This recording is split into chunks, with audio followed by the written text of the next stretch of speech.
Alright, ladies and gents, as ever, my name is Shane. That's Shane's Games, and tonight we're going to be playing Ace Attorney Investigations Miles Edgeworth, originally for the DS. We are playing the Android remaster.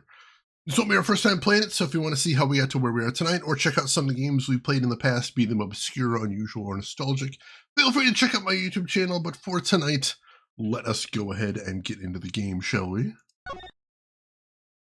So last time we are at a theme park, and we are investigating a kidnapping that is now turned into a kidnapping and a murder.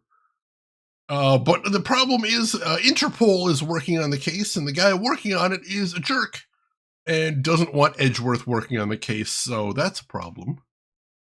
March 13th, 1:22 p.m., Gatewaterland main gate. Chased out like a pair of peasants. Mr. Edgeworth. Yes, Kay. There's something even thieves should never steal. Do you know what that is? You really shouldn't steal anything. However, I'll bite. What shouldn't a thief steal? A life. It's too heavy of a burden on your soul to get away with, ever. That's something we can agree on. Well said, Kay.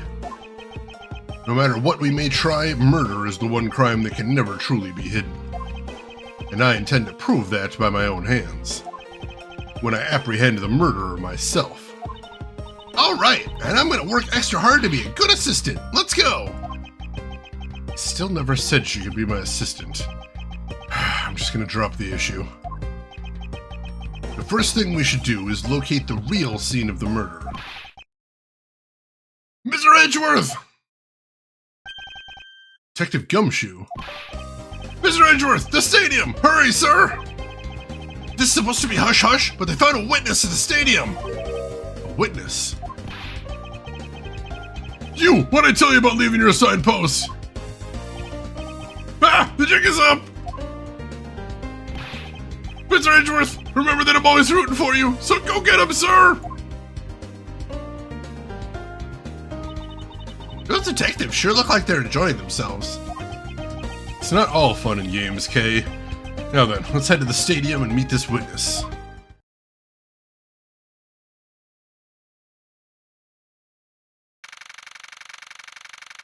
Let's see, Game Gumo, you got too many things pulling you in too many directions to really dig into Baldur's Gate 3. That's the reason I put off No Man's Sky for so many years.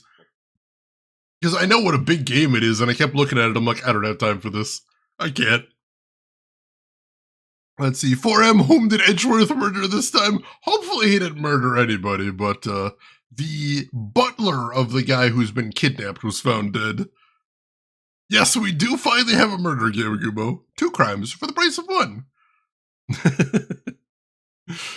Yeah, we got a new assistant, I guess. It's sweet of Gumshoe to try and keep us in the loop. He knows we're not supposed to be involved, but also that we need to be involved. Kind of him. He's gonna get his ass kicked for it, but, you know, it's kind of him. March 13th, 1:42 p.m., Stadium. We've never been to this part of the park before. I thought there was a witness here.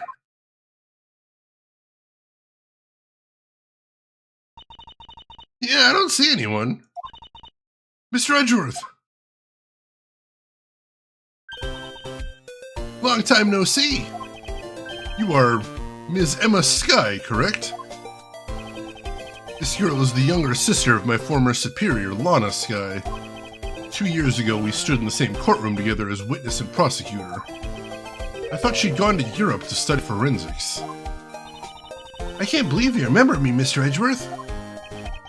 Of course I do. How have you been? You look to be in good spirits. Are you still studying abroad? You bet! More than anything, I want to investigate crime scenes scientifically. I've been studying non-stop every day to become a top-notch forensic scientist. But it's spring break now, so I thought I'd come back for a bit. I see.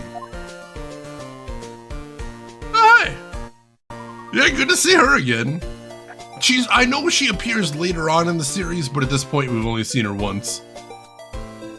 Good to see her here with us, though. Let's have a chat with her. I almost didn't recognize you. You've really grown up in these past few years. Please don't tease me, Mr. Edgeworth. I know I still have a long way to go. But I'm gonna be a super forensic scientist someday, you'll see. You seem to know Mr. Edgeworth really well. Are you two acquaintances? Oh, I forgot to introduce myself. I'm Emma Skye. Nice to meet you. I'm studying abroad now to be a forensic scientist. How about you? Wow, that's a great dream.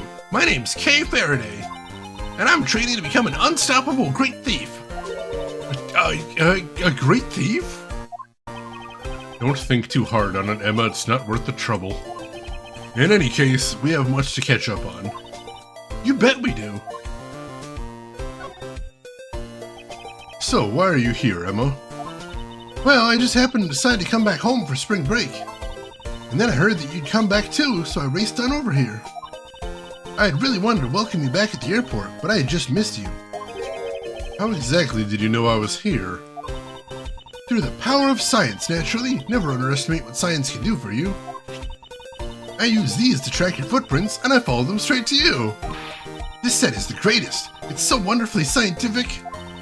You spray this chemical on the ground, and when you shine a special light on it, sing! The footprints light up like an electrified noble gas in a glass tube. It's almost like magic, scientifically speaking. Forensic science has never seemed more ominous to me than at this very moment. That's kind of stalker behavior, Emma. It's very weird. Chat, what are the odds the butler did it this time? I pointed out last stream, if it was suicide, then technically the butler did do it. So the possibility is still there. Let's see, I have a very serious question. It seems strange that a district attorney is himself investigating. Why don't they make Edgeworth a detective and Gumshoe his bumbling sergeant? The short answer for M is that the legal system in the Phoenix Wright universe is insane. Absolutely insane. You have prosecutors investigating crime scenes. You have defense attorneys investigating crime scenes. You have, prosecutors are allowed to make completely speculative arguments, but defense attorneys aren't. It's wacky. It's nuts. It's not very logical. It doesn't make a ton of sense. While there are some parallels to the justice system in here, to the Japanese justice system, there's also a lot of stuff that just isn't in any real world justice system I'm aware of. It's nuts. It's nuts. Danganronpa.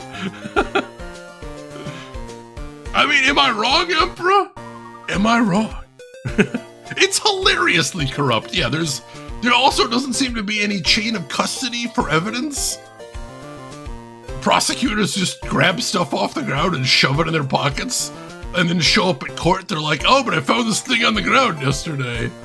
And the judge is just like, all right, I'll enter that into evidence. I see nothing wrong with that. The justice system in Japan does have some big differences to the American justice system I'm familiar with. For one thing, like, basically they don't even bring somebody to the court unless they're basically 100% sure they can get a conviction. Like, you might have heard they have like a 99% conviction rate over there. That's why. Basically, they don't bother trying any case they're not pretty sure they can win. So that means the investigation part of criminal cases is a lot more front-loaded than the legal part. Clearly worded, clearly. It's nuts. It's very weird. It's a good question, though, because all of this seems very strange.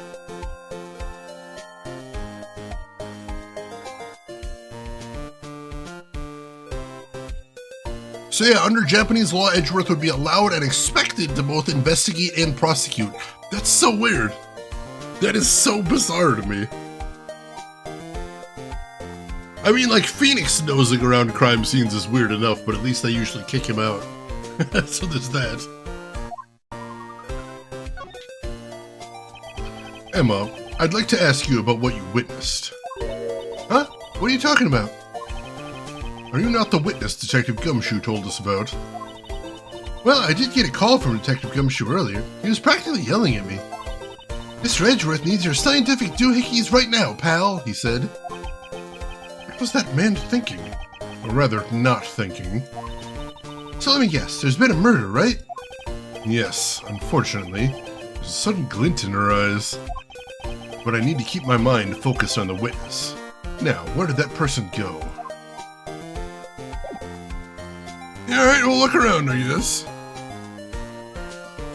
Also kind of self-fulfilling, that's true. I have heard that the court is not tremendously... It's a bit slanted towards the prosecution as well. That I don't know a ton about. Board Jams, did you pre-order another Code Recollection? I did not. As a rule, I don't pre-order anything. Because I want to make sure that the game's actually solid before it comes out. Especially with like remasters like this. Sometimes there's porting problems or emulation problems. So I'm going to keep an eye on it. And once it comes out, I'm going to make sure it doesn't have any major problems. And if not, oh yeah, I'm buying that immediately. Week 1, I'm buying that. Also putting it on the list to stream, because that is exciting. I already have, I think it's actually over there. Yeah, I've got a copy of Trace Memory on the table right over there. But another Code R was never released in North America, so that is super exciting that I'll have a chance to play that finally. Alright, what do we have over here? So I can't go any farther back than this. That's as far back as I can go in the scene. So there's not a whole ton to see here, so I guess we're going to start with the big car here. I assume this is another Badger mobile. Yeah, but it's different color than the Blue Badger's car. Yes, this is the retina searing pink model. What's that off in the distance?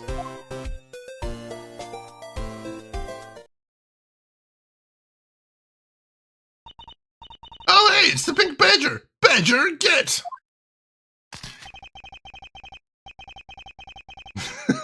Badger, Badger, Badger, Badger. Just what does she see in these silly things? Oh god. Stop doing the dance.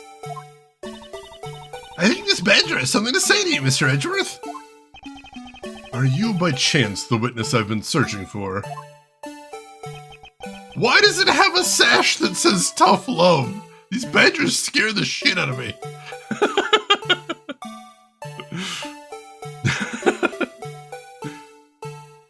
Yeah, I'm really excited we're getting a remake there, Board Jams, and I'm probably gonna end up getting it. That's what I was thinking, Kissa. I thought he was gonna. Yeah, that's where I thought he was going with that mushroom.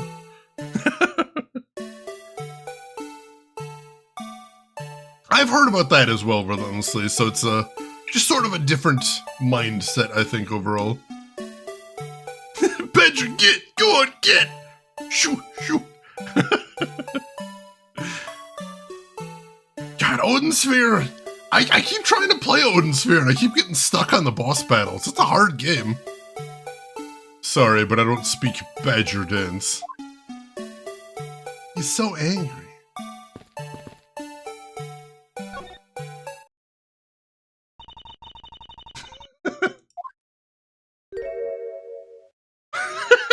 Oh god! Oh god, no! Oh fuck! Oh.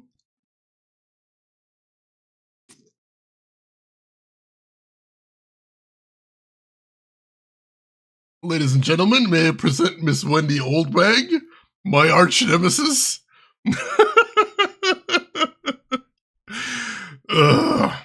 I can't take being inside that stuffy head anymore. I like how Edgeworth has my same reaction. Thank you, Edgeworth. We are as brothers now. No! Why her? Why here? Why now? I first met this woman 3 years ago. She was a witness in one of my cases. She has since gone out of her way to pop up unexpectedly and cause me great grief. Edgy poo! Why couldn't you understand what I was trying to tell you? I mean, really? I was trying so hard to keep the kids' dreams alive by staying in character. But you couldn't pick up on what I was trying to convey to you. I'm sick and tired of that roundabout way of talking, so I'm just gonna be direct. I had a bad feeling before, but this just made it official. Today has gone beyond the typical not my day and into the realm of waking nightmare. I love how Edgeworth's just speaking my mind here. We've got a connection. We got a psychic connection going on right here.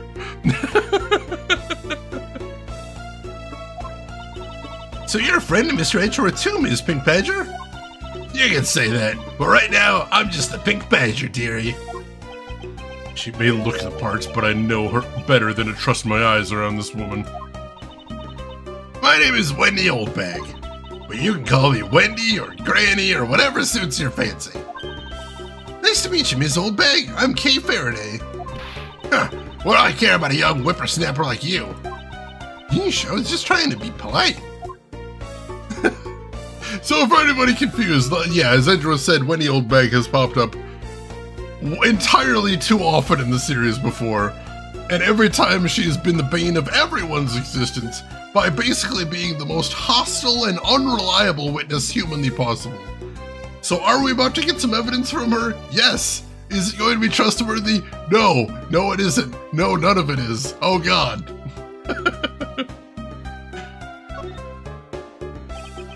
Weren't you a security guard at one of the Gatewater hotels the last time we met? Ha! I got where I'm needed. I'm very good at what I do, unlike the youth of today. I get called in all the time to fill in when there aren't enough hands. But enough about me, Edgy Poo. I'm thoroughly dejected right now. I finally get the chance to see you again, and here you are talking with two young girls. Men are all the same. Doesn't matter how old they get. Oh God, I can't keep up.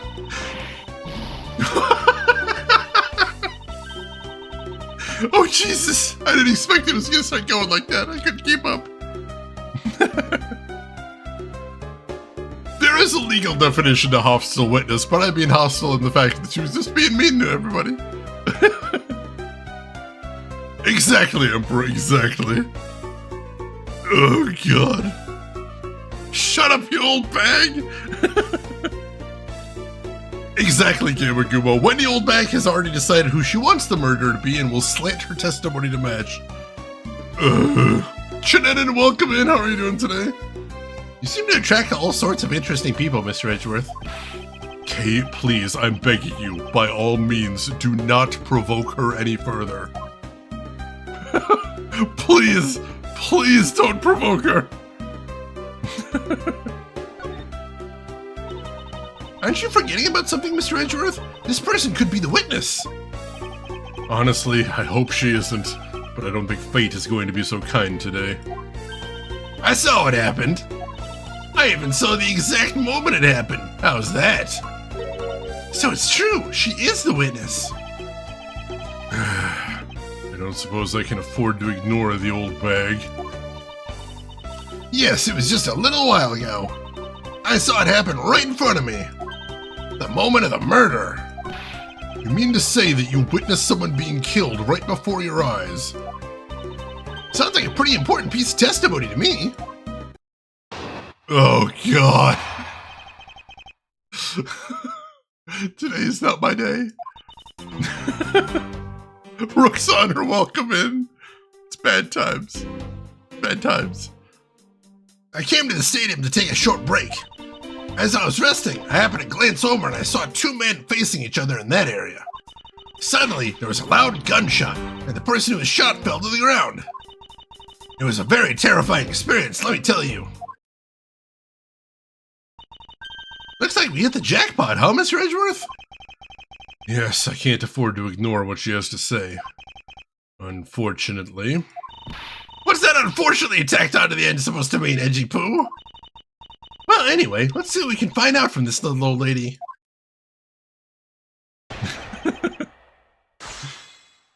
Yeah, Rip Sheen's voice. This is not a good thing done for my vocal cords. But like, that's her voice. That's what she sounds like in my head. I have to do that.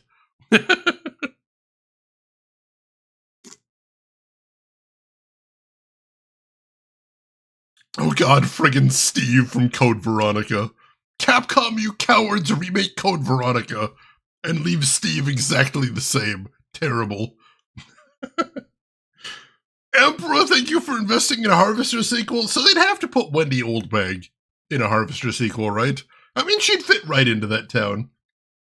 She'd just sit at DNA's diner all day and just complain about everybody. Which, you know, valid, everybody in that town is terrible, but, you know, maybe, since nobody can actually leave Harvester, maybe that would be a good way to isolate her from the rest of the world, so she wouldn't show up in any future Ace Attorney games.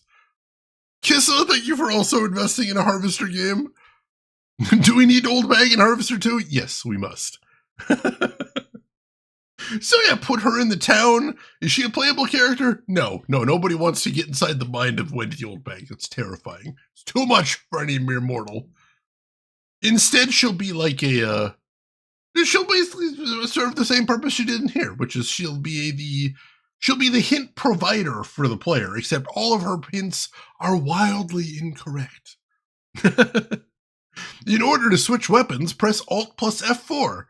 Thanks, Wendy. Much appreciated.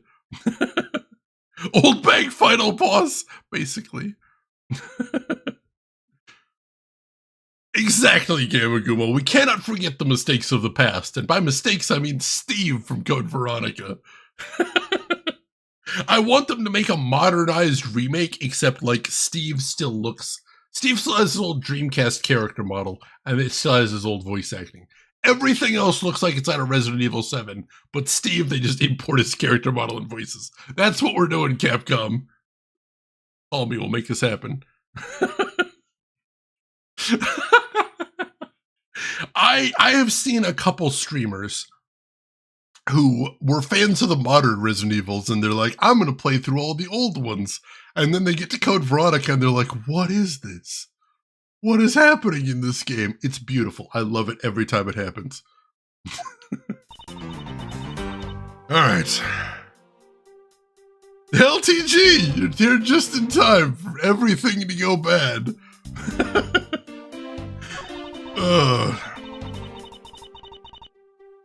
Let's press her on this statement because it's a little vague. Steve is the worst. And that's why they have to leave him as the same. Because it's hilarious. Oh my god, Kissa! I don't even know what that symbol is! Hold it! You saw two men. Can you describe them for me? They look like your average show is completely uninteresting and not worth fawning over. I'm telling you, they were so boring that I don't even remember much besides that. But did they have any special features? Anything you could recall would be very helpful. Oh my, don't tell me you're jealous of those two men. Hey, she's right. You do seem pretty worked up over them, Mr. Edgeworth. I'm not worked up over anyone, and I'm not jealous. It's alright, Edgy Poo. Those two are just foals compared to a stallion like you. I thought so little of them that I lost interest the instant I laid eyes on them. Oh, she's just sucking the energy out of me. I can feel myself aging. Every word she says. Let's see. Suddenly there was a loud gunshot and the person who was shot fell to the ground. Hold it. You're claiming to have seen the exact moment in which the murder took place. Absolutely. That gun made a terrible racket when it was fired. You didn't try to go help the person that got shot? I'm only one person, you smart alecky brat. What could I have done? But I took off as soon as I could to find someone who would help. Two men, one bullet. It's all consistent from what we found out from the body. Sadly, there wasn't exactly a lot of information to go on in your testimony. Well, if I saw the guy again, I'm sure I could identify him for you. I mean, I'd expect me to remember anything without something to jog my memory. Self-centered, aren't we? While it was somewhat useful, her testimony also presents us with a new problem. Mr. Edgeworth! Yes? So, about this new problem. What's that giant grin on your face for? Do you want me to show you something really nice? No, thank you. Don't be so mean. I swear it's something you're gonna like. What is that gadget you're holding? What you see before you is the secret weapon of a great thief. Ah, I should have known it would be worthless. Oh, don't be like that. What do you think now? What is it doing? It's projecting something into the air. I'm going to input the necessary information to run the simulation now. Once I'm done, I'll increase the size of the projection to its maximum size. Dark skies of evening, when no other bird dares take wing, one alone remains all-seeing. Now witness the true power of a real modern-day Robin Hood. What is this? This is a recreation of the murder based on the info I inputted into the Little Thief. Little Thief? I dare say I think you're taking the Robin Hood thing a bit too far. Little Thief is actually meant to be a simulator for me to plan my thefts. But I suppose if I used it like this... Let's see, Ms. Oldbag said that the two men were facing each other. And then a gunshot rang out, and the victim fell to the ground. So with this, we can inspect the crime scene as it was in the past. See? So what do you think? I have to say, I'm impressed by the technology thieves have access to these days. Well, it is the super secret weapon of the mighty Yatagarasu. Indeed. Oh, but if there isn't enough information, or if something is out of place, the recreation could come out a little bit strange. Excuse me. In other words, I can use this to authenticate the validity of a witness's testimony. You got it! You really catch on quick, Mr. Edgeworth. Right now, the simulation is a recreation of that witness's testimony. So for now, I should re-examine everything. And if I find anything illogical or strange, I can then ask for clarification. Feel free to examine anything in the simulation the way you always do. You can even present evidence when you find a contradiction. And if you find something, I've got Little Thief with me, so you just let me know, okay? Well, this is kind of a neat gimmick. Detective vision, it kind of is, isn't it?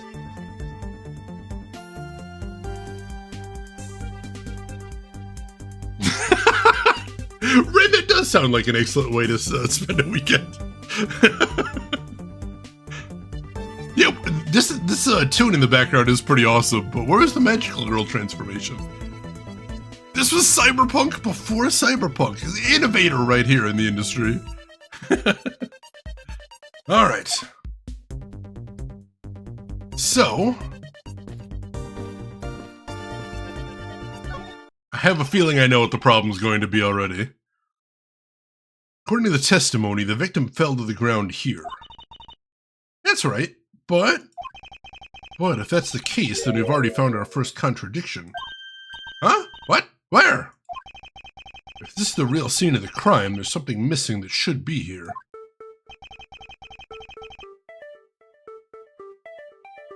You mean blood?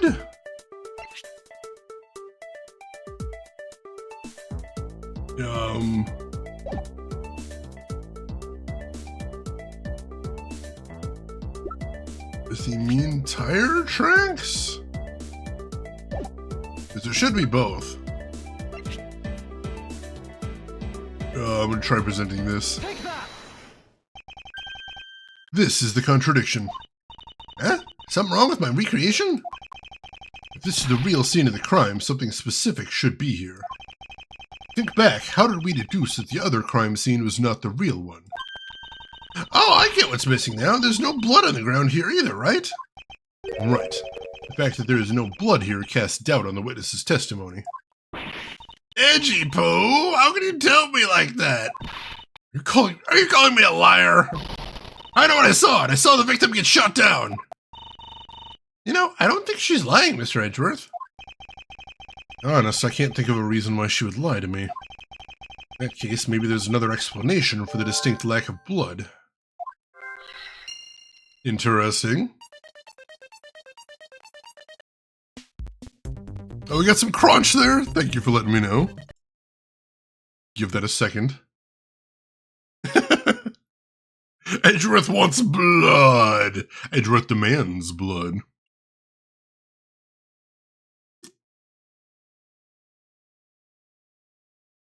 Is that an intensive care bear? Oh god. So those are the Blue Badger family, which are like related to the mascots of the police department? It's very weird. Edgeworth is the blood god. They keep saying blood for the blood god. I was never sure who it was. I'm glad that clears that up.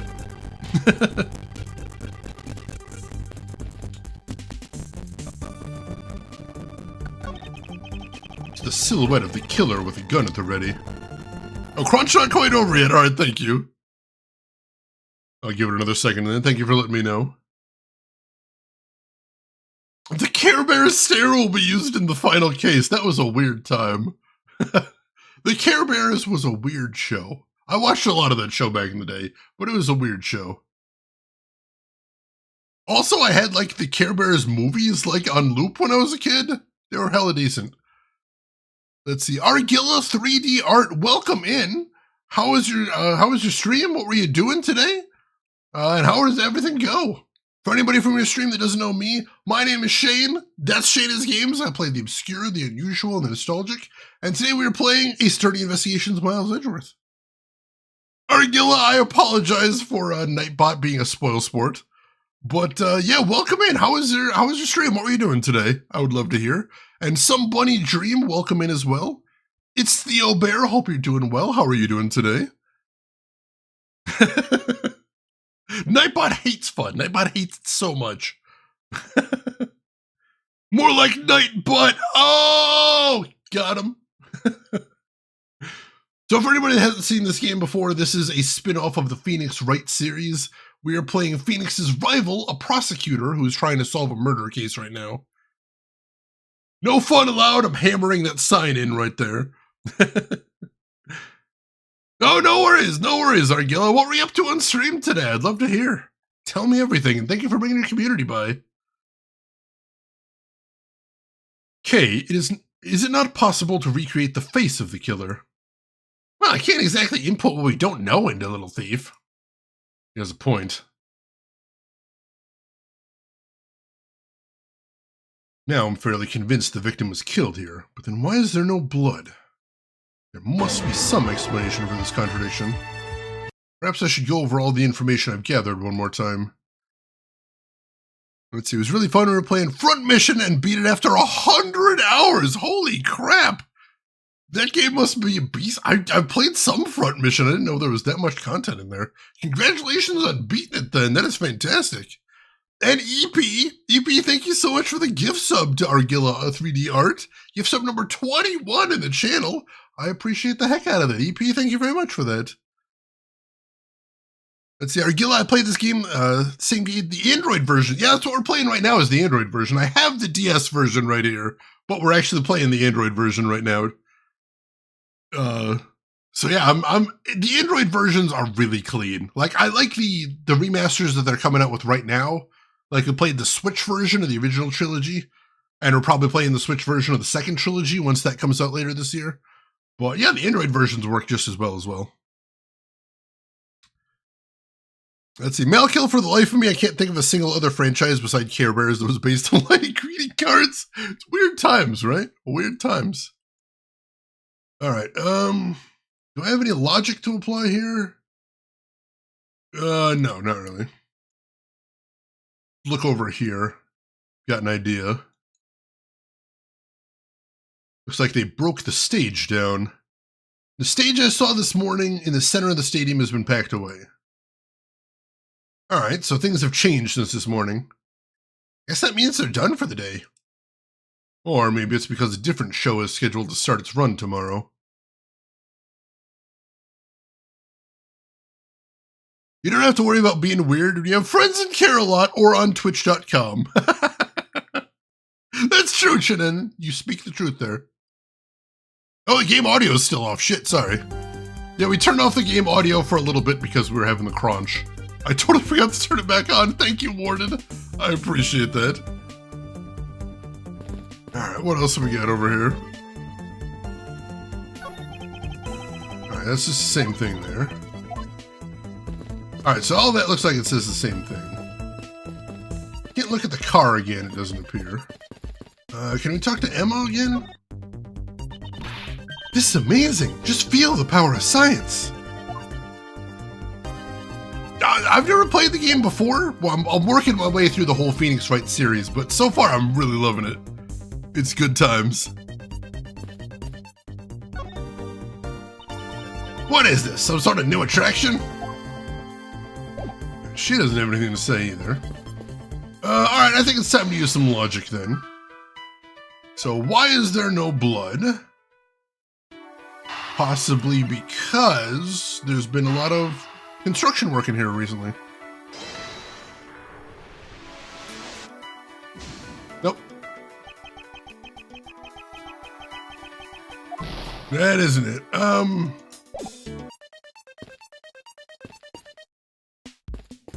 Alright, so... what else is there to do here, then?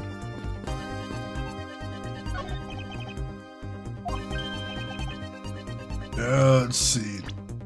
Telling me to go over my information. I feel like there's something else I'm supposed to be seeing in here. Waiting for the new Apollo trilogy. I'm so excited. I'm really glad it got a remaster. For a while, I wasn't sure if it was going to happen, so that was really good news. Hey, Thazon, welcome in. How are you doing today? Hope you are doing well today. Glad to have you with us.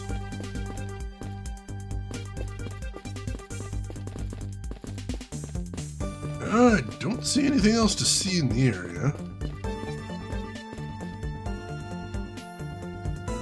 Can I look at the weapon? Nothing? No, I don't think so.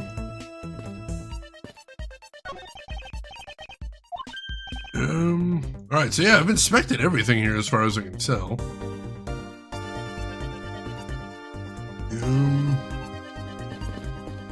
What on earth else is there to do here? On the 21st, that is really soon. That is exciting.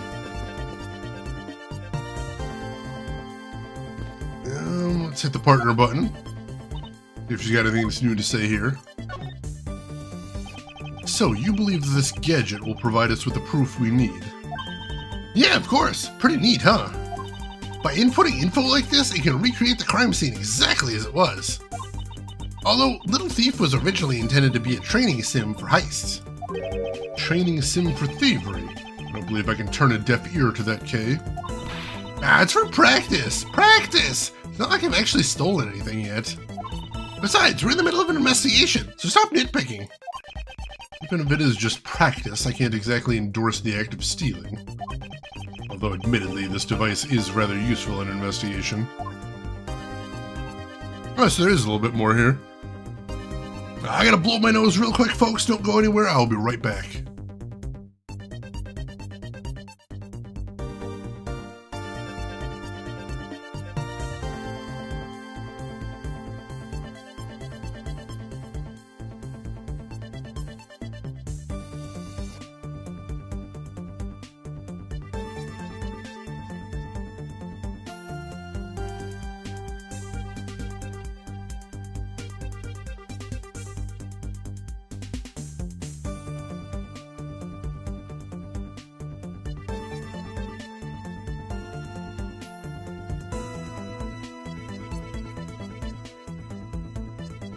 Alright, sorry about that. Relentlessly, you're hoping it'll revitalize the fandom and give you some more people to discuss the characters with? Well, I plan to keep working my way through the series, so hopefully I'll have plenty of people in here to chat with it once we get there.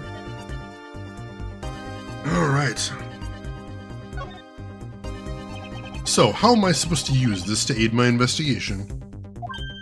Oh, that's right! I guess I should explain how to use it, huh? Objects outlined in yellow are things not present at the time, but were in the past.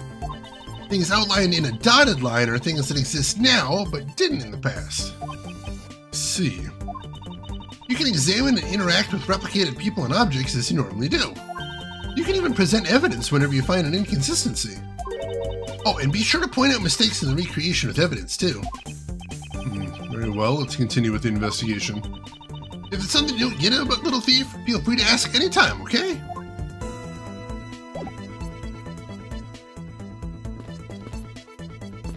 I don't actually see anywhere I can present evidence in here right now, is a strange thing. Yeah, just the convenience of being able to play them on PC is really nice. Shannon, you got a hint? What are you thinking?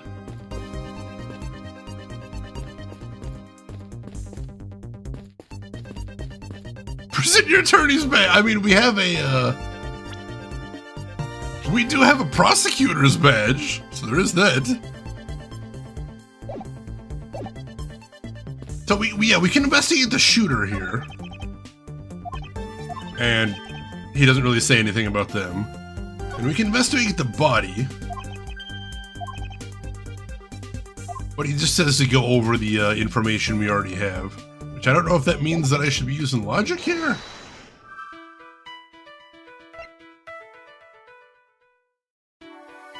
Oh!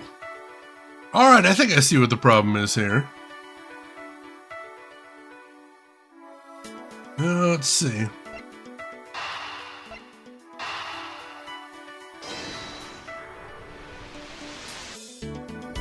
There we go! Is it not possible that the victim was wearing a costume? So you really think that Mr. Deacon was one of the kidnappers? I think we can reasonably assume there's a very good chance that he was. And that if he was shot while he was inside one of the stolen costumes, then Mr. Deacon's blood would be on the inside of the costume instead of on the ground. Precisely. Now, if only we could prove that the victim was wearing a costume. You'd think it'd be pretty easy if we could find some footprints. But the problem is finding them, since there doesn't seem to be any around. Footprints, huh? Wonder how I can go about finding some of those. Emma, help us!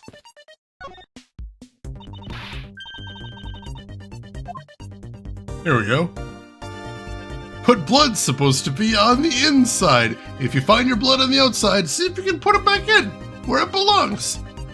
Just cleaning things up. Show him the badge!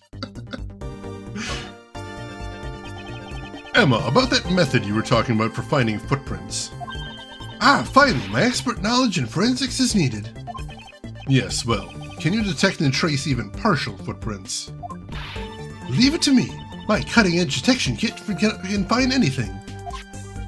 Very well. If you could please analyze the footprints in this area. Okay, stand back now and witness the power of science at work.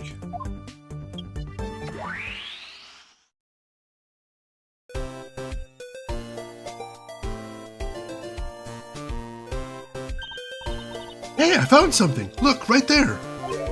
I don't see anything. Oh, that's right. Here, put these special glasses on, Mr. Edgeworth. These footprints here were definitely left by a badger costume.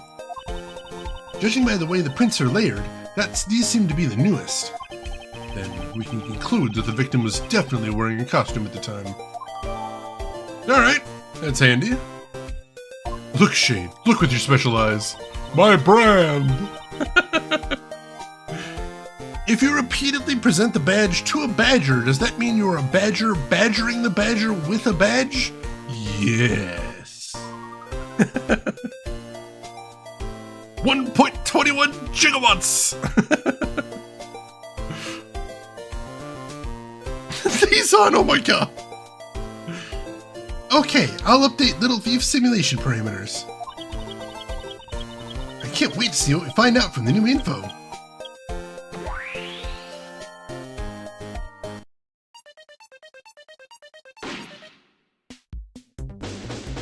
Investigation complete. So, the victim was wearing a costume when he died. And with that, we should be one step closer to the truth, right? See, the recreation has changed in accordance with the new information. Maybe closer, but now something else has caught my attention.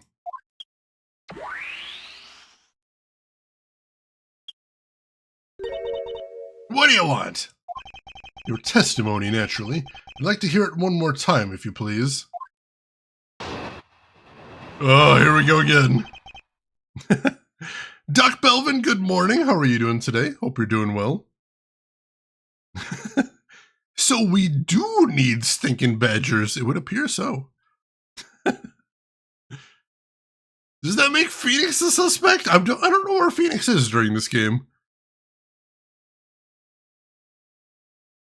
I've seen that one relentlessly.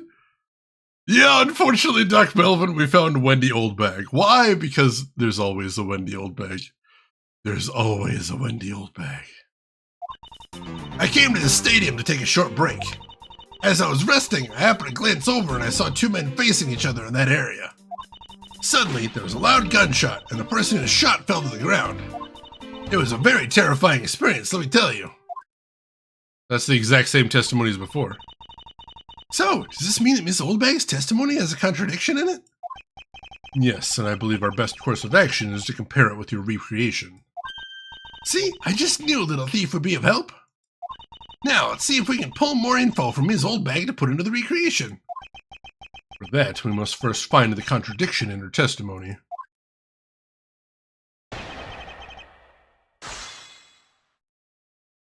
This is the kind of silliness and over the top you love? You came to the right place today, then. Alright. Saw two men facing each other. Hold it. You saw two men. Oh, that's... Alright, it's the same thing right there. We already heard this.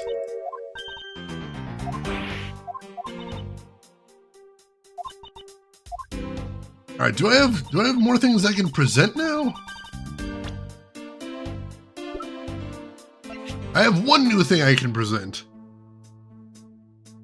The victim was most likely wearing a badger costume due to the footprint's shape and the lack of blood. Oh! Yeah, I see the problem, I think.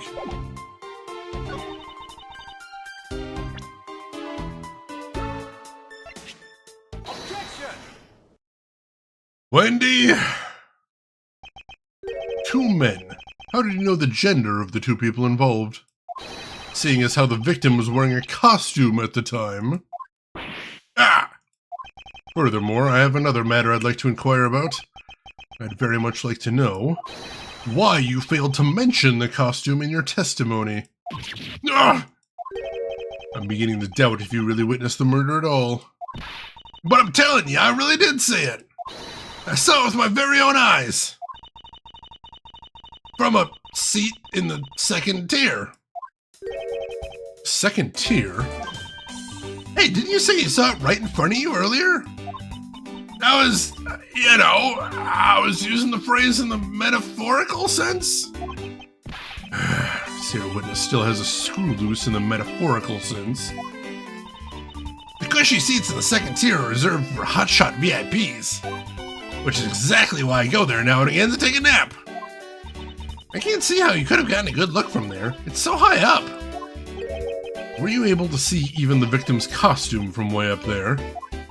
Well, I know I saw two people, but I couldn't really see what they looked like because they were in the stage of shadow. Ugh. My eyesight isn't what it used to be, you know. Not like when I was young. People used to call me Eagle-Eyed Wendy. I could spot a good man from a... Oh god, I couldn't keep up. I tried.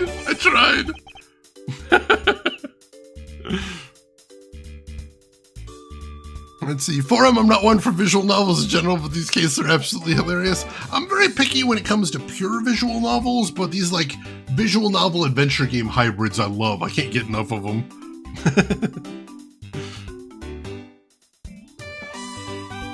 Yeah, the old bag never changes. Let's return to our investigation, shall we, Kay? You got it!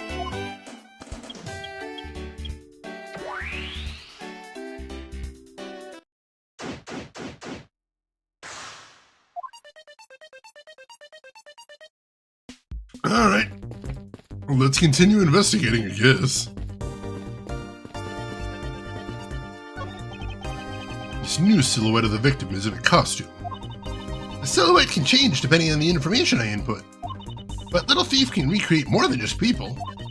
So investigate away. We may even find more info with which to make it a more accurate sim. Alright, sounds like a plan.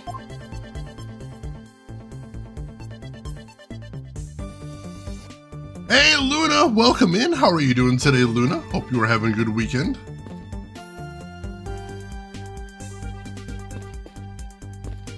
Let's see. Can't really look at the footprints directly. Need to talk to Emma. Yes. Thanks to you, I'm able to proceed with my investigation once again. Thank you. It was nothing. I'm just glad that science and I could be of service. Pretty amazing how we could see the footprints. So what's the secret behind that thing? Oh, you want to know? Here, you can read the manual. Aha! Very interesting. So if I do this, I can avoid leaving footprints. She can't seriously be trying to use the information to her advantage as a thief. Wait. I am Luna, how about yourself? Oh, you woke up hungry? Highly debating some Burger King breakfast? I don't think I've ever had Burger King breakfast. I don't even know what their breakfast menu looks like. Oh, that's adorable, relentlessly. Badgers are very cute. We used to have some extremely fat badgers living out back behind my apartment complex. They were adorable. Alright, does she have anything new to say? She does not. Anything new when I look at the shooter here? Nope. Can I do anything with my logic here?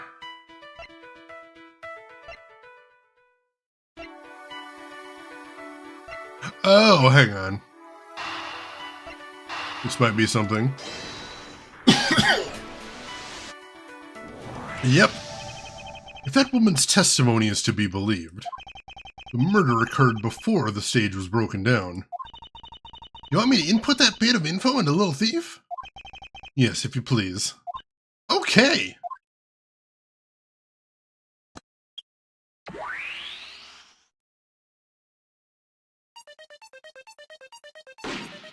Well, that's a problem. We have an immediate problem here.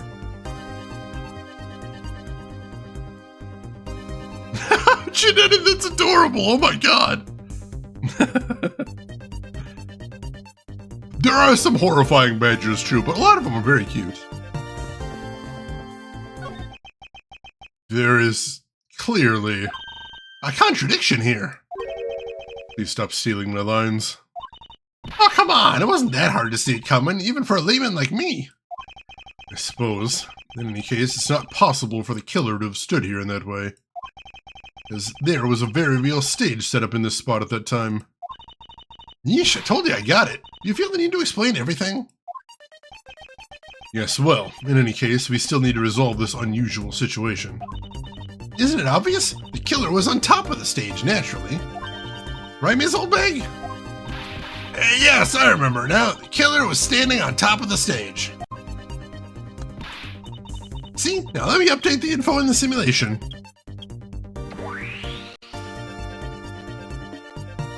I see where this is going, though, and that's incorrect. That is incorrect. Hey, Chris Technician, welcome in. How are you doing today, Chris? Hope you're having a good weekend so far.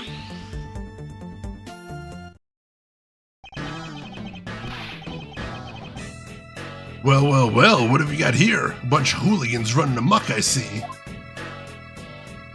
Oh, God. Agent Lang, how nice of you to join us. Well, I can't have you going around messing up my crime scenes.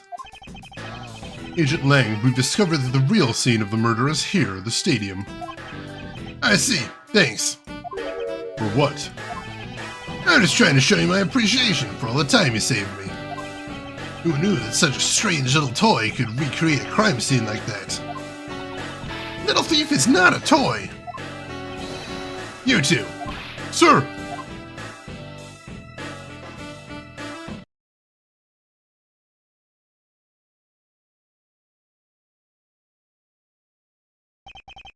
And there you have it. You see, big boys like me don't need silly toys, little girl. Now this is a recreation. So what? Do you still intend to assert that Officer Meekins is the killer? Of course! Even knowing that the crime took place here doesn't let him off the hook. Is this before he became my honorable smoker? There is a resemblance there. Just needs the cigar. Why does this guy come across the Yakuza? He seems to be themed as a Yakuza. Like he's even got his own gang of Interpol agents.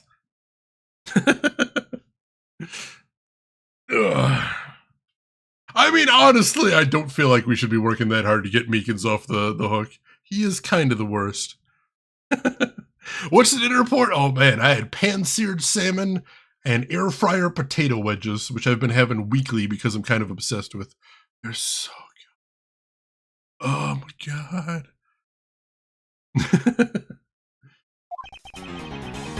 This is the real scene of the crime. Officer Meekins lay in wait for the victim on top of the stage. And when the victim finally showed, he shot him from on high. That's the truth your little recreation showed. Yeah, Meekins is an idiot and very irritating, and I hate him, but he's not a murderer, so there is that. Yeah, can he be an accessory at least? Can we have something to throw him away for? How far are you willing to go to accuse Officer Meekins of the crime? He's the most likely suspect we got, even given the situation with his gun. Or especially given the situation with his gun. Well, even if he is the killer, at least my recreation was on the mark. You see? Thank you for understanding, my little crow girl. I'm not some common crow. I'm the Yatagarasu, the Raven of Legend. Fortunately, your conclusion has yet to be tested, so let's see how well it holds up. Like I said, I already see the problem here, so I'm curious if anybody else has spotted it as well. Yeah, at least he's not a murderer. It's a low bar, but it's a good one to clear. Alright.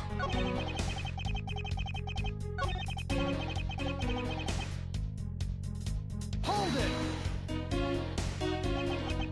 So you agree with how our recreation turned out? Like I said, I'm grateful that you were able to save me some time. Alright, but we still don't know why he chose to wait on top of the stage.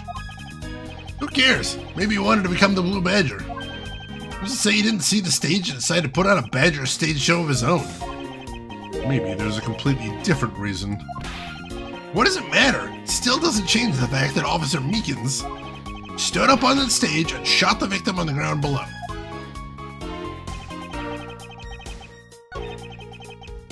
Alright, so we're going to save because I don't think we've saved yet today. Rooks, you played it before, so you can't pretend to be clever. That's fair, that's fair. Show him your badger! He is a douchebag, and he is wrong, so you're right there, Chinanin. Alright, so let's check our evidence, and we're going to take a picture at the murder victim here.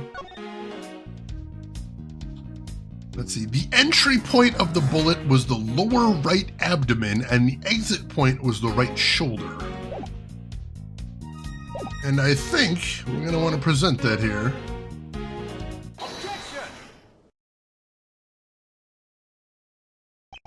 I'm terribly sorry, Agent Lang. I should have warned you that our recreation is incomplete. You cut in quite unexpectedly, after all. What's that supposed to mean? You said that the victim was shot by the killer from up above, correct? I hate to break it to you, but that's not possible. Huh? Why not? Recall Mr. Deacon's body, specifically where the gunshot wounds were located. Actually, I didn't get that good of a look. Oh, well then. The bullet entered Mr. Deacon in his abdominal region and exited his right shoulder. This is more consistent with an angled shot from beneath the victim. Then, yes, our recreation had the victim being shot at an angle from above. A clear contradiction! You're discounting your own conclusions? No, this one point is the only flaw. This was the mistaken parameter in our recreation.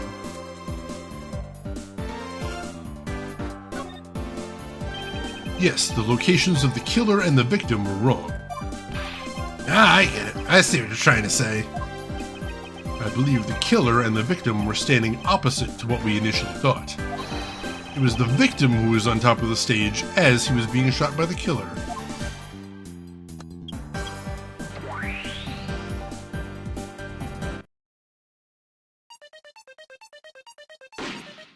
And that explains the unusual trajectory of the bullet. If this is what happened, it'd also explain the positioning of the gunshot wounds. But then, what about the footprints? Since footprints don't lie, we can assume then that the killer also wore a costume. Okay, I'll try using that data instead.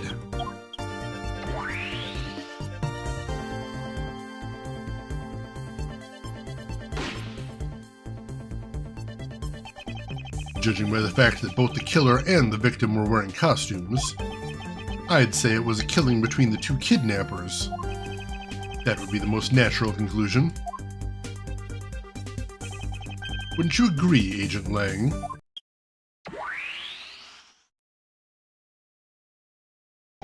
Huh. Well done, Mr. Prosecutor.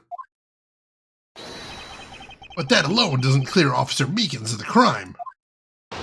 It's true, that doesn't actually change much for Meekins. I ask that you take another good look at the tire marks over there. The 3 marks are indicative of the Blue Badger mobile. That story Officer Meekins told about that the shop on wheels getting stolen was just a lie. He drove the Blue Badger mobile here and committed the murder. Then he used the car to move the body into the garage at the Wild Wild West area. I notice sometimes it's called the Wild West area and sometimes it's called the Wild Wild West area. They kind of mess that up sometimes. Malkill, I am very confident on the truth of hips. Those I know how they work.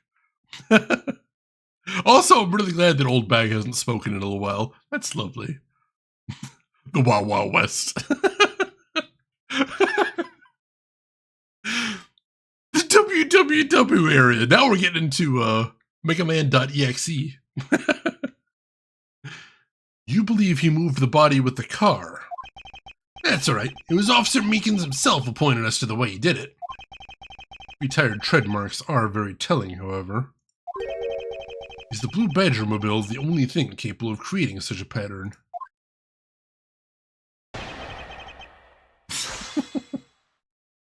Alright, so...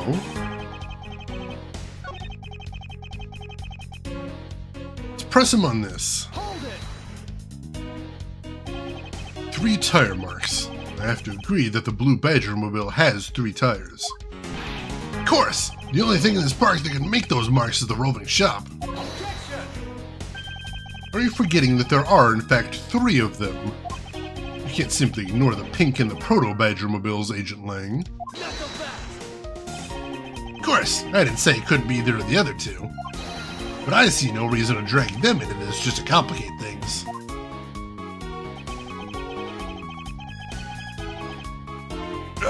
Let's see, what do I have as far as evidence here? I know we've got this here.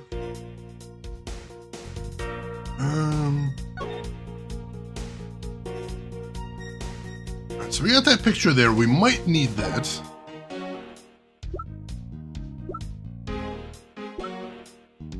I don't think we have anything else that'll be of use here. I think that's about it. Let's save. And I'll keep pressing him and see if we can get any more information out of him. The WWF area? There is that as well. WWF pay-per-view. Perfect. Hold it. Of course, you have some sort of proof that it was all a lie, correct? Of course not. Well, that was blunt. But suppose it is a lie. It would explain a lot of things. Like his movements and his whereabouts. He drove the Blue Badger mobile here and committed the murder. Hold it. So you still claim that the tire marks belong to the Blue Badger mobile. He must have arrived on the scene after the ground had become wet with rain. Officer Meekins committed the murder.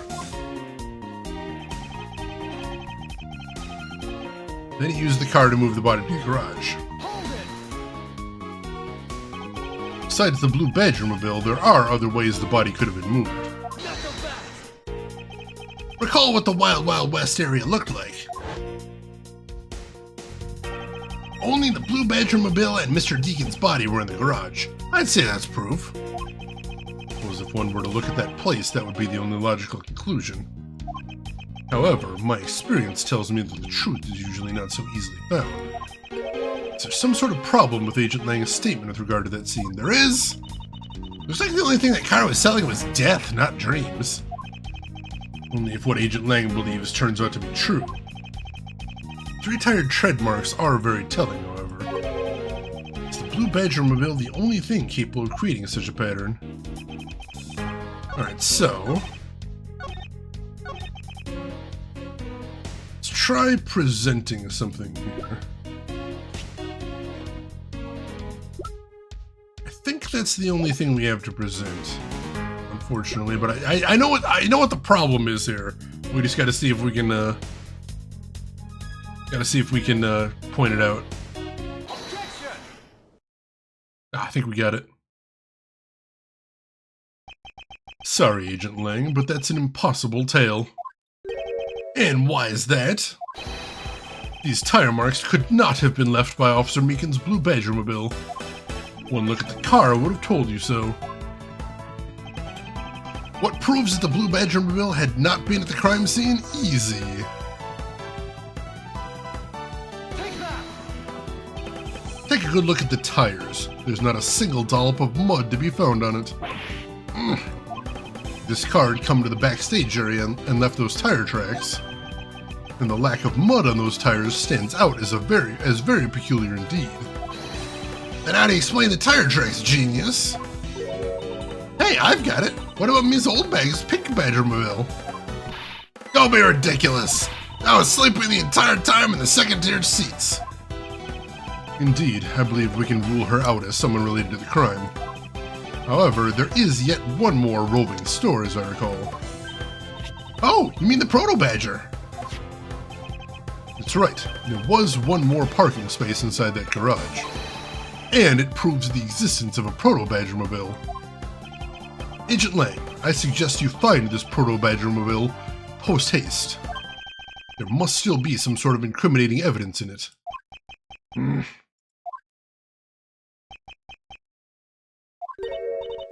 Hey, did you hear something? Help. Who's this guy now? Help me. Are you alright? Well, this is something. Looks like we found our kidnapping victim. Where were you all this time? Wild West. With kidnappers.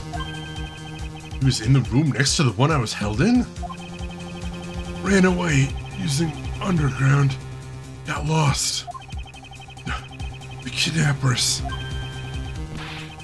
Huh? What is it? I can't understand what you're trying to say.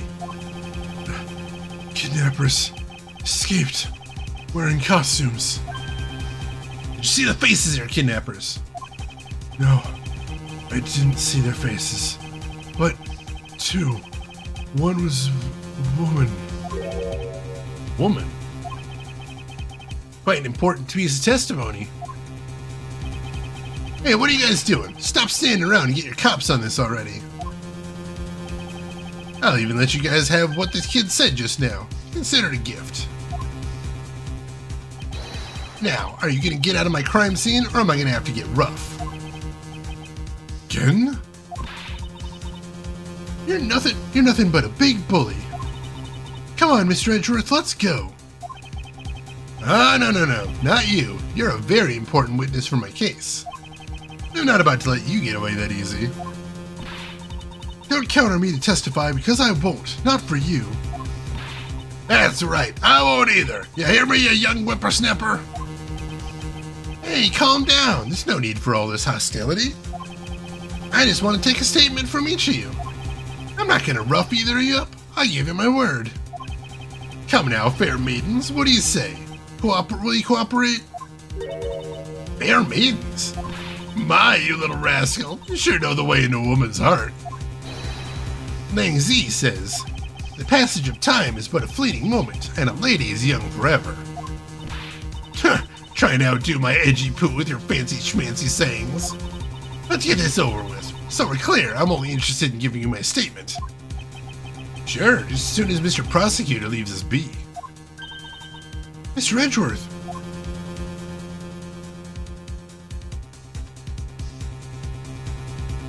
To be continued. Man, old man crumbled easily. Oh, God. Underground, like a badger. It's all coming together here. Lang versus Old Bag, a battle where we all win. It's like that Godzilla moment. Let them fight. Does that kid get help anytime soon? He'll be fine. He was kidnapped the whole time. What's the worst that could happen? Kid gets lost in some tunnels. Oh no.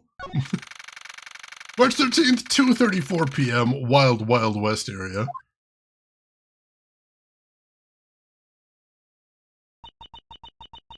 Looks like we got the boot again. With Lance safe, the focus of the investigation will shift solely onto the murder. You mean the infighting between the kidnappers? Yes, and also the identity of the remaining kidnapper. Miles, my boy, who's this? Oh, this guy. Tell me it's true. Tell me you've really found my boy. Yes, Mr. Amano. We found him earlier in the stadium. Then, my little Lance is unhurt? He's not exactly the picture of perfect health, but his life is not in danger. He's being questioned right now by Agent Lang. Poor Lance! It must have been so horrible for him. Locked up like a...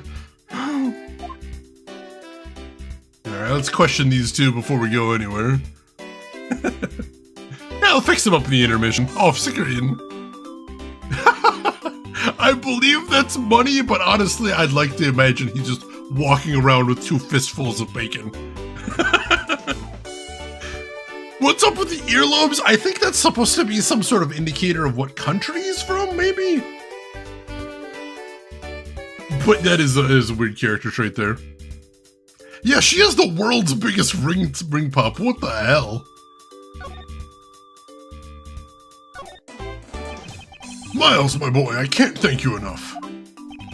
It was nothing. I'm still in shock over what happened to Oliver. But I have to say I'm relieved that Lance is alright. Oh, that's right. I mustn't forget to pass this on to Lance as soon as the police are finished with him. A letter? My dear Lance Amano, may I come to see you again, your beloved Viola. Oh, the way Lance is being chased after by women reminds me of someone I know. I almost can't believe you received yet another love letter, you know. Here, take a look for yourself. Isn't this a breach of confidentiality? It's a very simple love letter. Oh, here, let me see. That's really weird. Oh no! I just noticed the letterhead of the envelope.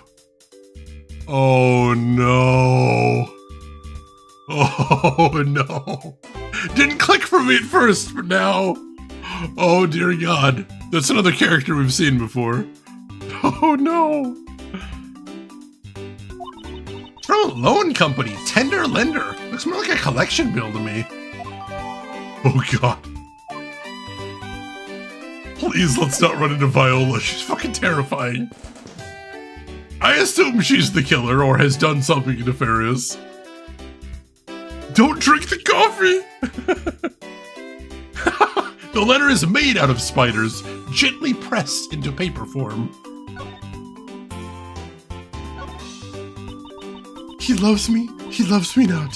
He loves me not. Oh, it's the 12th one. No, you can't give up, Lauren. Just one more try.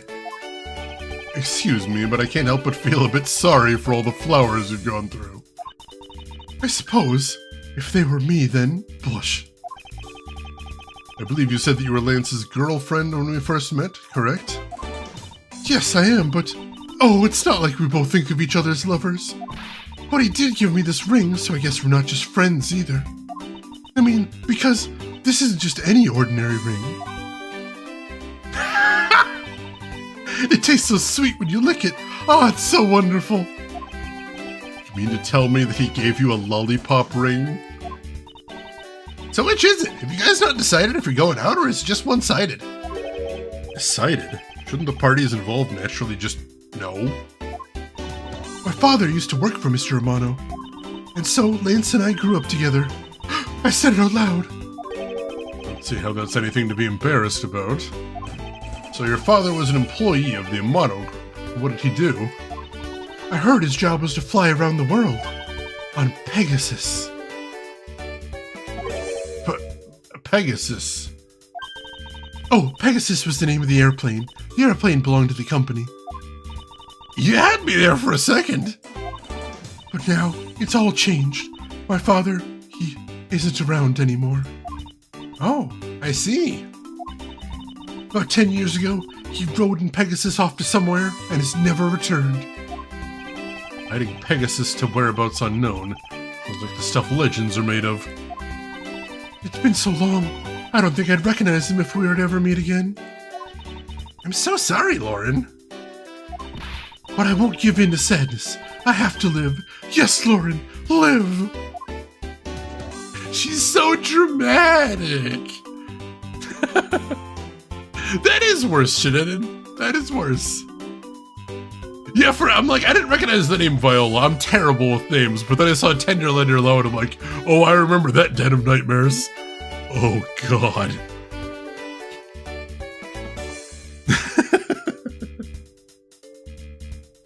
Me over the smallest things. Gotta make your own fun sometimes. About this incident. Incident? But isn't the kidnapping already over and dealt with? I've been here the whole time, so I'm afraid I don't know much about any other incident. How did you come to know that Lance had been kidnapped? Oh, that's because of my woman's intuition. You based everything on that. I know everything when it comes to my Lance. It's really strange. It really must be destiny. Ah, she started fantasizing again. So what are you gonna do now, Mr. Edgeworth? We already established that there's a good chance that the killer is the other kidnapper. It's my duty to figure out who this other person is. I believe there is one location that might hold a clue or two.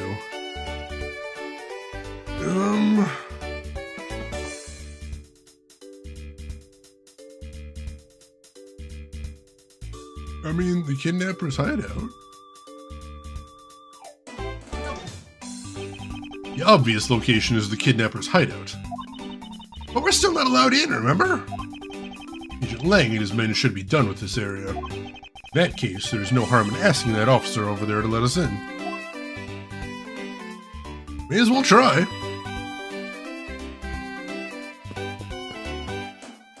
Sometimes being Delulu is the Salulu. Words to live by right there, most definitely. He does kind of have Furio Tigre vibes to him. I hadn't thought about that, but yeah, they've definitely got a lot in common there, which is weird. Oh god, not the circus case. What do you have to report? Sir, nothing unusual out of the ordinary, sir. Where have I heard such redundancy before? Is it possible for you to let's take a look around inside? Sir, Roger, sir. That was surprisingly hassle-free. Are you certain? Didn't Agent Lang order you not to allow me in? Sir, that's true, sir, but Detective Gumshoe asked me personally to let you in, sir. And I couldn't refuse a request from him. Wow, looks like Detective Gumshoe has a following. Furthermore, I was asked to give this document to you, sir. What is this? Man in this picture. Isn't this Mr. Oliver Deacon? Colin Deveray, sex, male, dominant hand or right, height 5'8", weight 123.45. Whereabouts unknown after his escape from Pen Edent Prison. Stole a gun from a guard during his escape. We thought he might head for where his wife and sole daughter are, but despite our surveillance, he has yet to show up. But the name here says Colin Deveray. It's the same name as the one on the back of the pendant. It appears that Colin Deveray was his real name. What's this? He was convicted in a case 10 years ago and sent to prison. What? And what was he doing here? Apparently he broke out of jail and then just vanished.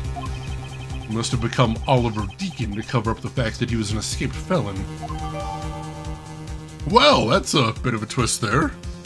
Detective Gumshoe actually useful? I'll take it. Let's see, I never thought I'd say it, but the circus case was better in the Ace Attorney anime than it was in the game. That's a low bar to clear. The case in the game was my least favorite Ace Attorney case of all time so far. Oh, so bad. Now I'm not sure what's going on anymore. Some sort of link between the victim's past and this current case. Police documents are rather detailed. Should take that time to give them a thorough read eventually. It's fine. Let's focus on one thing at a time, starting with the kidnapper's hideout. Yeah, I agree. We should investigate first, think later. More than thinking things through, I think you should try remembering things first. Now then, if you could please unlock the door, officer. It was locked up until a little while ago, but since then the door has been wide open, sir. Not sure I follow what it is you're saying. You want to explain in a bit more detail? Sir, the door was locked down tight when they went to check out the room. So they got about 10 officers to help out and break the door down, sir. I see. So that means I get Agent Lang's leftovers. Well, let's see what we find. March 13th, 2:55 p.m., Kidnapper's Hideout. So, this is where the kidnappers planned their foul deed. Well, you were tied up for a while in the room next door. Hey, please, must you bring that up again? Now then, down to business. There might still be some clues left in this room. Let's try to find out what we can of the other kidnapper's identity.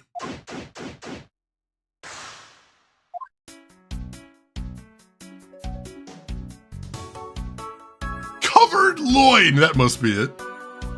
Call in devour. The worst type of delivery there, Gamagumo. Me check. Alright, I apologize I didn't blow my nose again. I will be right back, folks. Don't go anywhere.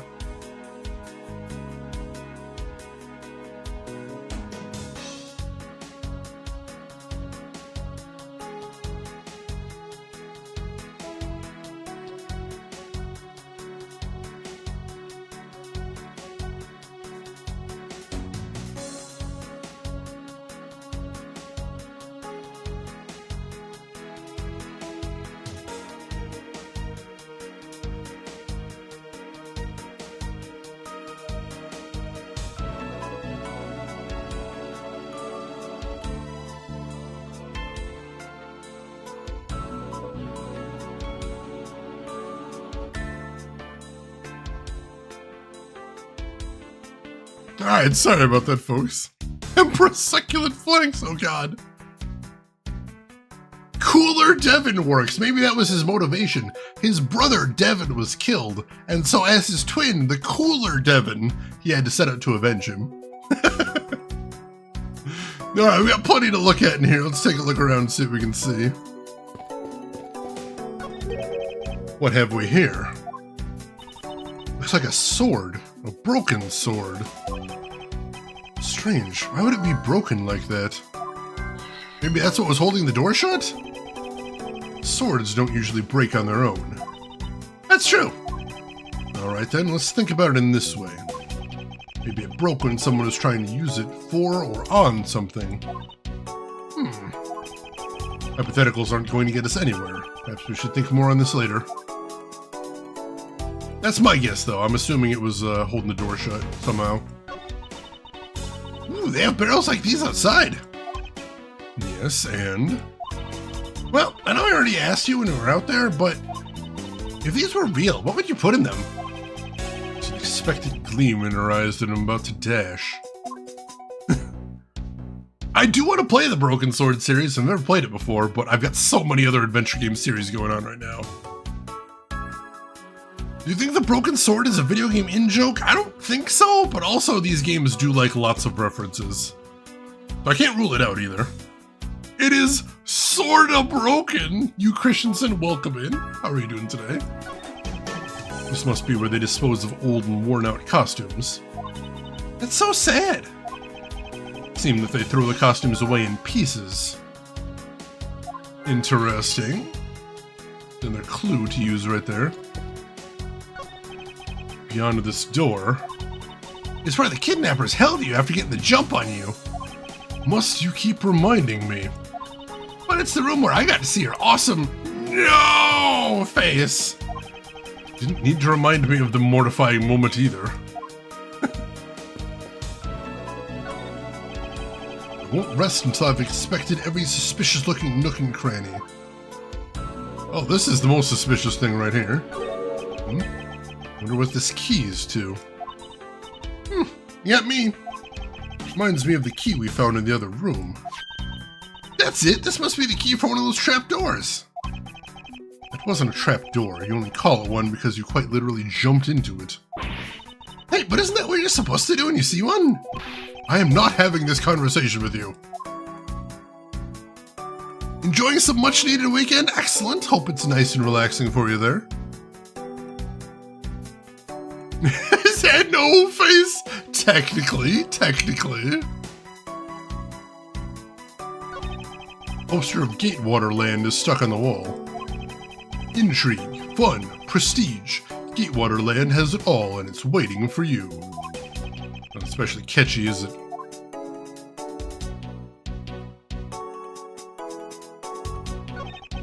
Cheap styrofoam cups. Looks like only 3 cups were used.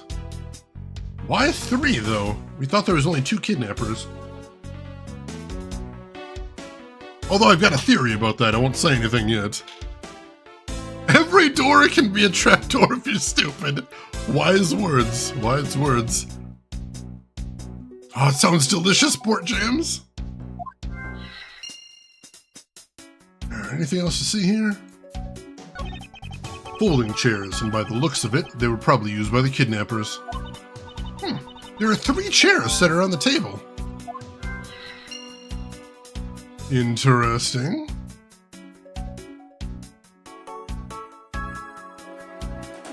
There's something right here. No, I thought there was... It looks like there's something right there, but I don't think that's something... Oh, it's the, one of the holders for the banner right there. Gotcha.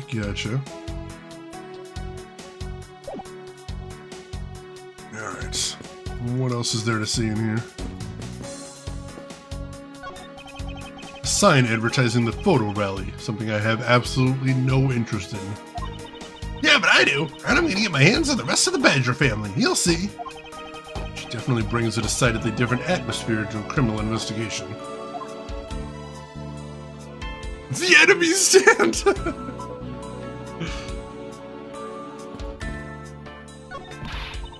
Watch out, Mr. Edgeworth! The broken mirror probably came from the haunted house.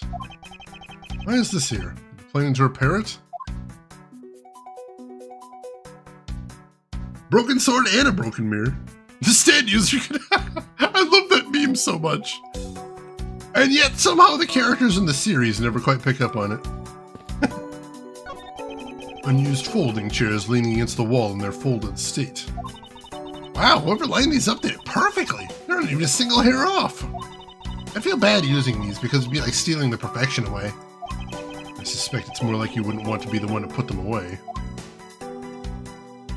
I mean, she does kind of have that stand user style to her, doesn't she? Hey, there's a trapdoor in this room, too.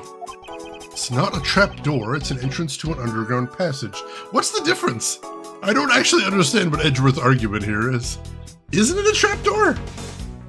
Is there a definition of trapdoor that I don't understand here? I thought a trapdoor was just like a flat panel in the floor that you open up to get to a lower area. Is there something else to it that I'm missing? Gaming Gumo later on in the series, they get around that by making everybody look like a stand user. That works, I suppose. Yeah, I remember that relentlessly. That is a lie.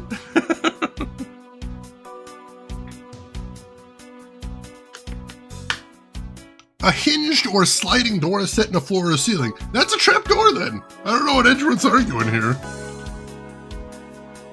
I guess Edgeworth thinks because it's not literally a trap, it doesn't count as a trapdoor, but that's what that's called. It's a trapdoor. I know that. The door leading to the outside world was locked, so Lance must have escaped his prison through here. Alright, I think we've seen everything in the room now, so let's save. Who knew, 4M? Who knew? It's a trapdoor! Alright, I think we have to use some logic here because...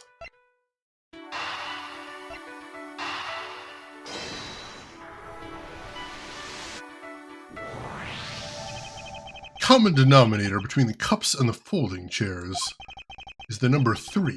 Speaking of which, the number of missing costumes is also 3. Wait, but I thought there was only 2 kidnappers. Indeed, something isn't adding up.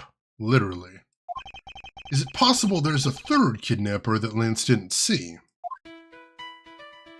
Very interesting.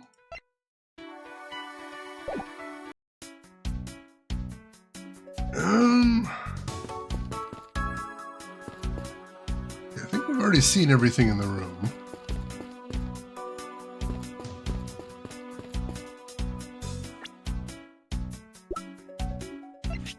Oh yeah, we need to look through the Colin Deveray dossier, see if there's anything else new in here.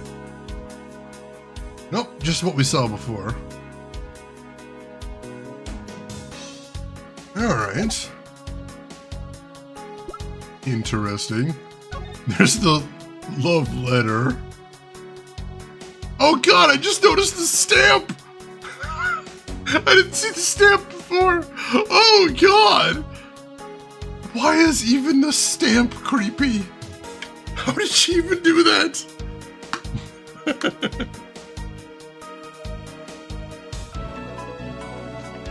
Ooh, Chanetta, you might be right. Phoenix Wright does have a bizarre obsession with what is and isn't a stepladder. He's so weird about that.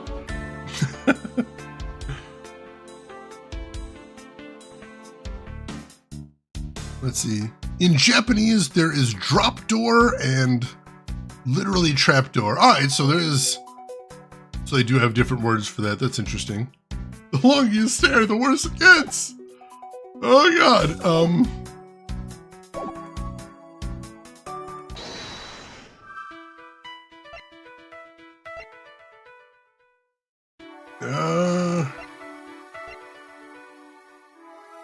see, maybe the sword's a broken costume piece? Nope, that's nothing. Alright, I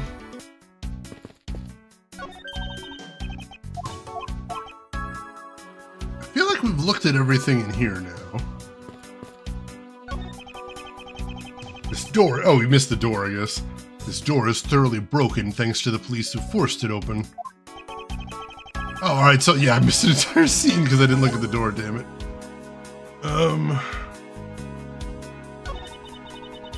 The doorknob handle thingy is looking pretty beat up. I suppose that's what happens when 10 officers break their way in with brute force. That's odd. The lock on this is completely fine. Look, not a single dent. How is that possible after what the officer told us? Yeah, if the lock had been in use when the door was busted down, then the lock itself should be completely wrecked.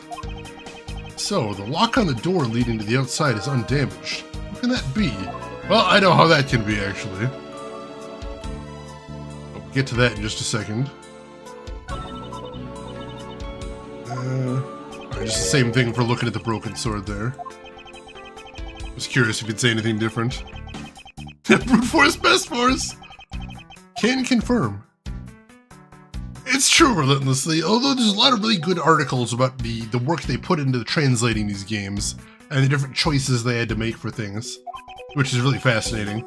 I've mentioned it before, but one of the things that I thought was really interesting is the first Phoenix Wright game was translated by a journeyman team, and they just sort of arbitrarily decided to set the series in America. And then all of the rest of the games were translated by Capcom in-house. And they took a lot more care, but they decided to leave everything from the first game intact. So they had to create this entire alternate universe scenario to explain how the Phoenix Wright series could plausibly be in California. And it's actually really cool. Eat your hamburgers, Paulo. I think we've seen what we need to see here, so I'm going to use logic real quick. Broken sword prop and door leading outside.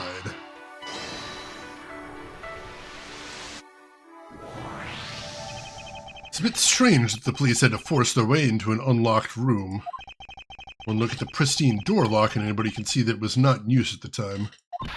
But the policeman outside said that it took 10 men to get it open. Door that was locked tight despite it not being locked at all. It can only be because of this. Oh, you mean? Yes, it was used to jam the door. Here, take a look at this door handle. See how the handle is completely destroyed? So that's how the sword broke. Kind of odd that the handle would break and the sword would break. You'd think one or the other would give, but not both. The sword was coated in jam. The most delicious sword. Aww.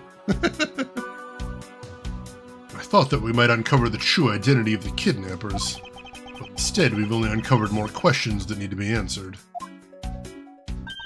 Ah! What is it? Well, Mr. Edgeworth, am I correct? What are you doing? Suddenly popping out of the secret entrance like that? This is an underground passage used by staff members, sir. We badgers also make use of it in our duties. Look, why don't you get out of there first, and then we'll talk, okay? Ah, I beg your pardon, miss. Proto-Badger, get! All right, only one more to go. What are you getting all excited about?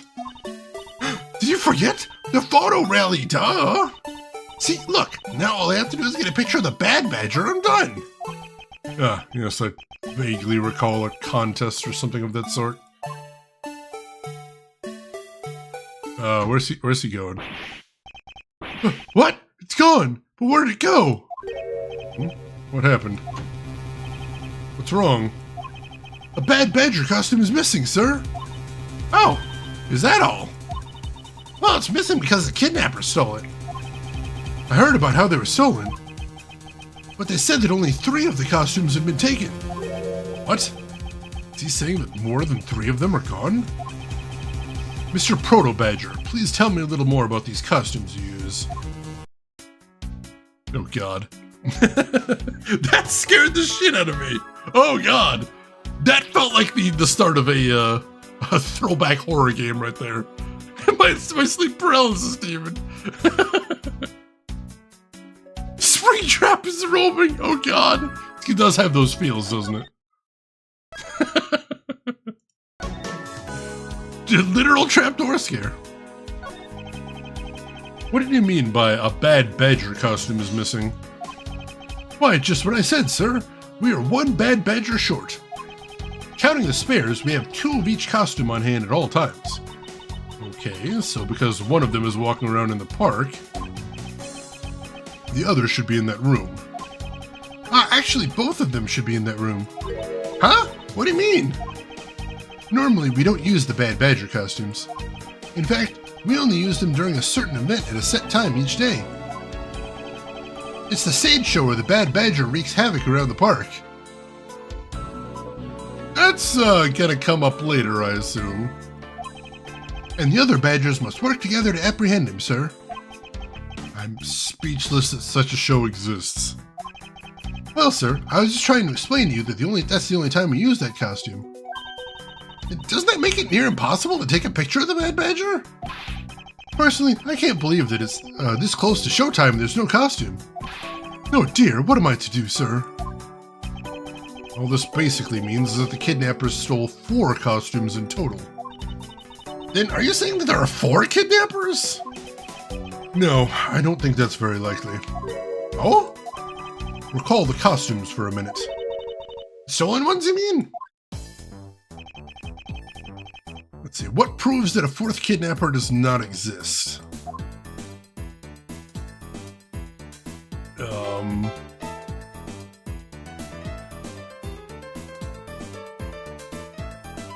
Take that! If you had 4 people, and you had wanted to steal a 4th costume, wouldn't you naturally go for the full set and steal a pink badger costume instead? Yeah, that makes sense. And yet the kidnappers decided to steal another Bad Badger. I believe the culprit needed 2 Bad Badger costumes, but the question is why?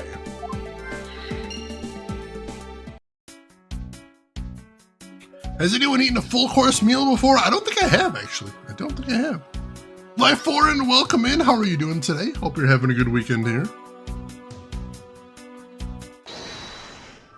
Alright, so...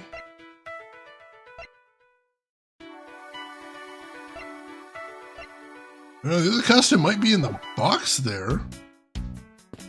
If he has anything else to say first. I was wondering if you don't mind. Mr. Proto-Badger, how did you know my name? You're pretty famous, sir. I would think that most people would know who you are. Famous? Me? Absolutely, sir. You're always very active in the community, I hear. Wow, I didn't know you were such a celebrity, Mr. Edgeworth. I feel like I've met this person before. Maybe it's just my imagination? Well, that's a little creepy.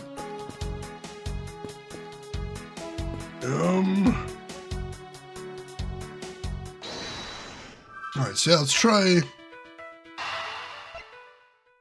connecting these. Imagine that's Phoenix in there! What would he be doing in there? Second Bad Badger costume. I believe it may be closer at hand than we think. What do you mean? That costume in the trash. Wouldn't you say that it's wearing some very telltale pants? Hey, you're right! Let's get it out of there and take a look! As I suspected, it's a Bad Badger costume. Well, minus the head. Alright, let's look it over. Telltale pants! Oh god! That also, I would also have accepted that. That sounds like an Edgar Allan Poe poem. Maya does rope him into some crazy stuff, it's true. Oh man, Kissa, that sounds like a lot of fun. For a buddy of mine's bachelor party, we went to a whiskey tasting. They did like a 6-course tasting of whiskey, and some of my friends were all the way trash after that. Let's see, X1011, welcome in. How are you doing today? How's your weekend going? The chafing of those horrible pants.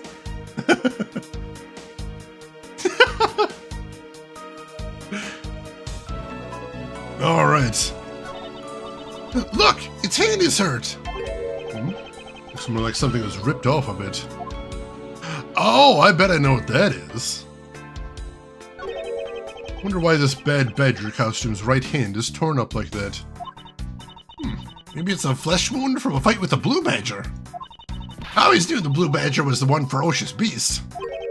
Somehow doubt that even real badgers are as bloodthirsty as that K. They are. They'll kill you. They will absolutely kill you. Real badgers will murder you and not even feel bad about it.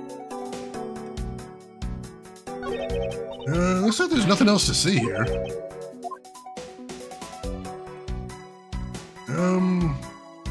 Let's see, can we do something here? Yes, hang on. Yes, we can, alright. Real badgers killed for sport, Miles. Honey badger, don't care. This is true? Stop proving my science. Oh man, that's badass, Rooks. I've never heard that one before.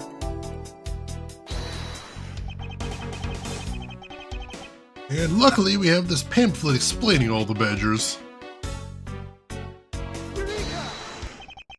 I believe what we have here is an inconsistency. Between what? Look carefully. Our costume is not holding something in its right hand that it should be. Oh, the gun! Precisely.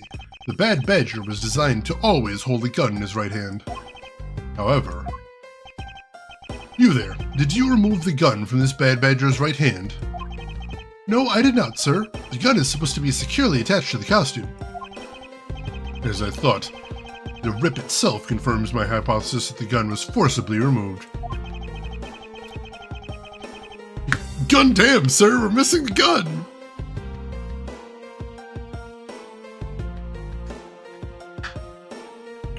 Why do the mascots look like something out of Persona or Danganronpa? I'm not sure. They kind of do look like it. Mr. Proto-Badger, the gun is of course not a functioning weapon, correct? Absolutely not, sir. It's just a model gun. However, it can fire blanks. We need to use them for the stage show. Means that our kidnappers also had a need for the model gun, my dear costumed friend. Interesting. Investigation complete. I think we're about done with this room. So, what's next? Well, we found a few answers. There's still a few things left that we have to ask a certain person about. Let's go, Kay. March 13th, 3:34 p.m., Wild Wild West area. Mr. Edgeworth, sir!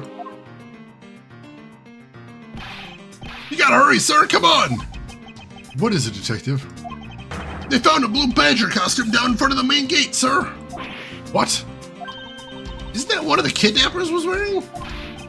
Bingo! That's why you gotta come to the main gate with me right now! If we hurry, we still might be able to get there before Wolfboy does, sir! Alright, let's make haste to the main gate.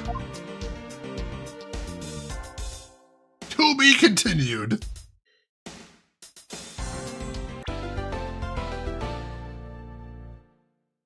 Yeah, why did that guy not take off his costume? That's really disturbing.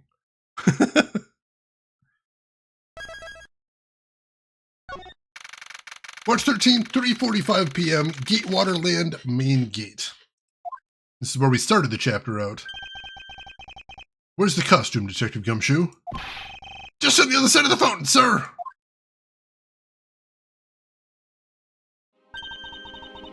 Was it out here in the open all along? No, it was discovered in the tall grass back there.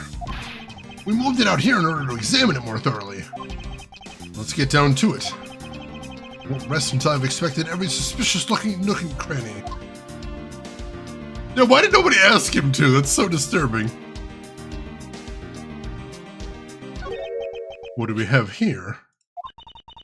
Oh, it's another pendant. That's 2 treasures in one day. How lucky is that? And hey, this pretty baby is made of platinum silver, too. Another pendant on top of the one we found on Mr. Deacon. Possible that these two... Hold it right there! I see a connection between the 2 pendants. I'm not sure if anybody else does. Hands off, Mr. Prosecutor.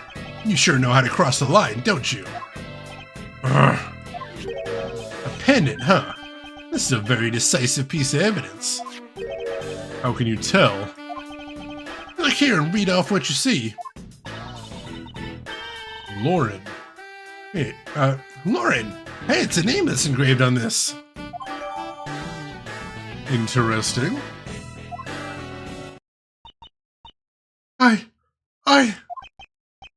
Aha! We have you now, Ms. Kidnapper! No, you don't understand. Lolly, I can't believe you were one of my kidnappers. Lance! You're kidding! Ms. Pops was one of the kidnappers? Yes. It was me. I held Lance hostage. Ms. Pops is one of the kidnappers. Lollipops! I just put that together. God damn it. And what's the ring? Oh, yeah. Phoenix Wright series, why? I was actually wondering about that as well, Malkill. What is platinum silver? Because platinum and silver are 2 different things. But even knowing that, I can't call this case solved or over. Hey guys, case closed. Get the car ready, and I mean the special one for this young lady. Hold it.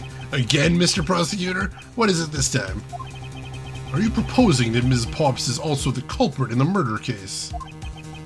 What happened? I thought Officer Meekins was your suspect. I found it. Found what? That officer's gun. He literally dropped it in the middle of a thick patch of grass. The country's police are a sham. Just look at how careless they are. What are you calling a sham? The officer's gun didn't show signs of having been fired, so it can't be the murder weapon. Officer Meekins has been cleared of all charges, I see. And that's when a brand new suspect comes walking onto the scene. The murder only happened because the kidnappers started fighting among themselves. As I recall, it was you who said that, right, Mr. Prosecutor? Miss Pops, did you really kill Mr. Deacon? Yes, I killed him. I can't believe it. Thanks for the confession. Agent Lang, it's much too early to declare this case closed. Look at you, so sure of yourself. We've got the culprit's own confession and some very incriminating evidence. What more could you ask for? Ms. Lauren Pops. Yes? I want to hear it from you. Tell me your side of all that has happened today, from the kidnapping to the murder. But why? I'm a kidnapper and the killer. Isn't that enough? Oh God, stop, what are you doing? What's wrong with you? It's fine if you're the one behind everything, but only if that's the truth. Now then, will you tell us the truth? Or is there some reason why you can't?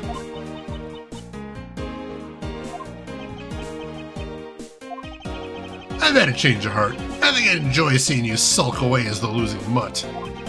Alright, you heard me. Let's hear about all the evil deeds you committed today.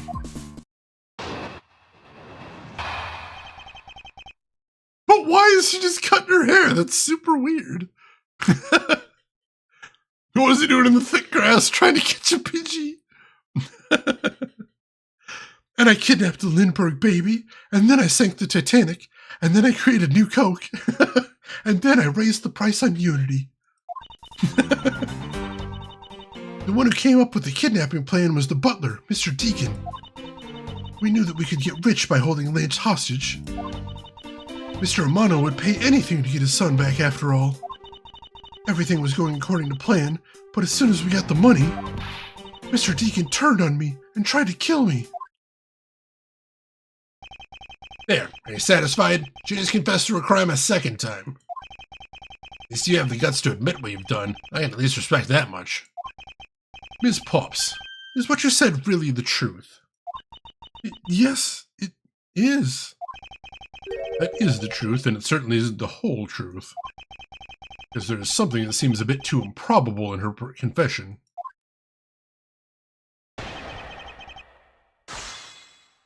Yeah, I heard about that. I think they have that over here as well, LTG.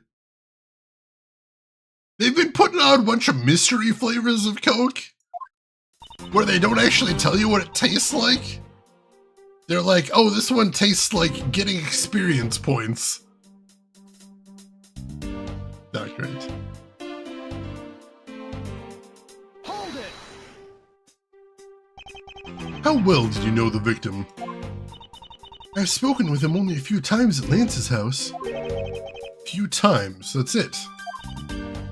Yes. They only met a few times. I don't see how they could have trusted each other. But if you hardly ever talked, then how could he trust you not to steal his plan? That's completely irrelevant. He was planning to betray her from the very beginning. Which is why he chose someone he wasn't especially close to. Isn't that right, Sheena? Yes, however, Mr. Deacon made a very poor choice. In the end, he was killed by the one he intended to betray himself. Ha! Bet he didn't see that one coming.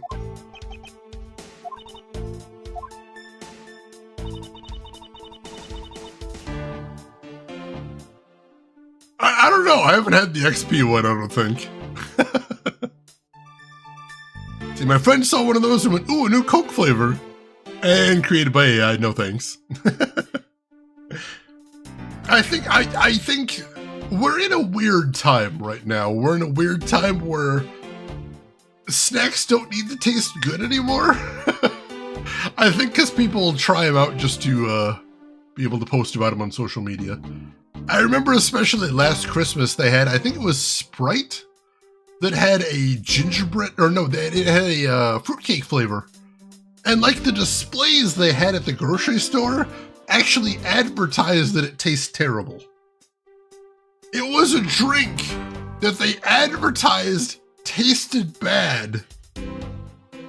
That's kind of where we're at today. Strange times, folks. Strange times. I can hardly talk though because I did once drink the Jones Soda Holiday Pack. And I can confirm, it was a waking nightmare.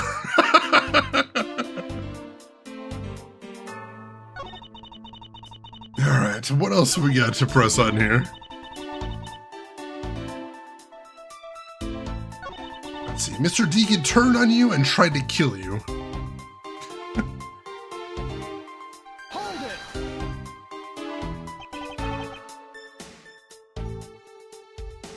Let's see. Malkill, you tried the turkey with... Yeah, that one was really bad. That wasn't my least favorite of the sodas, though.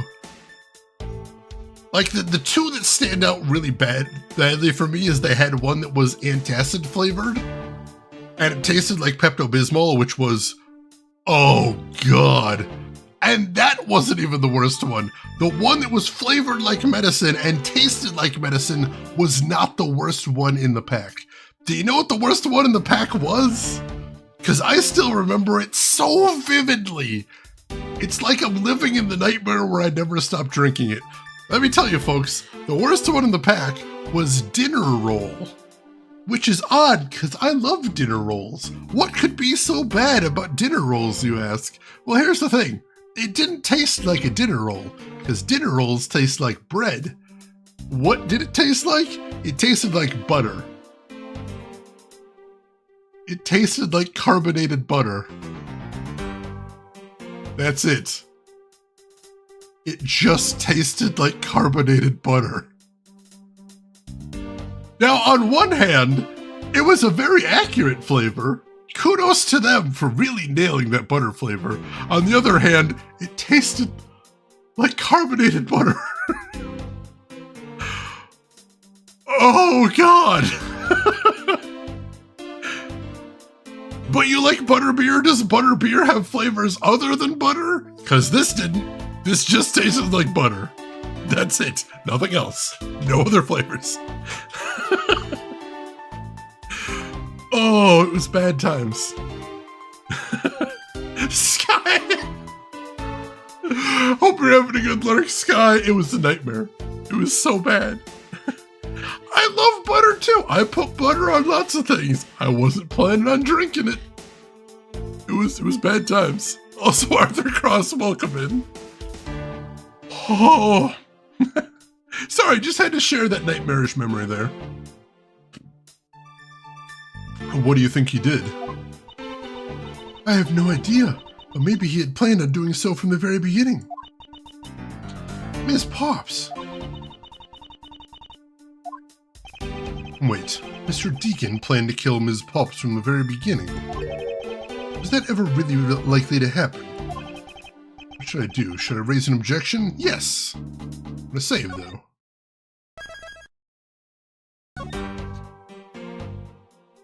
Who would drink carbonated butter? I mean, I did, so I can't really talk. Are you saying you drank alcohol-free butter beer? But it wasn't a beer. It was just butter. It's just butter. I'm sorry, but I don't think what you just claimed is all that likely. Huh?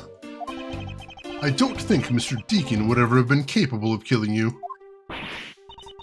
Why? We were total strangers. It's not uncommon for people to kill each other over money. Ms. Pops, you really are clueless, aren't you? What do you mean? You never knew what your role in the kidnapping was, nor do you know who you really are. But I do, and I can show you with this piece of evidence. This proves that Mr. Deacon wouldn't be able to bring himself to kill Ms. Pops. Take that! Why are you showing this to me? So what about the pendant? This pair of wings, along with this piece of evidence, shows who you really are. Take that! These two pendants resemble each other, wouldn't you agree? Hey, you're right! They're the same color, and they're even made of the same material. I believe that these two pendants are actually one. Huh? Shall we give it a try? Wow, it's totally Pegasus! But why? Why does my pendant match up with Mr. Deacon's? You're a smart lady. I'm sure you can imagine why that might be. Ah, no! That can't be! So the two make a set. Ha! Just another trinket. It's not as though this changes anything. You lack imagination, Agent Lang. Very well, I'll show you with this evidence. Oh god, do we need more?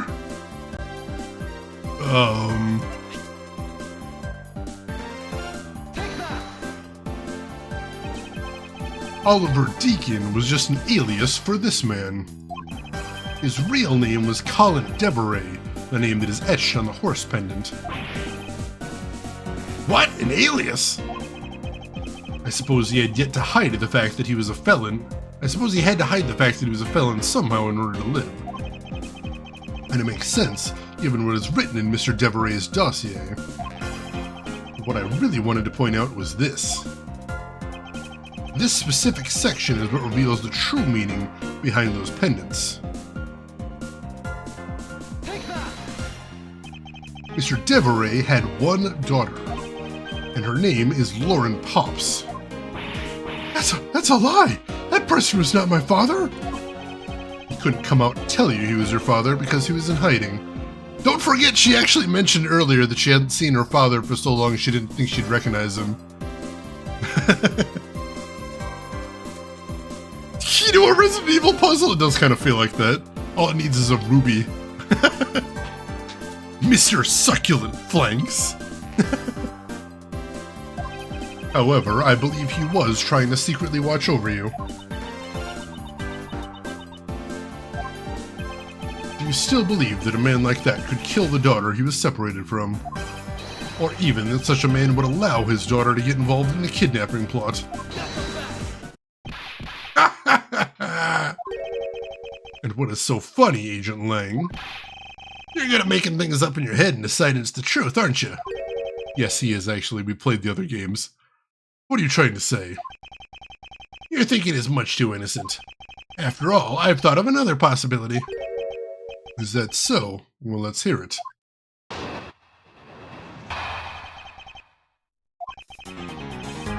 Let's see. Ooh, excellent. I'll have to look into that later, LTG. I'm sorry, I need to blow my nose again. I will be right back, folks.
Alright, we are back. Thank you for waiting there. Let's see. Rain, you went downstairs and found that August left you an offering of a cherry cloud pastry. Hell yes! That's pretty awesome. Alexa, play Despaliso. Alright, what do we got here? I'll grant you that the two of them are father and daughter. But isn't it possible that they both knew that fact? It was no coincidence that the reunited pair became involved in the House of Amano. And the two of them made good use of their meetings to plan this little kidnapping. Wouldn't you say my scenario is perfectly probable as well? So this is his version of how things might have been. You don't have any proof that either one didn't know of their true relationship, right? You mean they knowingly committed the kidnapping as father and daughter? That's right. As one really rotten family. That really what happened. Better take a long, hard look at the evidence.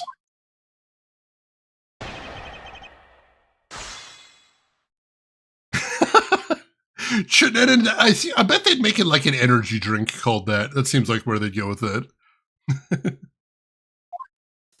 Alright. Isn't it possible that they both knew the fact? Hold it! You think they knew? Yeah, I don't think only the victim knew. I think the girl realized it as well. They both knew who the other person was, but they had to pretend that they didn't. Because he was on the lam. You got it. The victim couldn't exactly go around flaunting who he was. Furthermore, it was no coincidence the reunited pair became involved in the House of Amano. Hold it! One is a butler and one is a friend of the son, you mean? They probably thought that was their best shot. Is that what you honestly believe? Of course. Two of them made good use of their meetings to plan this little kidnapping. Hold it! You mean how they plotted to commit this crime as blood relatives? Can you think of a better partner? They're certainly a clever pair. The butler and the girlfriend. No one would ever suspect that they were, in fact, family. Yes, from the very beginning, they painstakingly practiced those roles well. Alright, let me see what our evidence is. We gotta find some hole in this theory. Let's see. Drev, welcome in. How are you doing today? I think, like his nickname is the Wolf or something, so it's not far off. You're on the right track there. Alright, what do we got as far as evidence here? Let's see, so we got the pendant. Gun that fires blanks.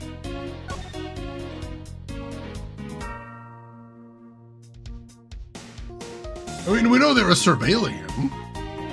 Is that a thing? We still haven't figured out what to do with this love letter.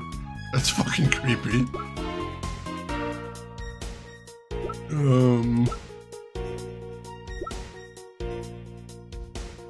Nothing else to see there. I've got a guess, but I'm not sure. Hold it! I believe you're being a bit too overconfident for someone with no evidence. Am I? Because I don't see you presenting any evidence to the contrary. No evidence to counter him, we're stuck at a draw. Agent Lang isn't wrong. His scenario is certainly a probable one. You better hurry up and do something, or Lauren's gonna wind up looking really bad. I know, but first things first. Is Agent Lang's line of logic factually correct? The two of them really knowingly commit the crime as father and daughter.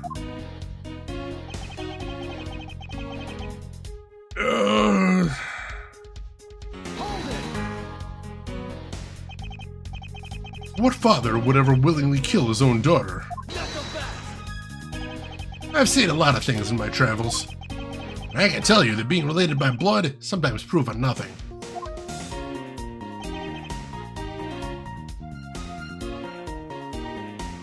Did we already press on this one? I don't remember.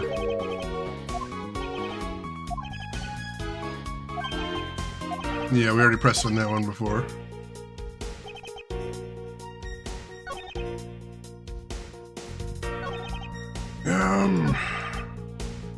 This one's tough. This one's tough.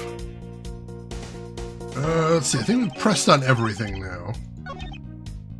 That one, that one.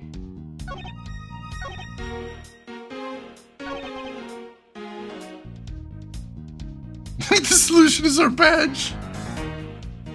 Hey, Groshin, welcome in. How are you doing today? Hope you're having a good weekend. Has Meekins coming to him yet? Meekins is off the hook at this point. We know he wasn't involved, he's just an idiot.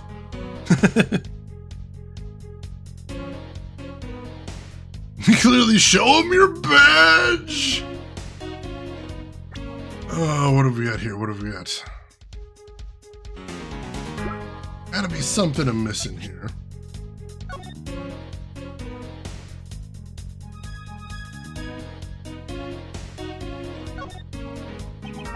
Lauren D is engraved on this pendant. I see that they wrote out her first name, but why just the D? Maybe it's the result of poor planning. I guess. Well, at least if I had to shorten my name, I would make it K. Faraday. That way, even if you just sound it out, it'd still say my name, K. Faraday. Whereas if I had to do the same, I'd rather it be abbreviated as M. Edgeworth. Hold on, I think you should abbreviate it as M.E. Get it? Ha! Who would have thought this little pendant could stir up such a strange conversation?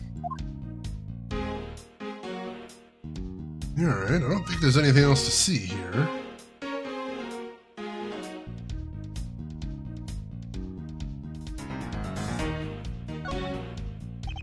It's a pendant in the shape of a pair of wings. There's a rather nice aesthetic to it. Hey, I see that even you can appreciate its beauty. Things made of platinum silver tend to have a nice feeling about them, you know? I'm only talking about its shape, Kay. Oh, is that what you're talking about? But you know, if we're talking about wing shapes, I think the brooch on my scarf is way cooler. That's not made of platinum silver, is it?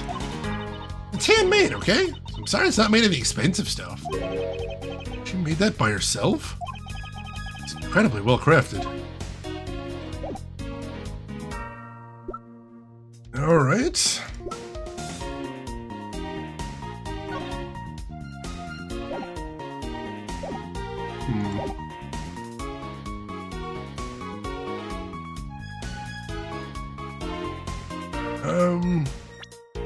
I don't think we can actually present profiles. No, we can't present profiles here. I was going to check the profile, see if there's any clues in there, but there's clearly not. It's unfortunate.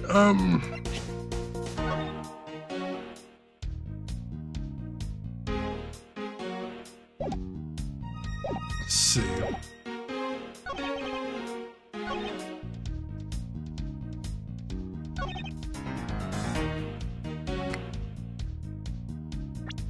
This one's a tough one. This one's a tough one.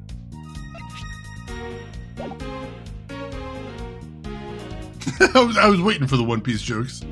We're talking about the importance of vitamin D because it's important for being healthy.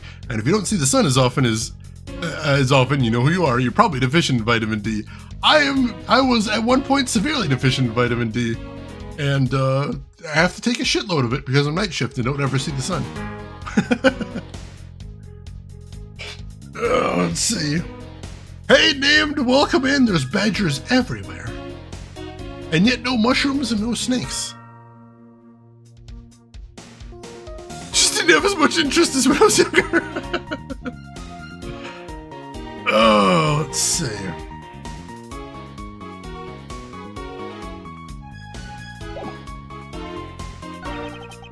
I'm not sure here.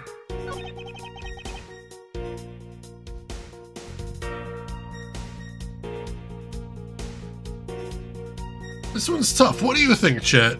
Do you guys have any ideas here? Oh, I'm honestly a little bit stumped. This one's a really hard one.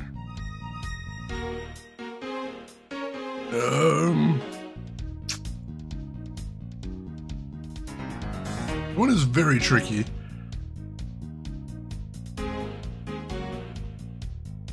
Well,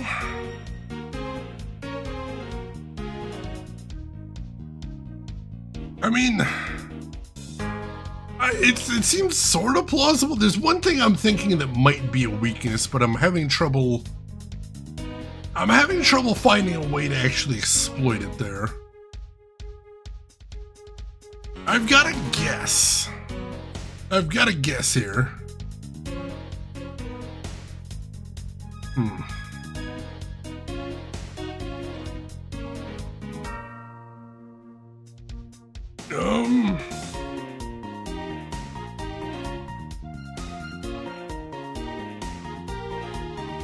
I'm not showing him the badge!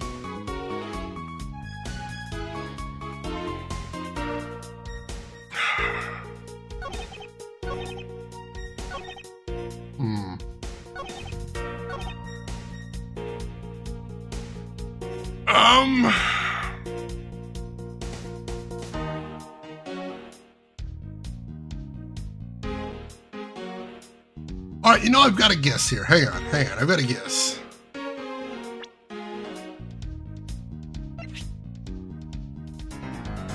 Because we forgot this changed in the last scene, right? The kidnappers stole 3 costumes. Objection!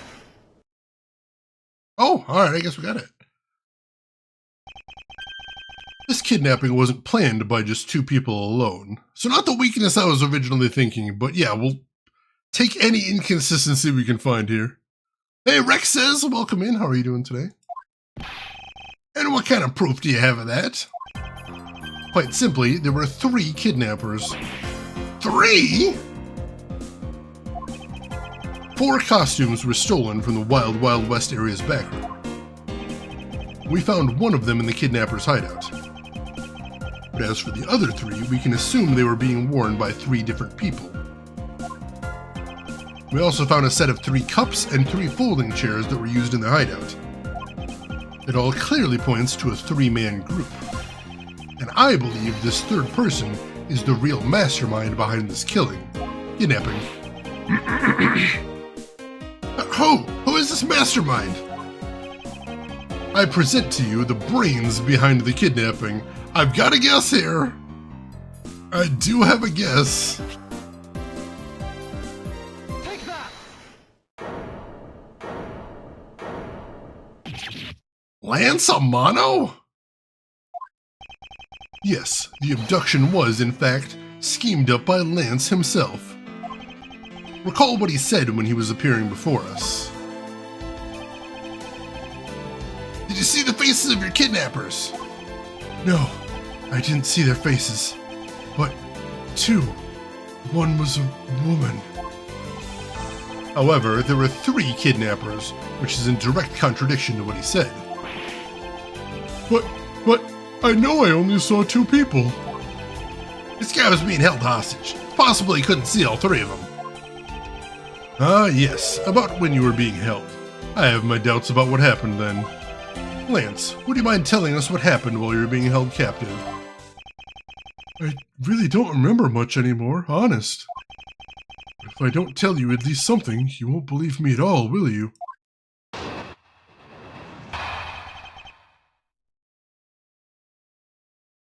See, Malkill and Kissa, that was your guess as well. I've been worrying about that for a while because that's a very common mystery trope, that the kidnapping was a sham the whole time. Hey, Bob, welcome in. How are you doing today? Yeah, if only we could get Old Bag arrested here. That would be delightful. I was kidnapped yesterday morning. They had me shut in that room, blindfolded the entire time. But the kidnappers suddenly disappeared around the time I heard rain falling outside. My hands were cuffed, but it was a stroke of luck that they left me alone. I made my escape and ran away from that room as fast as I could. I'm doing good, Bob, thanks. Sadly, it does happen in real life, too. It's true. It's true. Through the underground passageway, I presume. Are you okay? Sorry, I really didn't want to recall that horrible ordeal, but... now you believe me, right? No, not quite yet. Ah, how can you not? Why do you look at me with such icy daggers in your eyes? He's a prosecutor, because they're all like that. I'll have you know, Agent Lang, a prosecutor's eyes are for discerning truth. And should they be interpreted to be cruel at times, then so be it. Here's a sticking point in Lance's testimony. Let's see what he offers up when I push a little. I've got to guess what the problem is here, but we'll see. Your team game getting ahead of you? Alright. Let's press on this first. By that room, you mean the room in the kidnapper's hideout, correct? Yes, but I was blindfolded the whole time, so I didn't know that until I made my escape. Then you were in the same room as your kidnappers.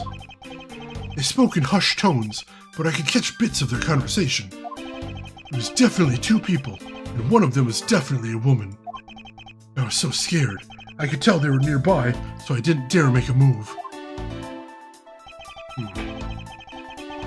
Kidnapper suddenly disappeared around the time he heard rain falling.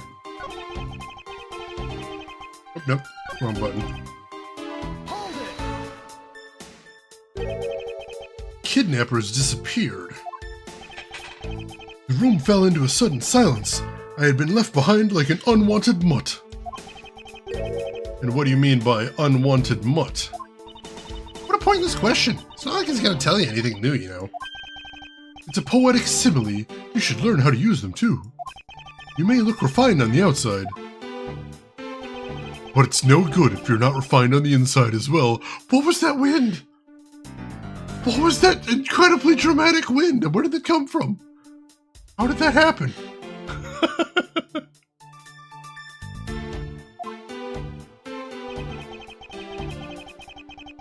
See, his hand were cuffed, but it was a stroke of luck that left him all alone.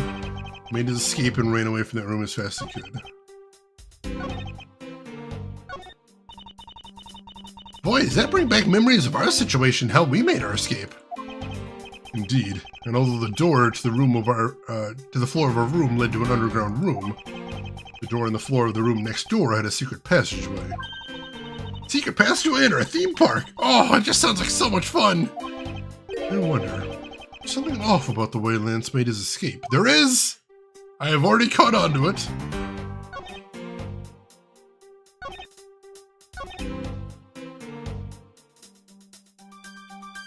Secret tunnel! Secret tunnel! Through the theme park. He summoned it just to strike the pose. Nature itself reacted to the hot air from his mouth.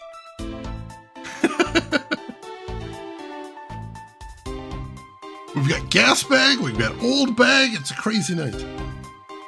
Hey DB Stewart, I'm doing good. How about yourself? How are you doing today?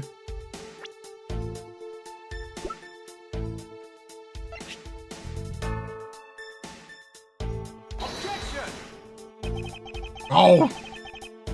I think that's the wrong statement to press on here. Dang it. I'm pretty sure that's basically where I should be going here.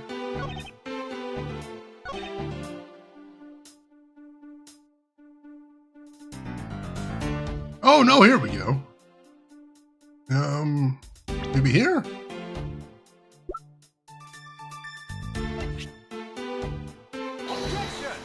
No, that's not it either, dang it.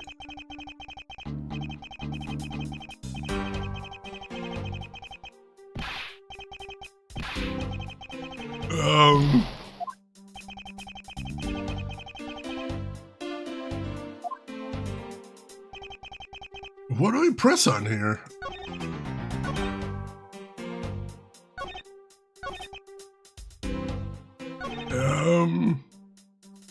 See, I'll press on this and see if we get anything.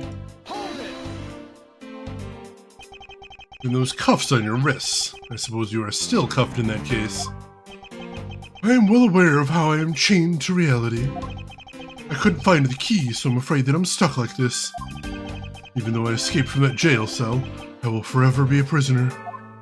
He's so dramatic.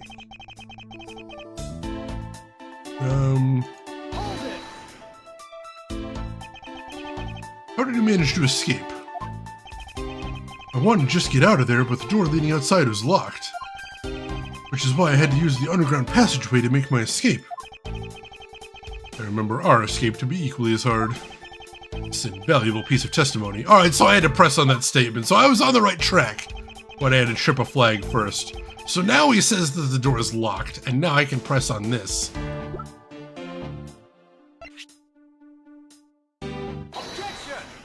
There we go. Right idea, wrong execution.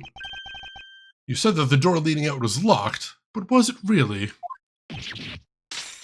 Whoa! We're talking about that room behind the saloon front, right? Look, I heard that it took quite a few men to get that thing open. Right, Sheena? Yes, that's correct. Then take a look at this. What is that? Sword? Not especially reliable one if it's broken like that. Allow me to start from the end. My conclusion is that the door was never locked. It was simply held shut by this sword, which was used to jam the handle. Lance, even though your hands were cuffed together, you could still use them. If that's the case, then why did you not simply remove the sword and escape? Why didn't I? I was disoriented. Yes, that's it. I didn't notice it. As if I should accept such a bold-faced lie.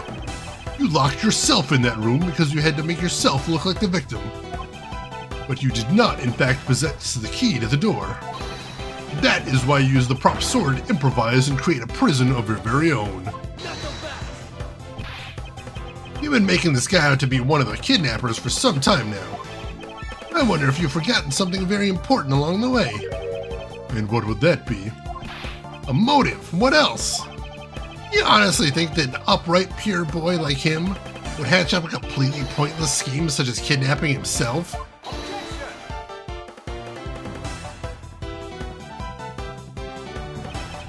This proves that Lance did indeed have a motive to commit a crime. Take that. To put it simply, Lance has a very urgent need for money. This is hardly your typical love letter. It is, in fact, a collections bill. It appears our upstanding boy has accumulated quite a debt. Isn't that right, Lance? Looks like it's hard being the son of a rich man, too. Must be rough when you have to resort to stealing from your own old man, huh?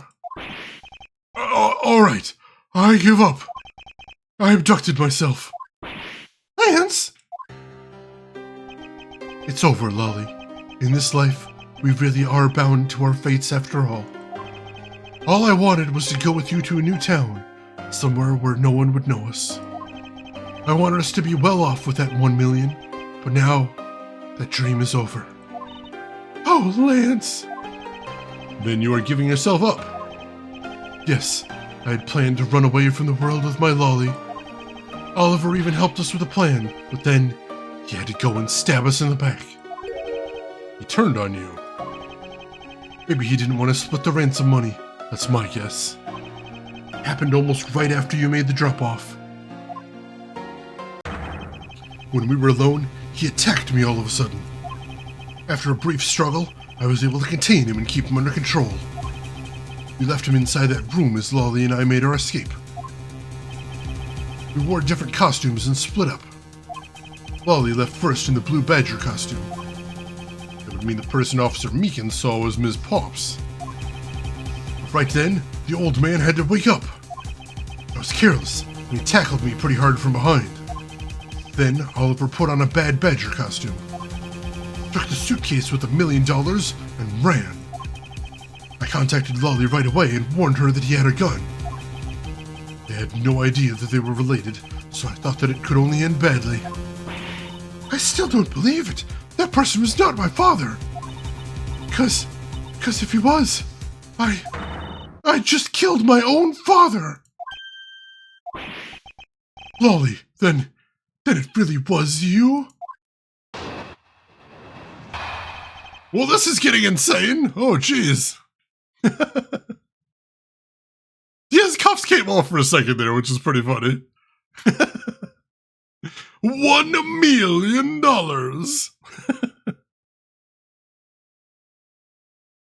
I love that if you're a certain age, if you're from a certain generation, you see the phrase $1 million in all caps by itself, and you just know how it's pronounced. You just happen to know exactly how that phrase is pronounced. Yeah, why does she have scissors? What is going on here?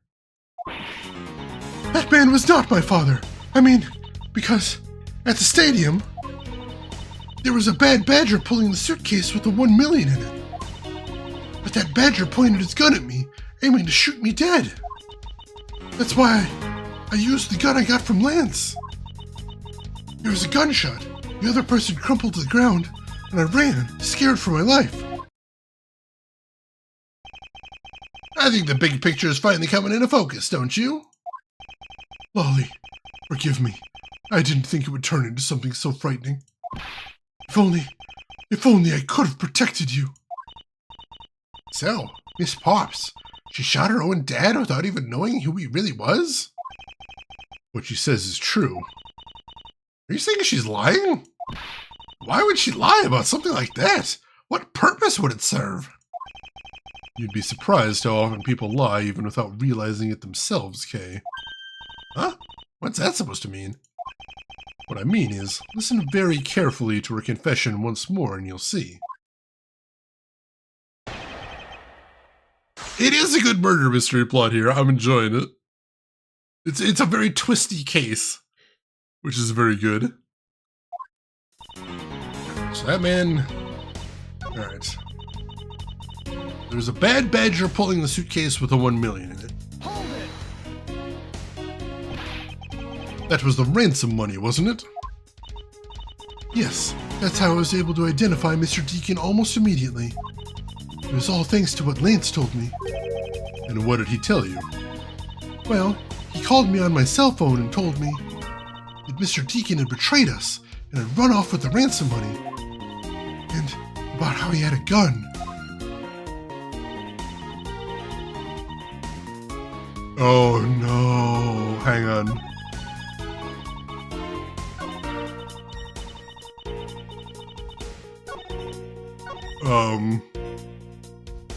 Oh god, let's save. Oh no.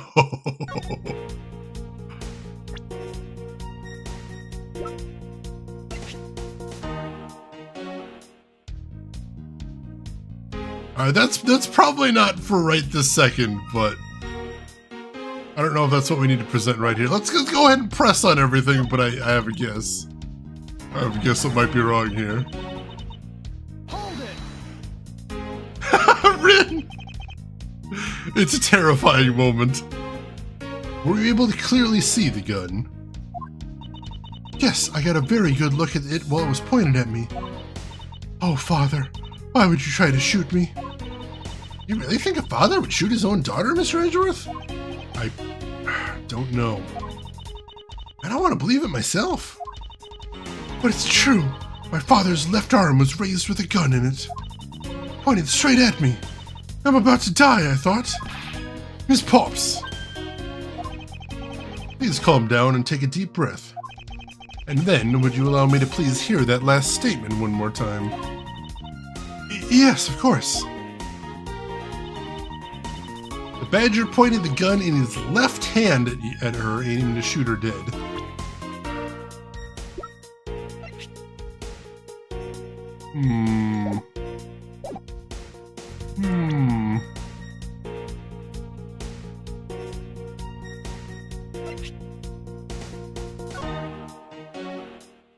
Bad Badger holds his gun in his right hand. Why does the maid have a ruby ring worth millions, Bob? Would you believe it's literally actually a ring pop? Because it's literally actually a ring pop.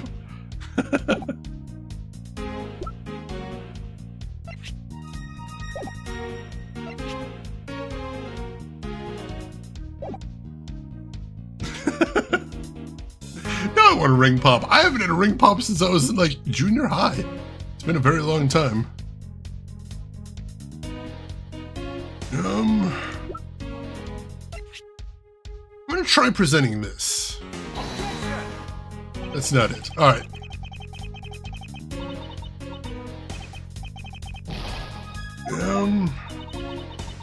There's a couple routes to go here, but I know we're on the right track.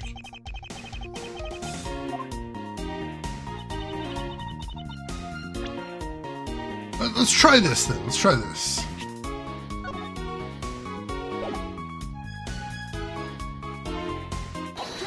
There we go. Rex says when you proposed to your wife, you gave her a ring pop. I need to hear how she reacted now, because that sounds hilarious. Oh, awesome, Bob. Good deal, good deal. Oh, that's hilarious, some guy in a hat. Nice costume there. I have a dossier on your father. And according to this, your father was right-handed. Ah, then the person pointing a gun at you from atop the stage was not Mr. Deacon. Hold on there, Mr. Prosecutor. I think you need to take a refresher course. The Bad Badger has a model gun attached to his right hand, which is why the only hand he could have held the real gun in was with his left. Is it possible that it went down like that? Agent Lang, were you paying attention to what Ms. Pops was saying? Then again, I suppose I can't expect someone who's never set foot in court to catch it. Enough with the smugness, out with it already. Ms. Pops told us earlier. There was a Bad Badger pulling the suitcase with the 1 million in it. According to you, the Bad Badger had the gun in his left hand, which would mean that he was pulling the suitcase with his right hand. Is that correct, Ms. Pops? Yes, exactly. And I'm sure it was the Bad Badger. Had those huge sunglasses on his face. But if that's the case, even I can see there's a huge contradiction. Yes, Ms. Pops claims to have seen the Bad Badger.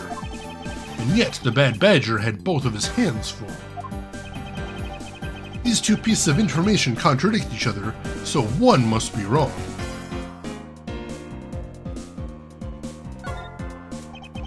Holding a gun in his right hand as he pulls the suitcase with the same hand.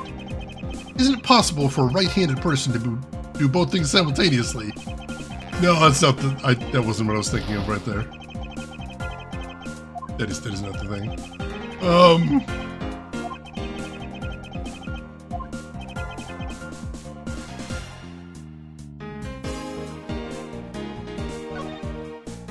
There we go, that's what I was thinking. They are both correct. Impossible! That just leaves us with an irresolvable contradiction. Miss Pop's entire statement rests on the fact that she saw his sunglasses and beard. But what if the Bad Badger wasn't wearing pants on his lower half? This proves that there is a way for Bad Badger to freely use both of his hands. Take that! No, what?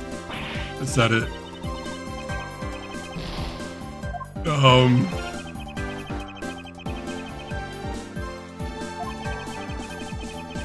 But the Bad Badger costume is a model gun attached to its right hand, which is what created this contradiction about which hand did what.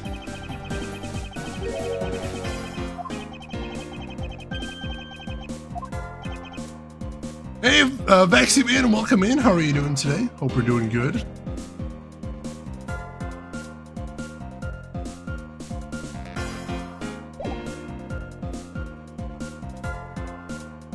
Oh, here we go. I think this is it. Take that! Brute force at work? I kind of had an idea there. I was kind of barking up the wrong tree. And Vaxie Man, thank you for redeeming the posture check. Oh, it has been a long evening. Everybody else, probably take a moment to stretch as well. Good to get that blood flowing there. Also, looks like we just hit 75% on the community challenge. Thank you, everybody who's been kicking in. We are making great progress there. And everybody else, feel free to kick in if you are interested in seeing a cute adventure game get added to the schedule. Brute force, best force. What is a stretch? Put a miserable pile of muscles distending. But enough talk, have at you. Oh, jeez. Alright, thank you for that. And I hope you're doing well, Vaxie Man. Oh, you're doing alright? Excellent, excellent. The costumes have two parts to them, a head and the body. Oh, I get it now. The head Miss Pop saw was probably really the head of the Bad Badger. However, is it not possible that the body was that of an entirely different badger? Different badger?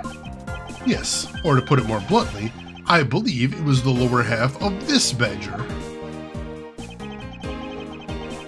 The body of the Bad Badger that she saw really belonged to...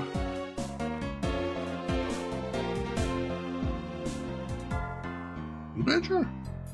Take that!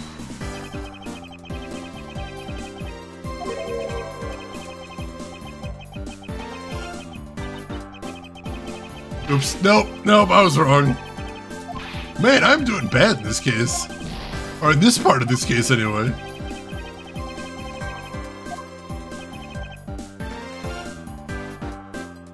Take that! What? The heck is it? It's the Proto-Badger. Yes, and it's a simple matter of process of elimination. Ms. Pops was wearing the Blue Badger's costume, so we can eliminate that one. And the Pink Badger is the wrong color, which would have been incredibly obvious. All that is left is the Proto-Badger costume. Ms. Pops, who is the one who wore the Proto-Badger costume?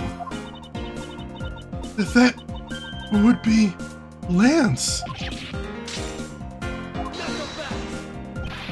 Are you saying what I think you are?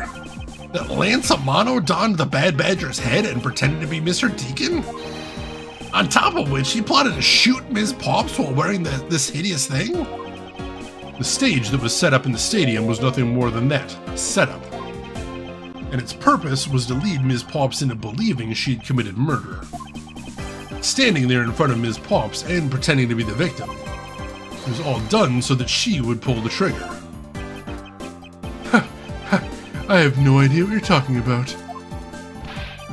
Why exactly would I have to do all of that, huh? There is but one reason. Lance Amano.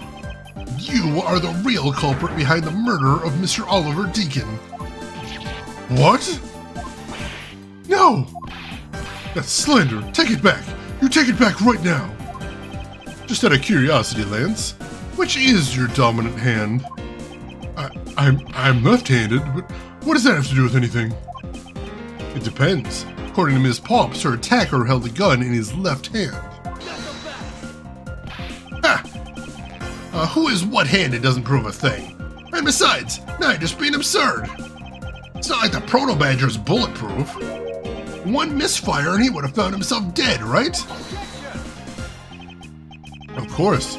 Logically, if he had been shot, he probably wouldn't be here with us. But I believe he'd even thought of that as well and prepared accordingly. And this should be all the evidence you need. This is how Lance made sure that he wouldn't be hit by a bullet. Take that! We found one half of a Bad Badger costume in the hideout, a broken one. It was not the same one the victim was wearing, plus it was missing something. And that something is the model gun that the Bad Badger carries, which can fire blanks. What? Miss Pops, where is the gun you use now? I threw it away into the sea. That makes it a bit tough to verify what it was. Although I believe that we can safely assume it was the model gun in question. I've heard enough. All you've been spouting so far is pure conjecture. I admit that as long as the model gun is lost to us, I can't prove I'm right. However, I can say that the probability that I'm right is very high. Okay, let's pretend that you're right and that the murder at the stadium was a fabrication. In that case, where do you think the murder really took place, Mr. Prosecutor? I don't know yet. Ha! I knew you were full of it! However, I do believe that the murder took place during an earlier time frame. Please, wait a second. It's simply not possible. Because I saw Mr. Deacon after he was restrained by Lance. You saw the victim in the state of being restrained? Interesting, interesting. Yeah, nobody seems very concerned about the $1 million. We don't actually know where that ended up, I suppose, which is interesting.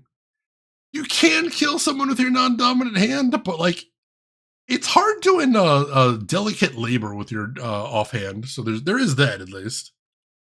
And also, that's a hell of a detail to think to try to cover up with your plot, I suppose.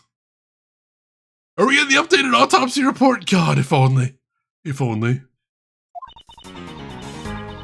I came back to the hideout long after the other two. By that time, Lance had already subdued and restrained Mr. Deacon. He had tied Mr. Deacon securely to the beam in the room next door. After that, the two of us put on our costumes and made our escape.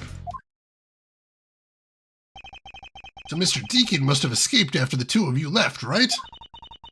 We thought that it'd attract too much attention if we left together, so I left first. We planned to meet up again at the stage in the stadium. But then, as I was walking through the park, I got a call from Lance on my cell phone. Oliver managed to escape. It looks like he was waiting until I was alone. He also stole the gun from me at that time. And then the murder happened. Mr. Deacon must have overheard their plan to meet up at the stage. Well, Mr. Prosecutor, Ms. Pops saw the victim with her own eyes. Which means that the victim was still alive at that time, wouldn't you agree? Why does it sound wrong to me? I know why! There must be something amiss about this account. See what happens when I examine it in more detail. Yeah, I know exactly what's wrong here. Let's see if we can press on the suspicious statement here. Which is this one right here.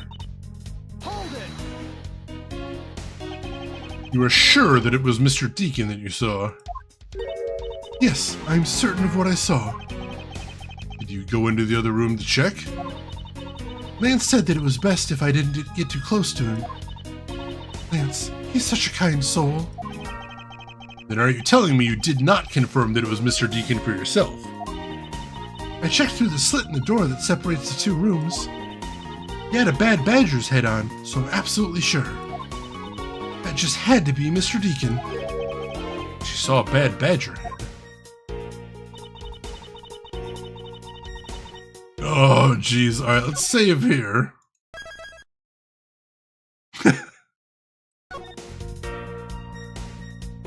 Yeah, well, actually, Wendy Oldbag was here earlier. But, she was only here for a brief time, thankfully, and she hasn't showed up again. Oh, God. Alright, Alright.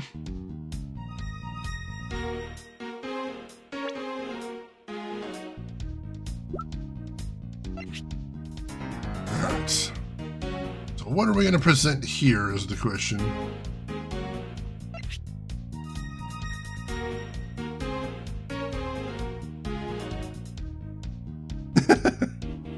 Don't summon her, oh God! Objection! Yeah, this one's at least a pretty simple one. Ms. Pops, the person you saw was not Mr. Deacon at all. Huh? The person you actually saw was this person. It was me. Huh? The person I saw was you, Mr. Edgeworth. I always thought it was a bit odd. Why would the kidnappers abduct me even after I handed over the ransom? It's not as though I saw the face of the kidnappers. If I were them, I would have just taken the $1 million and ran. But in the end, there was a point to it all. It was to make me look like Mr. Deacon.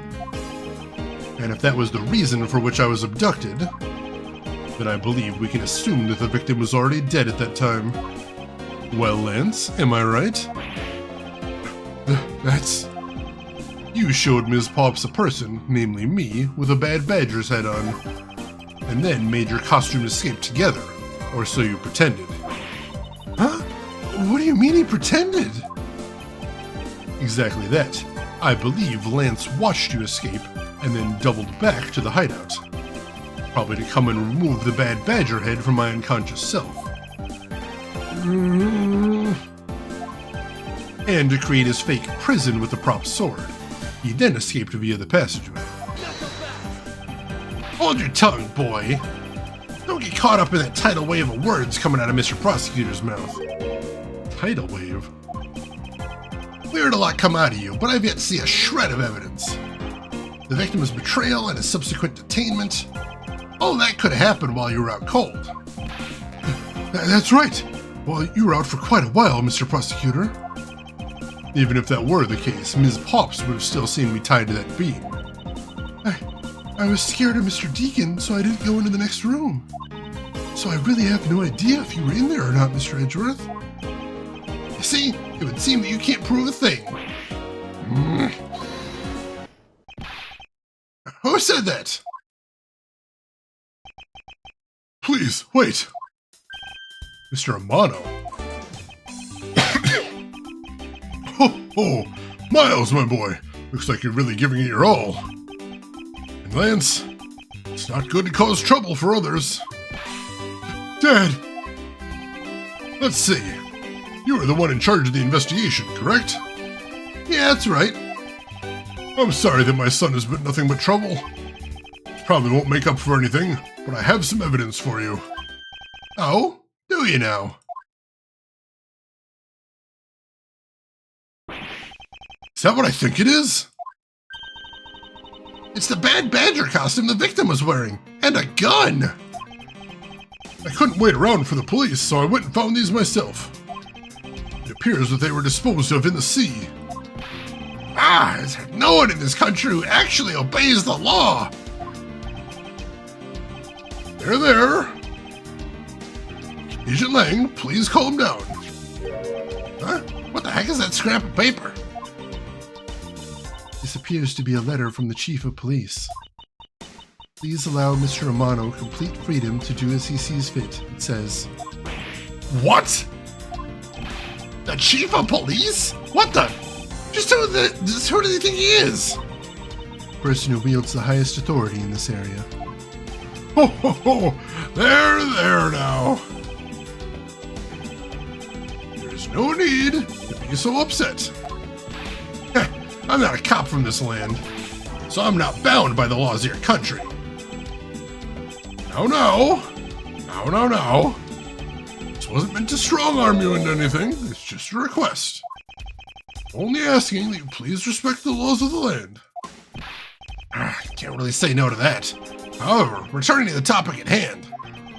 It doesn't matter who found the evidence. Its value remains unchanged.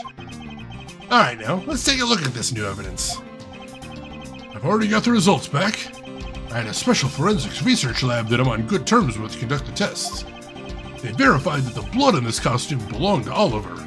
As for the gun, the only fingerprints they could find were yours, Lauren. What? You disappoint me, Miles. I can't believe that you would cause my son such stress and heartache. Thank goodness I was able to find the final pieces of evidence.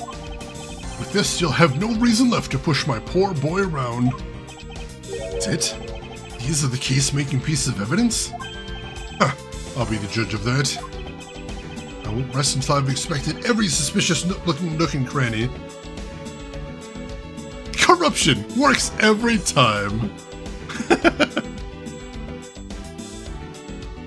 For the record, Interpol actually doesn't have a ton of power.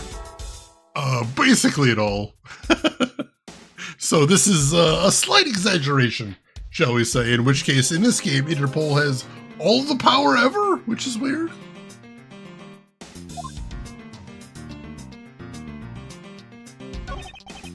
Could this gun be the actual murder weapon?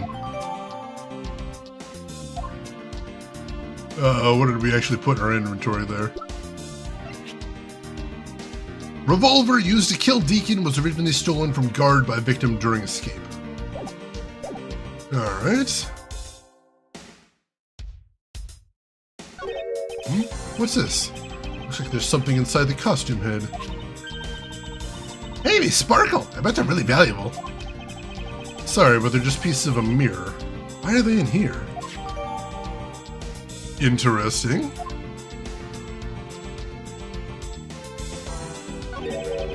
This bullet hole looks kind of burnt around the edges. Wait, those burn marks were left by the gunpowder. This is the most important fact. Why is that? Because it's proof that the victim was shot at point-blank range.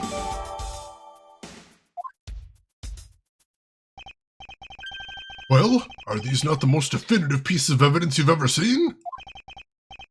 Thank you, Dad. This should be enough to convince even Mr. Edgeworth over there.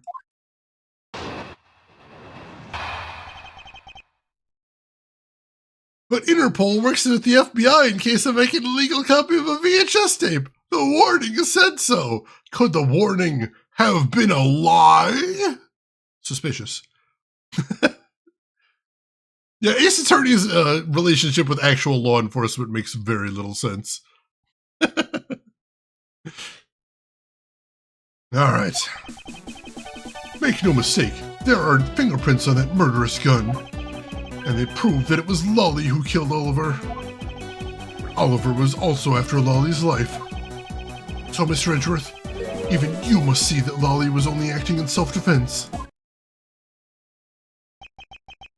The fingerprints on the weapon, Oh no, this isn't helpful at all! Look, Mr. Edgeworth, all I want to do is save Lolly. But in the end, all I can do is watch as she takes the punishment for her crimes. That may be all you can do, however, I still have a case to solve and a job to do. The job of unraveling your insidious lie. You wound me. Why won't you believe me even in the face of all this evidence? Yeah, this dude's an absolute bastard. We're gonna take him down. We are absolutely taking him down. Alright. We know there's fingerprints on the gun, but we're gonna press here anyway. Those fingerprints. Are you sure they belong to Ms. Pops?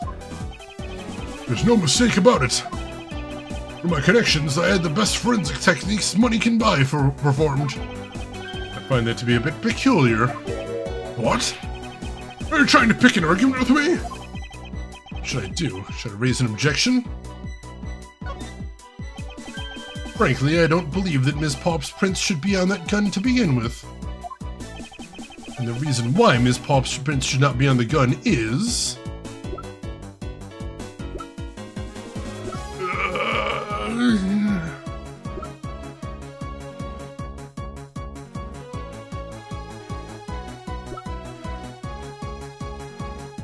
what do we use here?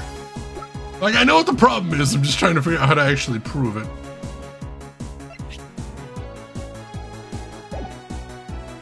Like I said, I know what the thing is, I'm just trying to think, how do we actually prove it here?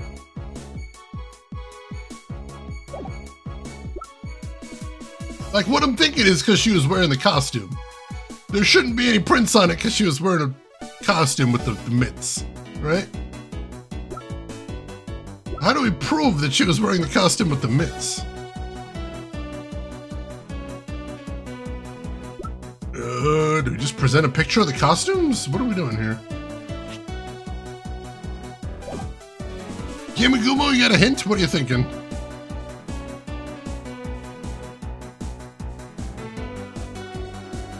Costume with the mitts and boots with the fur. With the fur?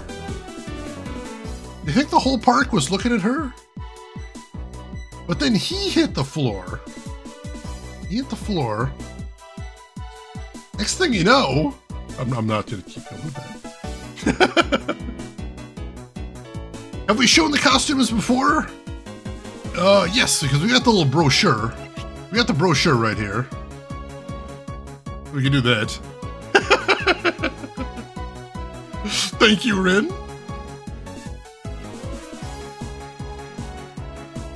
Blue Panther cosplay for Shane this year. I should actually look into that. It's true, relentlessly. It's such a dumb song, but it's so catchy. All right. Yeah, let's just try presenting this. Take that! Oh, that was right. It's simply not possible for Ms. Pops to have left any prints on the murder weapon. Because while she was at the stadium, Ms. Pops was wearing a costume. Huh? But there's been no mistake! We found fingerprints! Well, Ms. Pops, do you remember touching the gun at all at any time? Ah, yes. As a matter of fact, I did hold it for a bit, back in the hideout. I handed it off to Mr. Deacon when he and Lance left for the haunted house. To retrieve the ransom money, I suppose. And there you have it. That is when Ms. Pop's prints found their way onto the gun. You understand now, Mr. Romano. The fingerprints do nothing to prove that Ms. Pops is the murderer. Well, you still don't have anything to prove that she isn't the killer, right? You seem very adamant about insisting that your girlfriend is a cold-blooded killer. Oh, Lance. What? No way! I'm incredibly worried about her. But that doesn't change the fact that you don't have any evidence, right? That's where you're wrong. I have the evidence. What? How? The story that Miss Pops killed the victim at the stage in the stadium. The whole affair is simply not true because it was not the real crime scene, but a setup. This proves that the real murder was not committed at the stadium at all.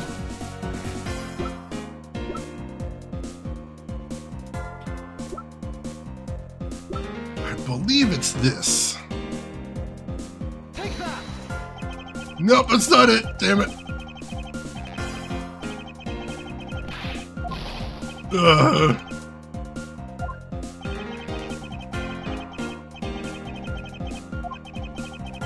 murder did not happen at the stadium. In the scenario where the victim was up on the stage and Ms. Pops was down below. Oh, I know. Oh, no, I know. I see it now. I see it now. My bad.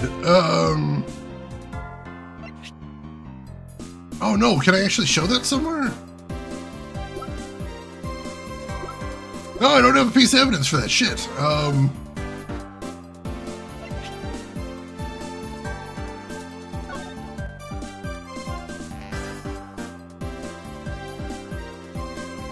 I can look at the gun, but I don't think there's anything to see there.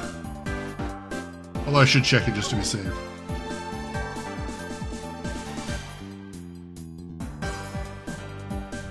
I saw something to inspect on here a second ago.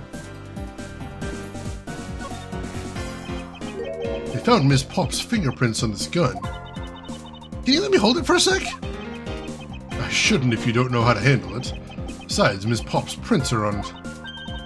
Look, I'm wearing gloves. I'll be okay. I just want to take a look, that's all. It's not like I'm gonna run off with it. The only thing is I don't return are treasures. Stealing either one would land you in jail, you know.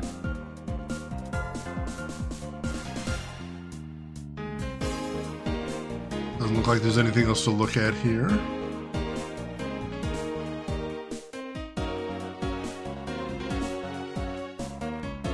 Nope, nothing else to see there.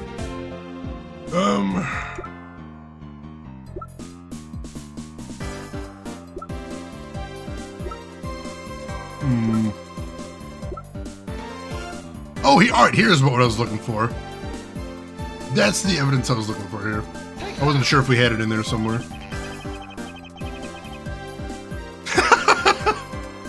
That is a perfectly timed quote. Oh my goodness. Backseat Man, nice all in. And KC, a nice all in as well. Let's take another good look at the costume the victim was wearing. Then I believe you will see why I insist he was not shot at the stadium. This is the part of the costume that proves it. As the crosshairs are basically right on it anyway. The burn around this bullet hole was made when the victim was shot at point-blank range. Ah! So you mean the murder Ms. Oldback saw at the stadium really was? Yes, she saw two people, but they were separated by a distance. If the victim was indeed shot from below the stage, there shouldn't be a gunpowder burn. Ah! Look at you, Mr. Smarty Pants Prosecutor. Since you seem to know all the answers, why not tell us where the real crime scene is, then? Lance set me up to look like Mr. Deacon back at the hideout. If that's the case, then the murder must have happened prior to that. And the location where Lance and the victim were at just before I was imprisoned was... Oh! I hadn't figured it out yet, but I just did now. I've got it! I know the real scene of the murder. The real location which Mr. Deacon was killed was here.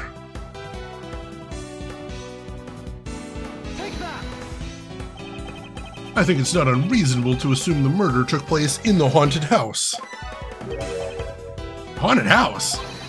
Yes, and I have proof that it's highly likely the victim was killed there.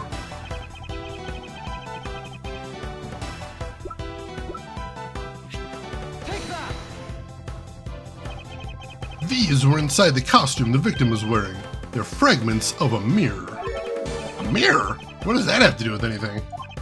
Indeed, you don't exactly expect to find a piece of mirror inside a costume. Yeah, it's actually pretty dangerous. However, there is one place I can think of where there is a plethora of mirror fragments. And that is the haunted house. Lance Amano, I propose that you killed Mr. Deacon with a revolver in the haunted house. After that, you stole the Blue Badger-mobile to move his body to the Wild Wild West area. The timing of when the Blue Badger-mobile was stolen confirms this as fact. Miles, my boy! Say no more! I'm sorry, Mr. Amano, but I cannot do that. Be quiet! Yes, please do something! Stop that boy from speaking any more nonsense! Ernest Amano, correct? I meant you. Now be quiet, Gramps. How dare you! I don't need words. The only thing I require is evidence. Decisive evidence. And to call these mirror bits decisive is a bit too presumptuous, Mr. Prosecutor. What? Shina, wasn't there a mirror in the kidnapper's hideout? Yes, there was a mirror there. A mirror that's for the haunted house. See, isn't it possible the fragments got into the costume there? But Agent Lang, there was no fragments on the floor, so the probability is very low. probability? Ha ha ha! Lang Z says, on truth's path, the word probability does not exist. The only thing that does is definitive proof. Question, Mr. Prosecutor, is, do you have the definitive proof you need?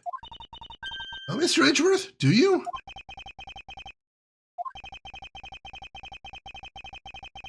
Do I have solid evidence that proves the murder took place at the haunted house? I don't know if I do. The answer is no. See? So since you don't have any, shut up! I don't have the evidence yet, but I'm certain the murder occurred around the time I turned the ransom over. At that time, the only people at the haunted house besides myself were Lance and Mr. Deacon. I can prove that the murder took place at the haunted house, and I can prove Lance's guilt in connection to the murder. What now, Mr. Edgeworth? Agent Lang, I have a special request. Yeah? I'd like to prove to you that the scene of the crime was indeed the haunted house. Why in the world are you asking the werewolf for permission? Because I don't really have a choice if I want to find the truth. Alright, permission granted. But you're not to touch a single thing, got it? That won't be a problem. All that's important to me is the truth be brought to light. It doesn't matter by who or what it's done, as long as it is. Shina! I'm here. Put in the paperwork for the authorization immediately. Understood. I'll go get the Gatewater Group's approval. Who is that? No. Hold on for a second. There's no need to obtain approval. Mr. Romano? Agent Lang, if you would please take a look at this. What is this? Shina! It's the deed to the haunted house. The deed? Read it out loud! Gatewater Land Inc. hereby bequeaths the property known as the haunted house to Mr. Amano for the lump sum of $1 million paid in full in cash. What? Oh, as you can see, I am now the legal owner of the haunted house. Are you kidding? When did you... I ran into the owner of the park earlier and I made the deal almost immediately. How quickly things move when you can prepare $1 million in the blink of an eye. That $1 million you paid? Don't tell me it was... Oh, that's right. This disgusting suitcase belongs to you, doesn't it? I don't have any more use for it, so you may have it back now. You used the ransom money? Why, Lance is a good boy. He even apologized for the kidnapping a bit earlier. So I do believe that I will forgive him. After all, he did return the ransom money. That's the way things are, so if you would please discuss things with me from now on.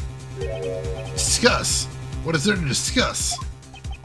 Why, permission to enter the haunted house, of course.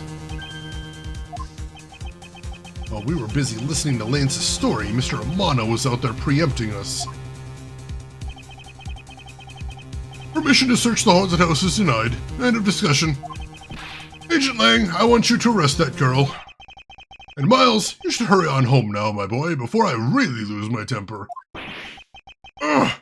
Mr. Amano definitely has the deck stacked in his favor here. What should I do? If I leave it like this, the truth will be lost forever. To be continued. Yeah, the old guy's an accessory now. The old guy is definitely accessory. Oh, God. Let me get caught up on shit. It was Lance in the haunted house with the revolver. It was. Werewolf? There, wolf.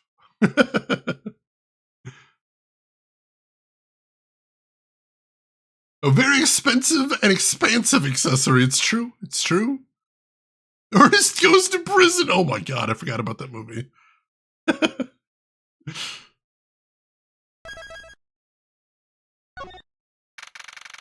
March 13th, 4:27 p.m., Gatewaterland Main Gate. I can't get permission to investigate the crime scene, then the truth will be lost. Hold it! Hold it! Hold it! Okay. Mr. Edgeworth, what are you doing spacing out? Have you forgotten? There's only one thing you should do at a time like this. And what is that? When the people are in a bind, the hero of justice appears to save the day. Look, you just leave it to me. For I am Kay Faraday, the second of the great Yatagarasu. I thought you were a thief, not a hero. Yatagarasu is noble and is always a thief of justice. That's... of course! If we have enough information, I can recreate the inside of the haunted house with this. Plus, if we then factor in everyone's testimony, you can recreate exactly what happened when I dropped off the ransom money. You may be able to figure out some new information through this. It's worth a try. Agent Lang. So you want to use your little toy? Be my guest. Okay, hang on. You're about to witness the true power of a real modern-day Robin Hood. Detective Gumshoe. Is there a copy of the haunted house's blueprint among the police's reference documents? Yes, sir! We got it just in case we needed it for the kidnapping case. Alright, I'll input the haunted house data then.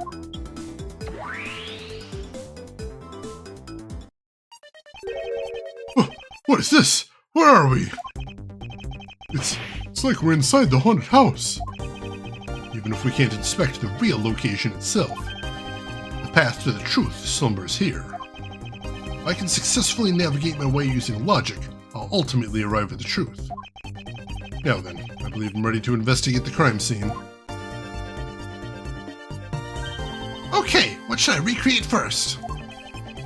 You haven't figured it out yet? Maybe I have and maybe I haven't, but I'm going to make you do all the hard work. Very well, I'd like to inspect the moment in which I was ambushed by my abductor. The two of them were definitely in this place at this time. I can verify that and may provide me with a new lead. I had just come out into the hallway after leaving the money inside the dining room. At that time, I saw a badger slumped over on the floor at the end of the hall. Eh? What was a badger doing all the way down there? I also thought it strange. However, I thought that maybe it was simply a mannequin that was set there for atmosphere. Do you know which badger it was? No, it was too dark to tell. All I saw was its silhouette. In that case, I'll just program a badger silhouette in for now. Okay, programming complete.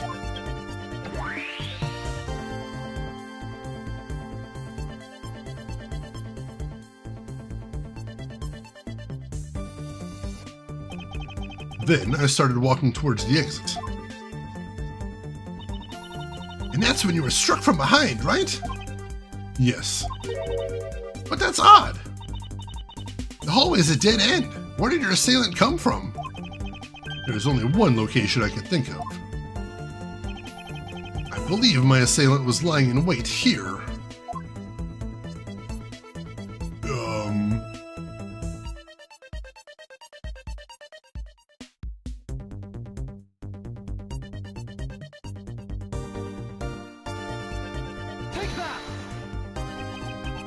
That doll I saw wasn't really a doll.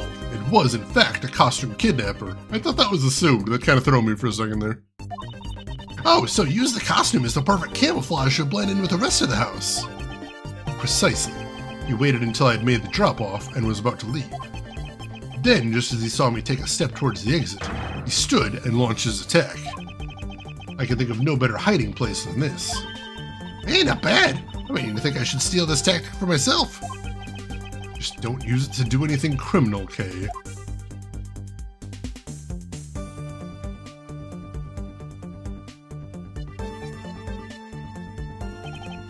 Well, Lance? What are you asking me for? As one of the kidnappers, I figured I should give you the chance to confess first. I was one of the kidnappers, but I don't know anything. I did come up to the haunted house, but I never set foot inside. I left Oliver in charge of picking up the ransom money. Didn't set foot inside. Are you telling the truth, or is this another lie? Alright, then you're claiming that it was Mr. Deacon who assaulted me. Yes, I'm sure it was him. Okay, inputting the new info now. Mr. Deacon was the Bad Badger, right? Since the Bad Badger has a gun attached to its right hand, I'll have to change it so the weapon is in its left hand.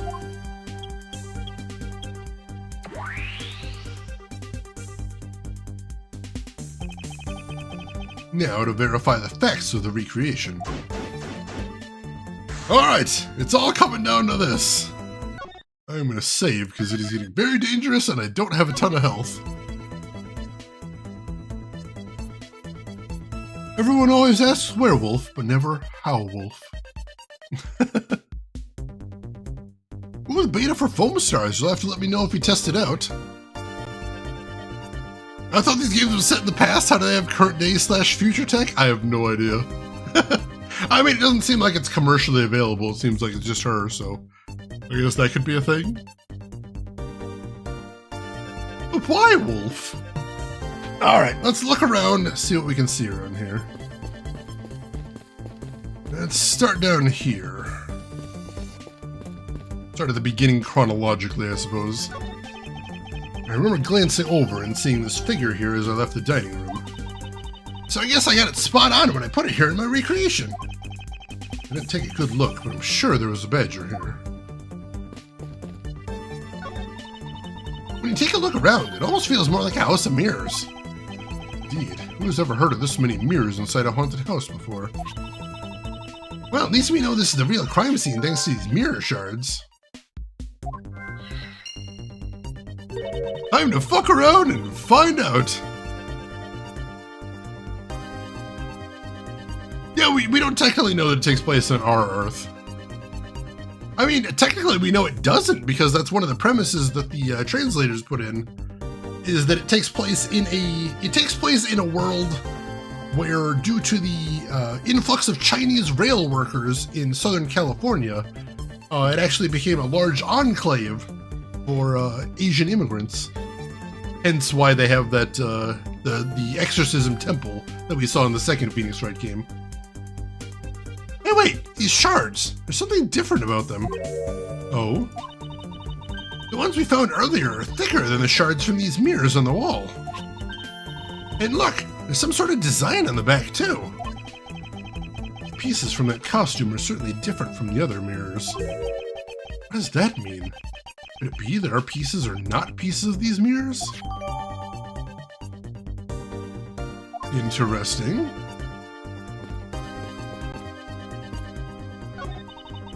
I imagine this is how he snuck up on you. The gadget of yours can even replicate people's movements.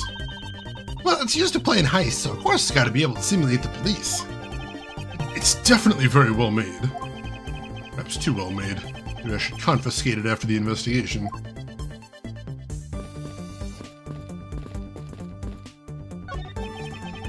Pieces of a set of armor are in a pile here.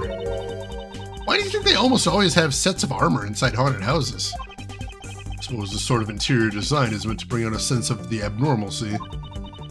Why do all your explanations have to be so hard to understand, Mr. Edgeworth? Now try explaining again, but this time so even a thief like me can get it. That may prove to be a most difficult task.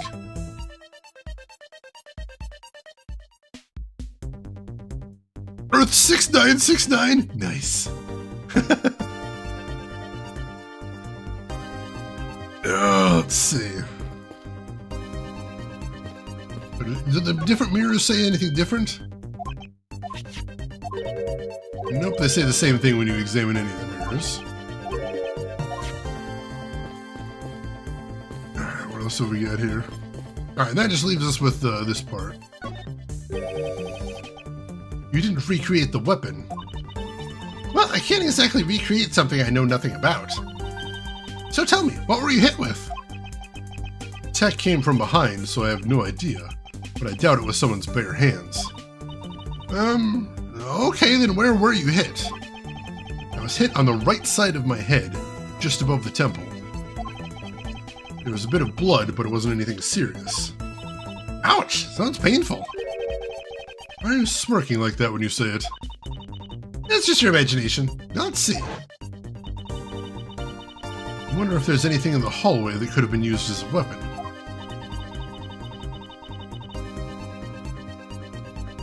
Oh, I have to present evidence?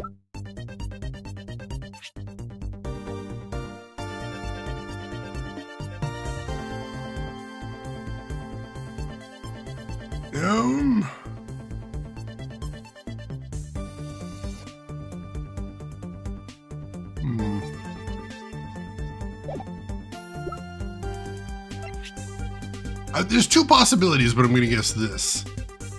Take that! I have it. There is indeed one such object lying here in this hallway. A prop sword. Are you talking about this thing here? Yes. Although we did find it at the kidnapper's hideout. Wait. Yes, it's possible that the culprit took it with him after using it on me.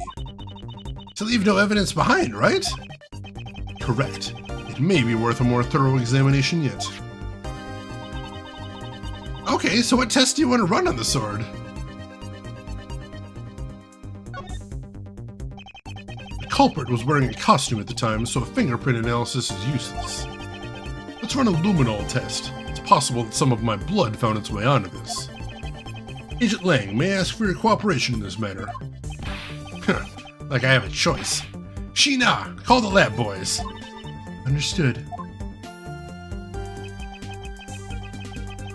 Except for a dab on the left side, it would appear that the blade is spotless. So it must have been the left side of the prop sword that hit you, right? Alright. Okay, I'll update the recreation with this new piece of info.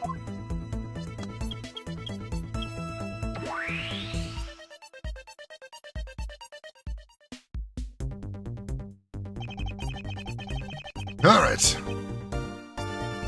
Let's take a look at everything we've got here now. Oh, that was what your idea was, Bob. Like I said, there's two things I thought it could be, so there we go. That was it. She does kind of have a 2B look to her.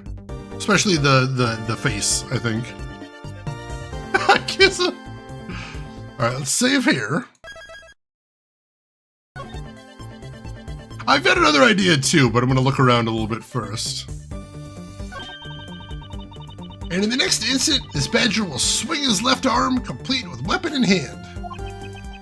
Yes, to club me with the left side of the prop sword.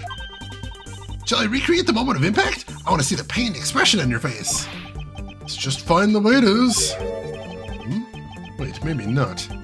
Just my imagination or something not quite right?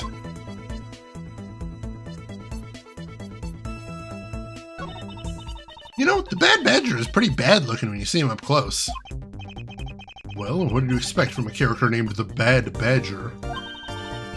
And those sunglasses, wearing them in dark makes him seem extra bad. Now I'm lost. Which meaning of bad does she really mean? It's me. I have to say, it's rather embarrassing to see myself like this. Oh, so what were you thinking about at the time? I don't recall, but I would guess I was thinking about the kidnapping. Really? Because I don't think so at all. Your face practically screams, I'm about to be conked over the head! If I had known that at the time, do you think I would have let myself be hit? That is a pretty thorough looking picture, it's very impressive.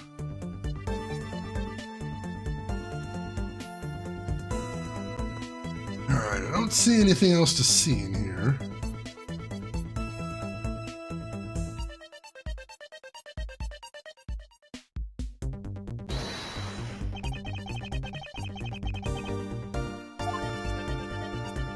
Let's see if I can do this here.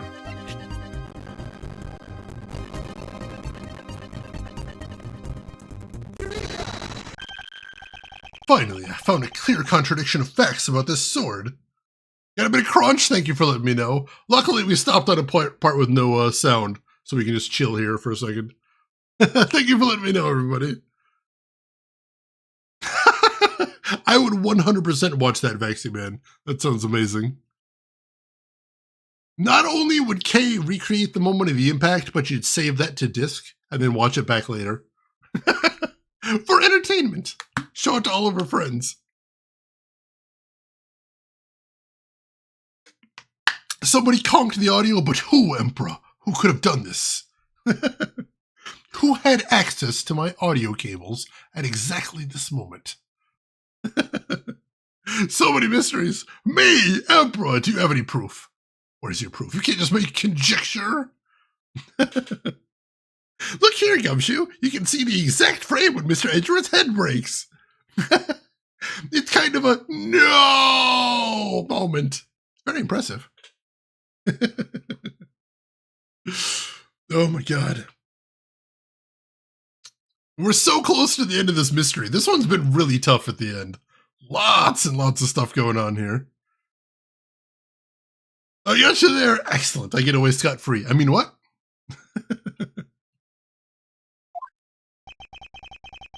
Except for a bit on the left side, this prop sword is absolutely spotless. However, if the culprit has used his left hand, the blood would be on the opposite side. The opposite side? Huh? If the culprit held the sword in his left hand, then the sword's right side would be hit. I see, but the blood was on the left side of the sword, right? Which means that he used his right hand to hit you. Exactly. This prop sword has a large handguard attached to the hilt. It would be impossible to hold it with two hands while wearing a costume with such big hands. Therefore, if it couldn't be the left hand or both hands, it must have been the right. I'll change the data to reflect a right-handed swing. Not yet, Kay. There's no sense in changing anything yet. If you change the parameters to the right hand, it'd only create a new contradiction. Changing the prop sword to be in the culprit's right hand would conflict with what? Where do I go to I know what it is, but I need to know where to show it.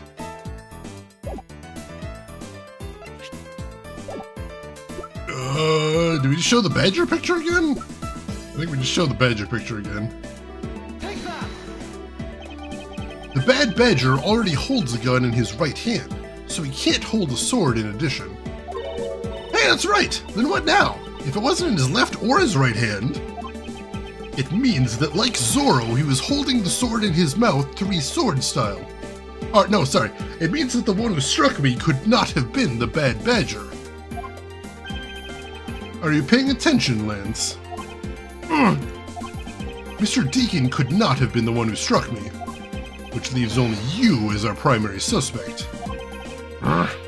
Fine, it was me. I hit you. It appears that you lied to me yet again, but see how quickly they catch up to you, Lance. Wait, isn't Lance left-handed? Ah, yes, but that's what makes this deception all the more interesting. He used his right hand to make it look like Mr. Deacon had been the one to strike me. We see firing a gun with one's non-dominant hand is difficult, but that level of dexterity isn't required to swing a prop sword. Okay, please input this new data. The one who hit me from behind was Lance, or should I say, the proto-badger. You got it! Here I go!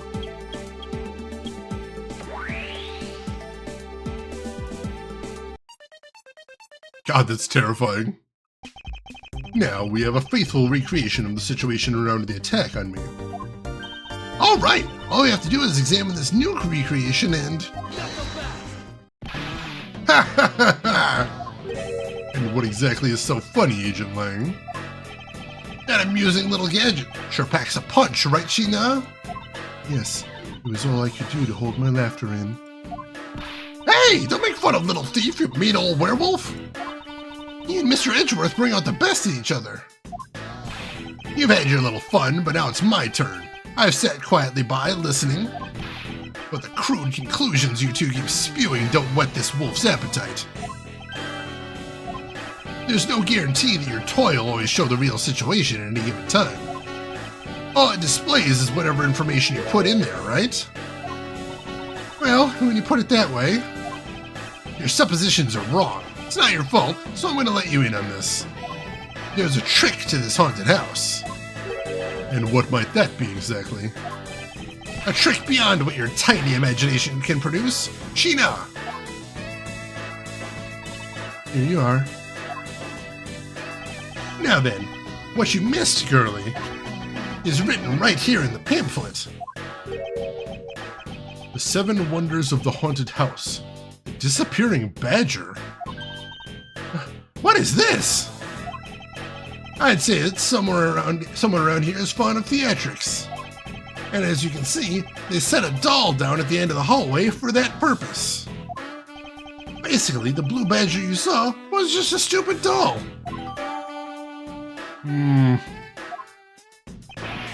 How can this be? Guess that throws your whole theory about it being your attacker right out the window. But that can't be right. Maybe the culprit hid the doll somewhere. And then he laid down and pretended to be it instead. If the criminal couldn't even hide himself in the hallway, how could he hide a giant doll? You get it now? Thanks to your presumptions. Your logic started off weak and led you to the completely wrong conclusion. Now get off your high horse. Mr. Edgeworth? Kay, I wonder if you could please input the new information for me. You don't know when to quit, do you? I can't quit, not until I declare that I've found the truth. Agent Lang, for the additional information, you have my thanks. There you go again. Well, see if I care. Okay, I'm updating the recreation now.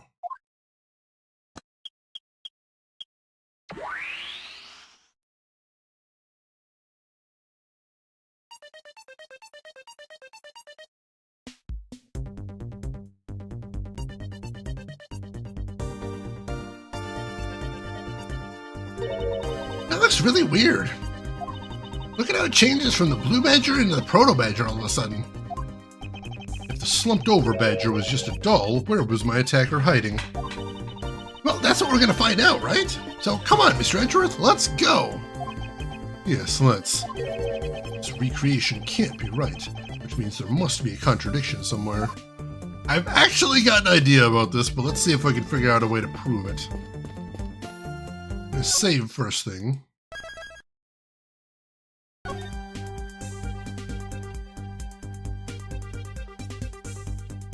Lions have short legs, it's good too, that way they don't stumble as easily. I like that, that's a good phrase.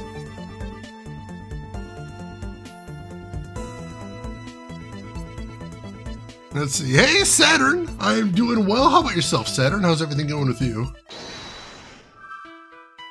Alright, so we don't have anything we can do logic with, but like I said, I've got a hunch here.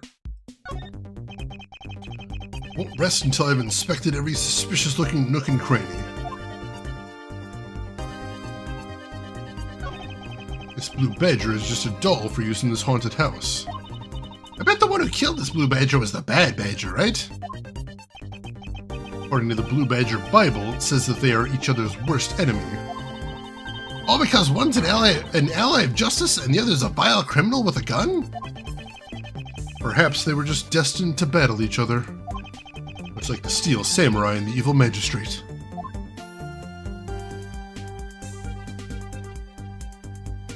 Is there literally nothing else to see in here? There is literally nothing else to see in this scene. Alright, we'll come back to that.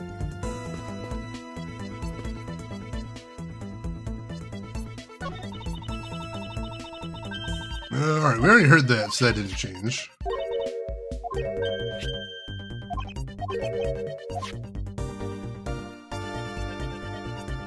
Edgeworth is a total nerd, and I love him. He's amazing.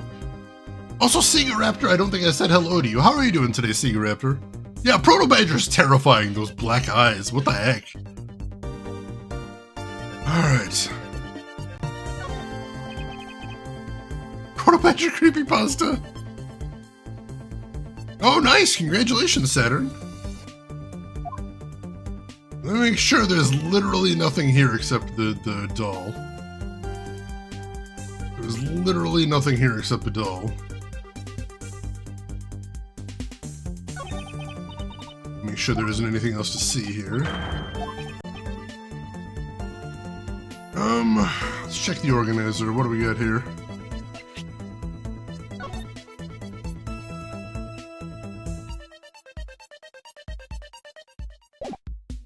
Alright. Like I said, I have a hunch. I just gotta see if I can find a way to prove it.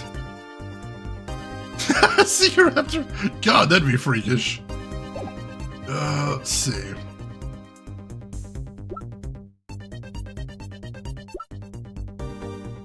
What else have we got here?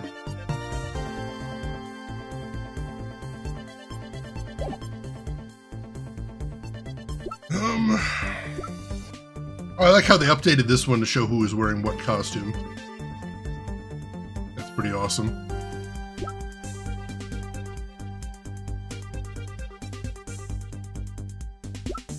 Let's see, what else have we got here?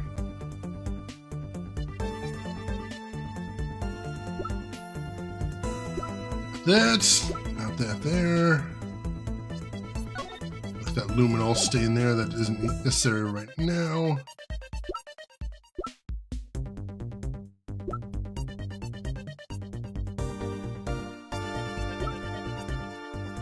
All right.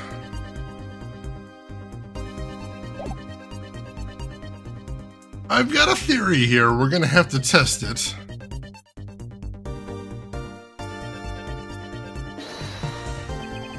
Is this spot somehow connected to any of the evidence I hold?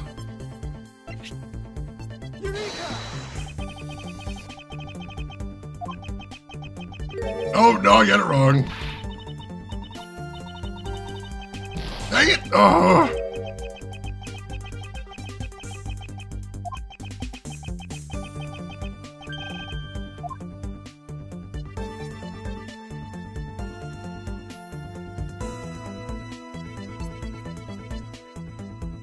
Wait a second. Wait a second. No, that's not it either. Damn it. I had an idea there. That wasn't it, though. Oh, jeez. I've still only got the one piece of logic, so I can't do any logical deduction. Now, what about this second? And I've only got so many seconds left on the clock, apparently.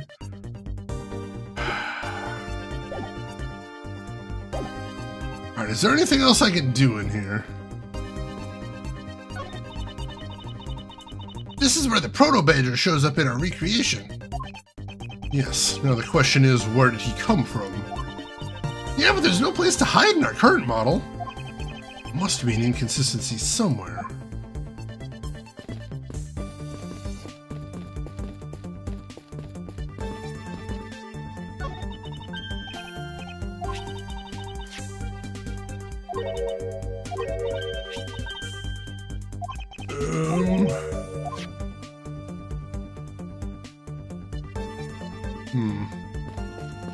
I don't think there's anything else to see here besides those two things. I don't know, Chad, if you got any ideas here. I'm a little stumped. Is there something else to see in here?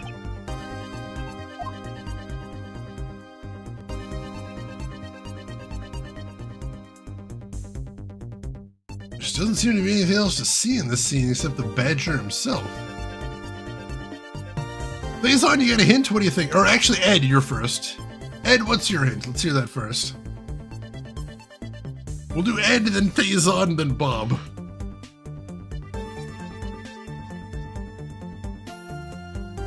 Is he giving up and letting the cops handle this? Apparently in the Phoenix Wright universe, the prosecutors do most of the investigation? It's very weird. I don't understand the legal system in these games. It's just very strange. Did you examine the costume of the Proto-Badger somehow? I don't think so. I think the only thing we can actually look at is... I think it's... Yeah, it's just 1 point. It's just 1 point that we can inspect there. It's very weird. Alright, Thazon, what's your thinking? What do you got for a hint? That's why the scene's so crazy. It seems like there's only one thing we can look at in the scene. Can we look at the pamphlet again? We can. Like, this, this is clearly the clue right here. This is clearly the clue. Oh, wait, is it?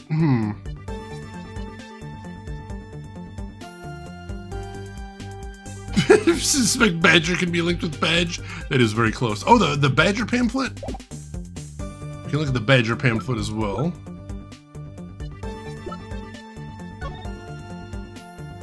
Oh, wait, hang on. Oh, you beautiful bastard. I see it. Oh, I know, that's brilliant. That is brilliant. Very fucking clever game.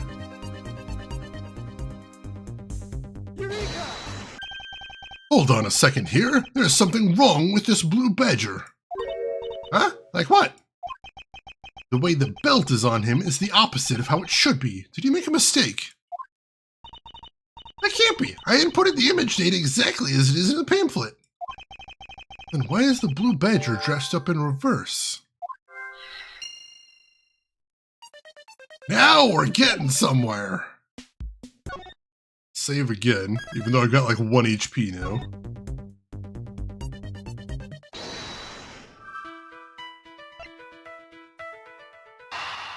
So the place is full of mirrors, and the blue Badger's belt is reversed.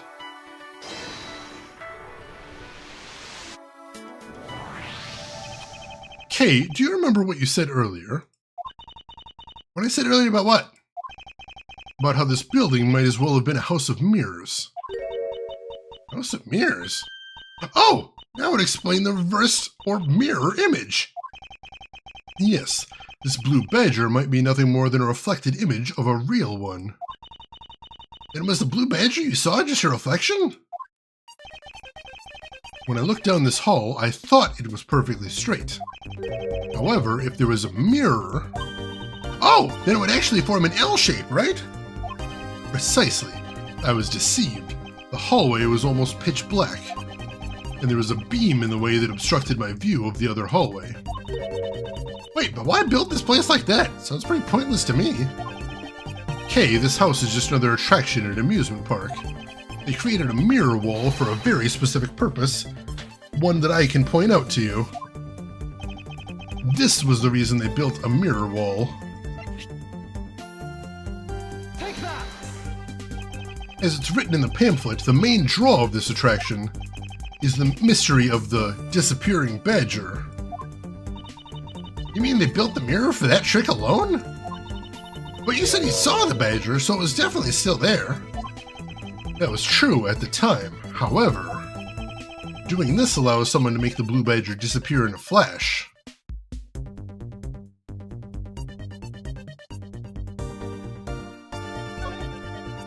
To remove a reflected image, simply move the mirror.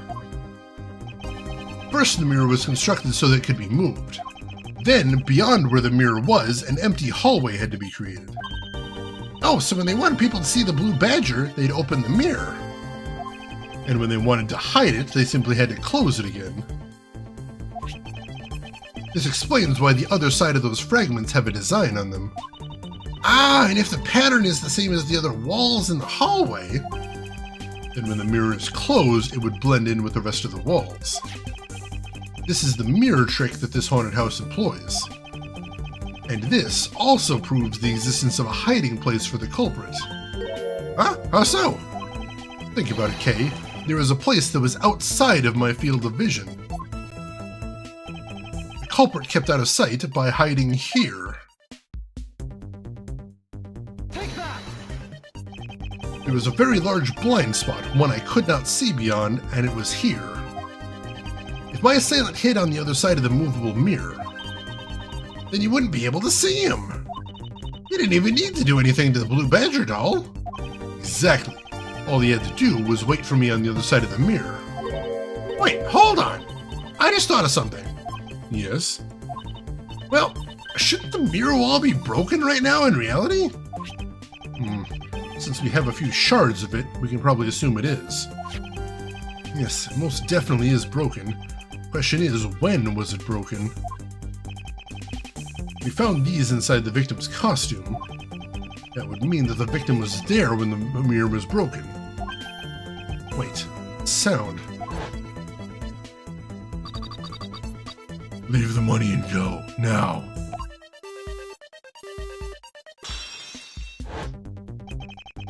sound I heard is most definitely the sound of a mirror breaking.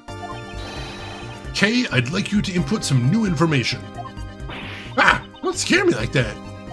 Sorry, but I need you to recreate something for me. Sure, whatever you need. So what do you need anyway? If you could first recreate this hallway just before I entered the dining room. You got it!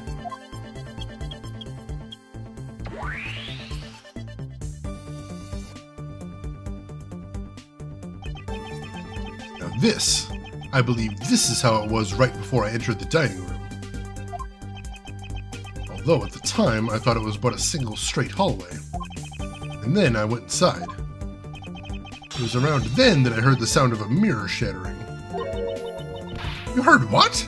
Then... Yes, I believe it was then that the mirror was broken. Okay, so when you stepped outside into the hallway again, the mirror wall should no longer exist. Kay, please recreate this. Got it!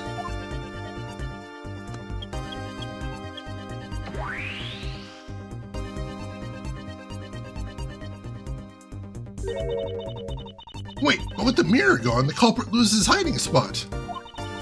So where did he go in the Proto-Badger suit, Mr. Edgeworth? Ah, that's easy enough. With the mirror gone, he simply hid himself in the branch hallway. Huh, I think this about wraps it up. Looks like we finally solved everything. No, not yet. An even larger contradiction has now reared its head. Huh? Perhaps you did not notice. But this recreation contains a very troubling inconsistency. The inconsistency between what I saw and the recreation.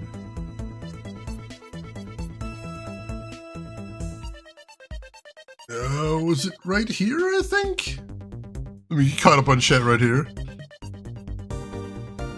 Relentlessly! Yeah, you're kind of working with Pepper's Ghost, except simpler than that. Instead of using a pane of glass and a very clever reflection, it's just a reflection there. To think that real investigators have to traipse all over the crime scene? Those poor bastards. I think it's here. Take that! Okay, take a good look at the end of the hall. Oh, there's no blue badger there. Exactly. The blue badger that I saw in reality is not here. This is the final point on this long chain of logic, the last remaining contradiction.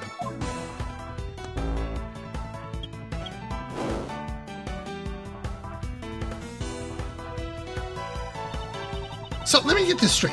When you came out of the dining room, you saw a badger, right? And that is precisely where the final contradiction lies. Something that shouldn't exist was there before me. Who or what do you suppose it was?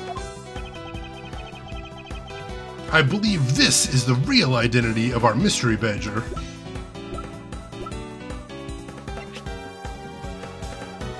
Do I just present that, I guess?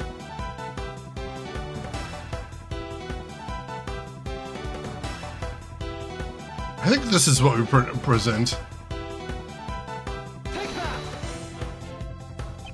The badger I saw was in actuality the dead victim's body. I'm gonna save because we are in dangerous territory here. It was me, Dio! The badger I saw was in actuality the victim's body. What? Agent Lang, the entirety of my complete logic is my final, decisive piece of evidence.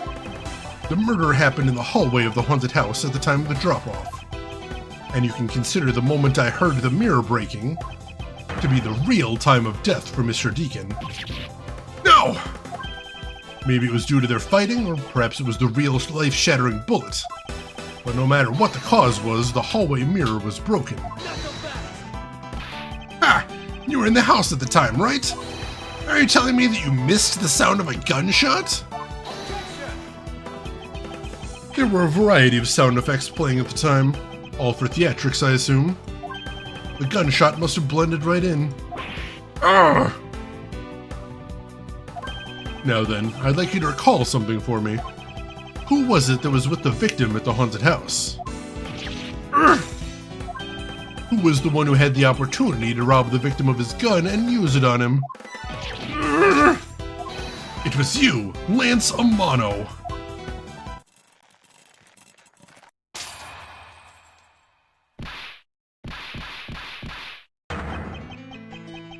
I'm sorry.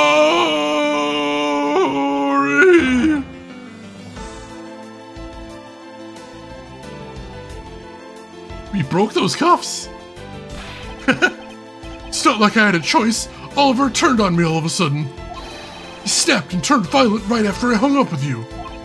He shoved me to the ground and straddled me. I fought back as hard as I could, grabbed his gun, and I shot him. The bullet must have went through his body and shattered the mirror.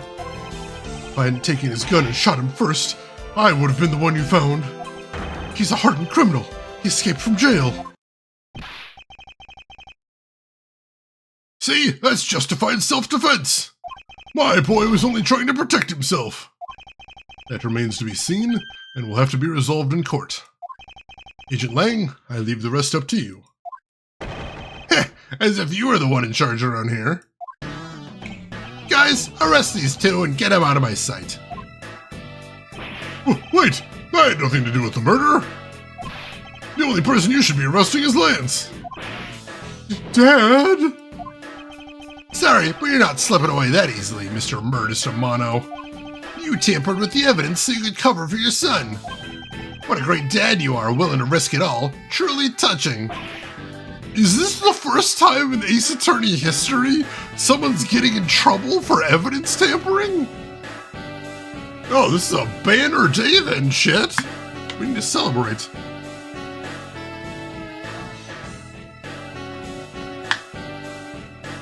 Immersion broken! Finally! That screaming you hear is Phoenix Wright screaming with joy, knowing he's finally been vindicated.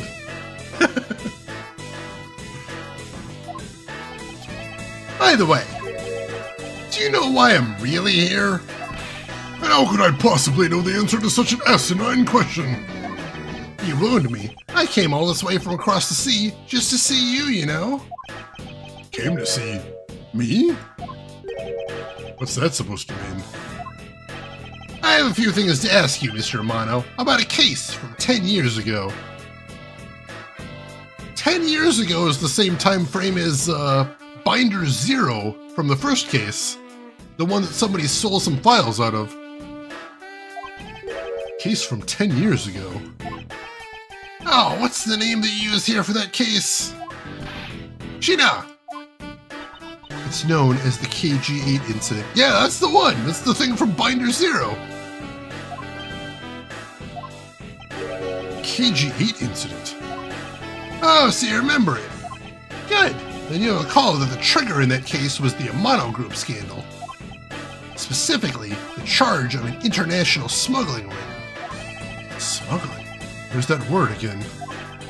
At the time, the person that was arrested as the ringleader was Mr. Amano's very own secretary, Mr. Colin Deveray.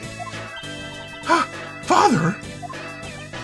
Even though you pushed the crime on your then secretary, Mr. Deveray, I always suspected that you were involved with the smuggling ring, Mr. Amano.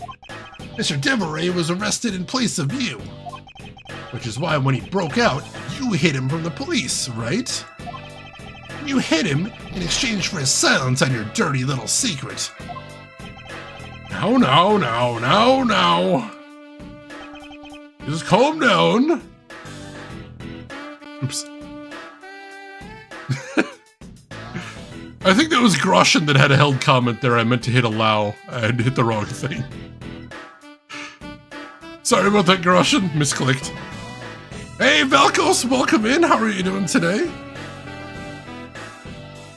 I haven't heard the new Gunship tune yet. I'll have to check that out after stream. Yeah, we're just finishing up this case right here, but it is excellent. How are you doing today, Velkos? Yeah, somebody had a held comment right there and accidentally clicked deny instead of approve. I apologize. Let's see. VK, welcome in. How are you doing today?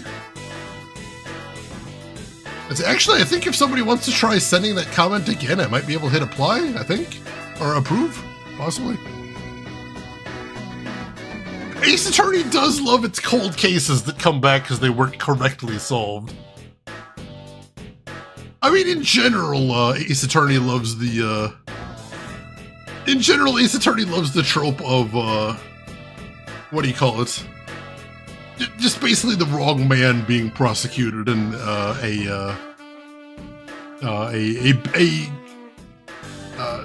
it's sort of a need to be rectified in the future. Yeah, brand new evidence that proves earlier case was decided wrongly. There you go. They do love that trope a lot. They really do. I'm doing good, VK. Thank you for asking.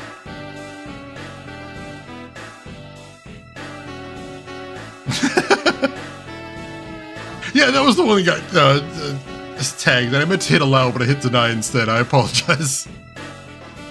That's what I get for trying to moderate when I'm sleepy. I honestly have no idea what you're talking about. Pretend to be ignorant all you want. We're taking you down to the precinct anyway for a nice long chat.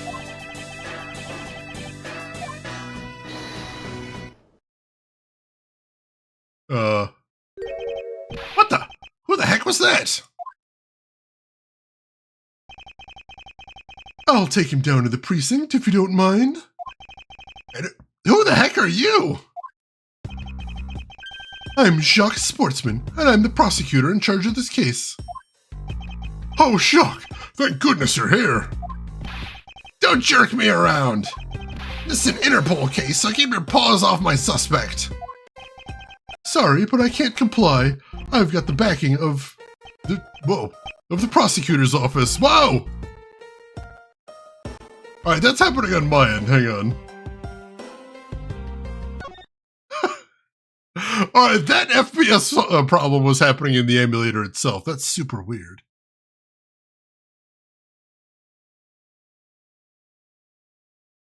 Yeah, this is the guy. Yeah, this is the guy who we arrested, I thought, in the first case. What is going on here? Save in case anything goes wrong. Let's continue. Sorry, but I can't comply. I've got the backing of the prosecutor's office. See, in this country, we prosecutors work with the police to bring cases to court. So, if you could please cooperate with me here, that'd be great. Now, how about a handshake to seal the deal? Sorry, but I hate prosecutors, the whole lot of you. Guys, arrest the two suspects. Sir! Oh, I almost forgot. Prosecutor Miles Edgeworth, is it? I'd like to thank you. Thank me? Yeah, for working so hard to fulfill my goal. Hey, is that any way to thank someone? And what the heck is that supposed to mean? You were so relentless with Lance that you forced Ernest to tamper with the evidence. Thanks to that, I finally had a legitimate reason to arrest him. So, how does it feel to bite the hand that feeds you? Hand that feeds me? I'm not sure I follow. It's no use pretending with me. You're the one, right? You're the corrupt prosecutor that's working for Mr. Mono in the smuggling ring, right? No, I would never do such a thing. What the heck? Our intel's never wrong. In your prosecutor's office, there's definitely someone working with the ring. So Agent Lang suspected my relation to Mr. Amano. How do we not immediately know who the corrupt prosecutor is? That must be the real reason behind his antagonistic attitude. On top of that, your mentor was Manfred von Karma, right? There were non-stop rumors flying around about forged evidence with that guy. You're not twisting the truth behind those closed courtroom doors, too, are you? Courtroom is a place where the truth is revealed. Well, don't worry. It's not only you. The whole lot of you can't be trusted. A prosecutor who never lost in 40 years? Every defendant must be found guilty? Fueled by those ideas, is it any wonder that courts produce nothing but falsities and lies? It seems that his disdain extends beyond just me. Prosecutors, the courts. Why is this man so angry with us all? Rest assured, the next time we meet, I won't be so forgiving.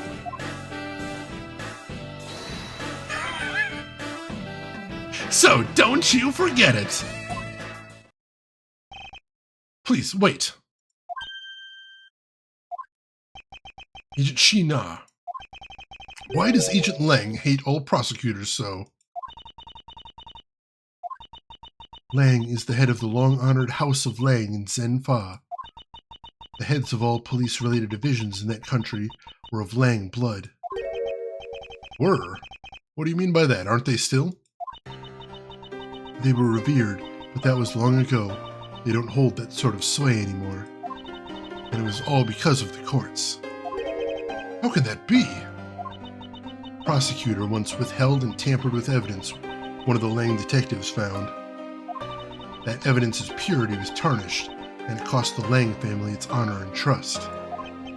But not all prosecutors are like that. Even so, Lang will never respect the court again, or any prosecutor. So Agent Lang is a man who hates all courts and is unwilling to forgive prosecutors. Man, what a piece of work that guy is. Come on, Jim, we'd better catch up. Oh, if Jim's still alive, this must... Oh! So this is an older case. Gotcha. We've still got to deliver that thing to the old man, after all.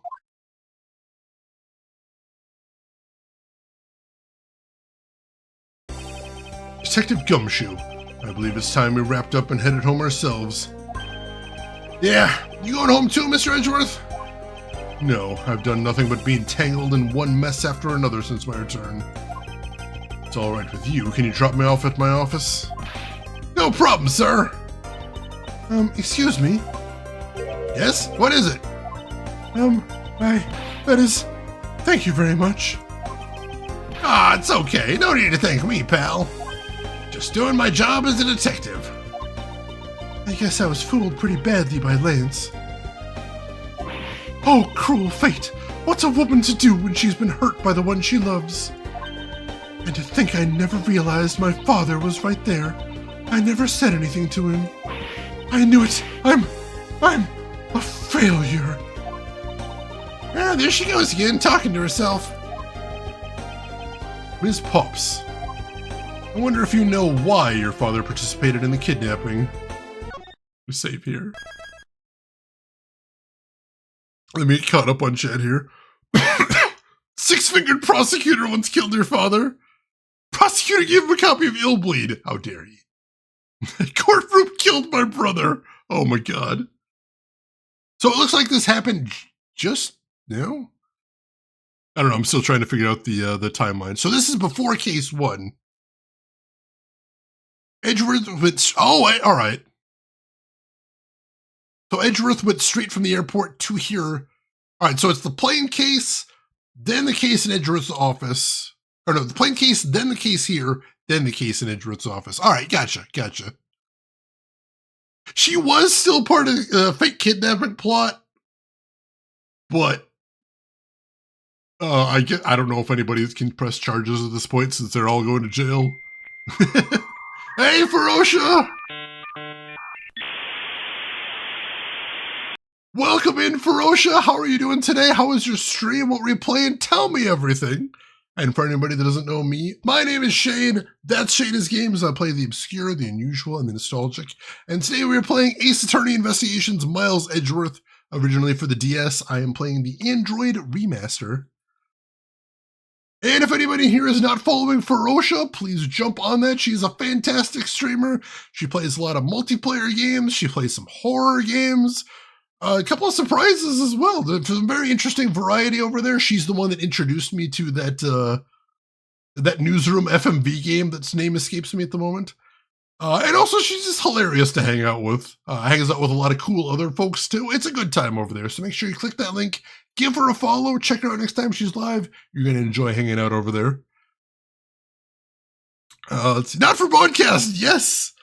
I spend all my time on this stream talking about how I love FMV games and I'm always looking for new FMV games. And then I go to your stream and you're playing Not for Broadcast. I'm like, what the hell is this?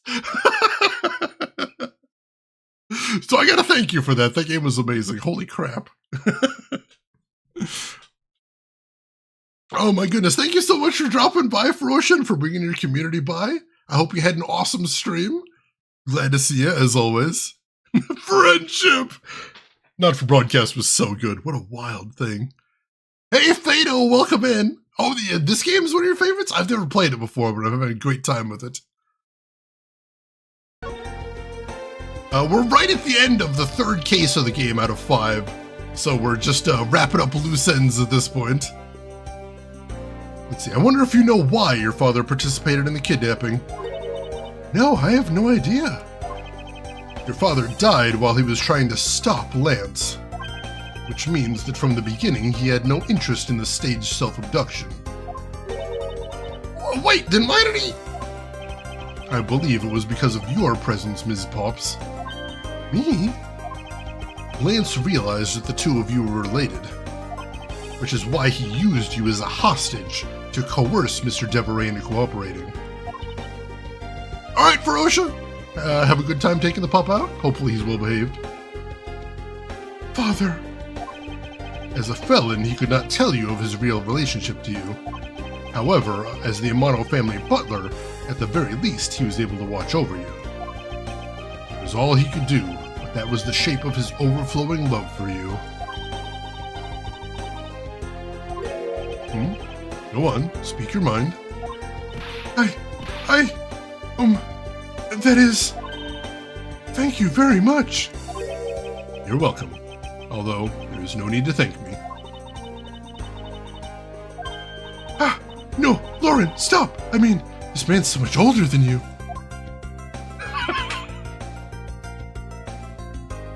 Run, Lauren, run! She has a rich inner life that she has a lot of trouble keeping in her. She doesn't keep anything inside. Crushing. Lauren's trying to escape her thirst by running away, but she can never run fast enough. Looks like you've completely stolen her away, Mr. Edgeworth. Way to go, sir! Your technique is way beyond the level of a great thief. What are you going on about now? Wow, your deducing skills may be sound, but you have no street smarts. That's Mr. Edgeworth for you. Fado, as a kid, all you had were handhelds, and this game was the first game you spent your actual paycheck on. Hell yeah! That is an awesome memory right there. I am currently trying to play through the whole series right here. So far we've played through Ace Attorney 1, 2, and 3. So we're doing this one right now. We're going to do the Japan-only sequel next. And then we move on to the sequel trilogy, which is just about to get a remaster as well, which is very cool. Yeah, I mean, he still hasn't figured out who I am at all.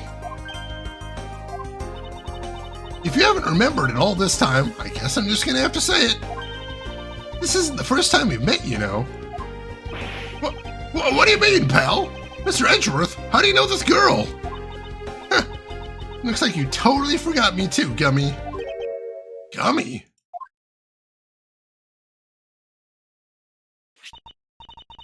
Here, maybe this'll jog your memories. I promised I'd return this to you one day, remember?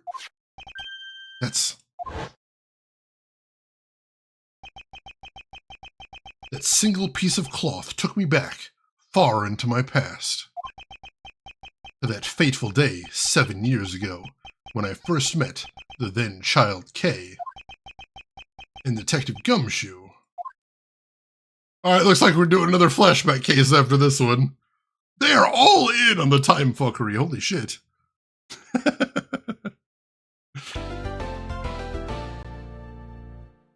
Someone returned stuff that I'm sorry, Shenanigans. I deserve this. 4M, thank you for the GG. Wow, that was a long and difficult case, but we got through. I spent like the last hour with 1 HP in a dream, so that was terrifying. We still haven't gotten a game over in this game yet. I'm very proud of that, but we came this close that time. Yeah, I wish they were a little bit clearer about where everything took place, but I think I have it down now. So it looks like it's going to be Case 4, the one we're about to do, because that takes place 7 years ago. and then the airport case, and then the amusement park case, and then the office case. Whew. Kissa, I play it so you don't have to. Let's see. Yay for time fuckery. Yeah, it's wild, isn't it, for him? I'm loving this. That was actually really fun. The thing about the mirror and the inverted straps, that was a cool clue. I like that a lot. Yeah, case 4, then case 2, then case 3, then case 1. And I assume that 5 is going to be chronologically the last one, since they got to wrap up all these loose ends. But yes, Groshin, you are correct. It is that blast from the past again. Since we just finished this case, I think we're going to wrap it up here. And tomorrow, we will be getting started on case 4 to see what exactly happened 7 years ago that's so gosh danged important. I have no idea, but I think it ties into this whole weird smuggling thing that keeps coming up in every case again. That badge again, that convoluted chronology again, most definitely. But thank you everybody for being here today. I had a blast. There was a lot of struggle. There was a lot of plot twists. I'm still having fun with this game. I hope you folks are too. Like I said, I will be back tomorrow. That postage stamp on Viola's letter again? Oh, no, never again. That merciful reprieve from Old Bag again. I'm so glad she was only like a tiny bit there. Thank you everybody for being here. I appreciate it. We do, of course, have one last thing to do before we call it quits for today, and that is... Let's see who all else is online. So if you're not done watching Twitch for the day, maybe I can send you somewhere cool. I would like the opportunity to. So make sure to hit follow first and foremost if you haven't already. That'll be the easiest way to find me again. Tomorrow or whenever you'd like to stop back in, we'd love to have you. And while I'm looking to see who all is live right now, there's some links to chat you might want to check out if you haven't seen them yet, including a link to my YouTube if you want to check out any of the games I've played in the past, including the original Ace Attorney trilogy, or if you just want to get caught up on this game so you missed all the VODs are going up there. And we have a link to my Discord if you would like to chat with me or the rest of the community outside of the stream. Everybody's welcome there. Feel free to join us. And we got a couple options today, but I see a streamer I enjoy very much playing a game. I'm actually terrible at this game, but I enjoy watching Tom play it, so I don't have to, which may sound familiar. So, ladies and gentlemen, I would absolutely love it if you would join us as we head over on a raid over to a good friend of the stream, Mr. Retrograde Tom. He's a fantastic retro streamer. Primarily plays a lot of old adventure games, including some very obscure ones. But today he's actually playing Eye of the Beholder 2, the classic first-person dungeon crawler. You don't really see that genre anymore, which is very interesting. So when he joined me over there, say hi to Tom, hang out for a bit, throw him a follow if you like what he's doing. But hey, if you've got other things to do, I will just say as I always do, have a good morning, afternoon, or evening, wherever you're at in the world. I will see you folks tomorrow for more Ace Attorney Investigations Miles Edgeworth. Take care of yourselves, everybody.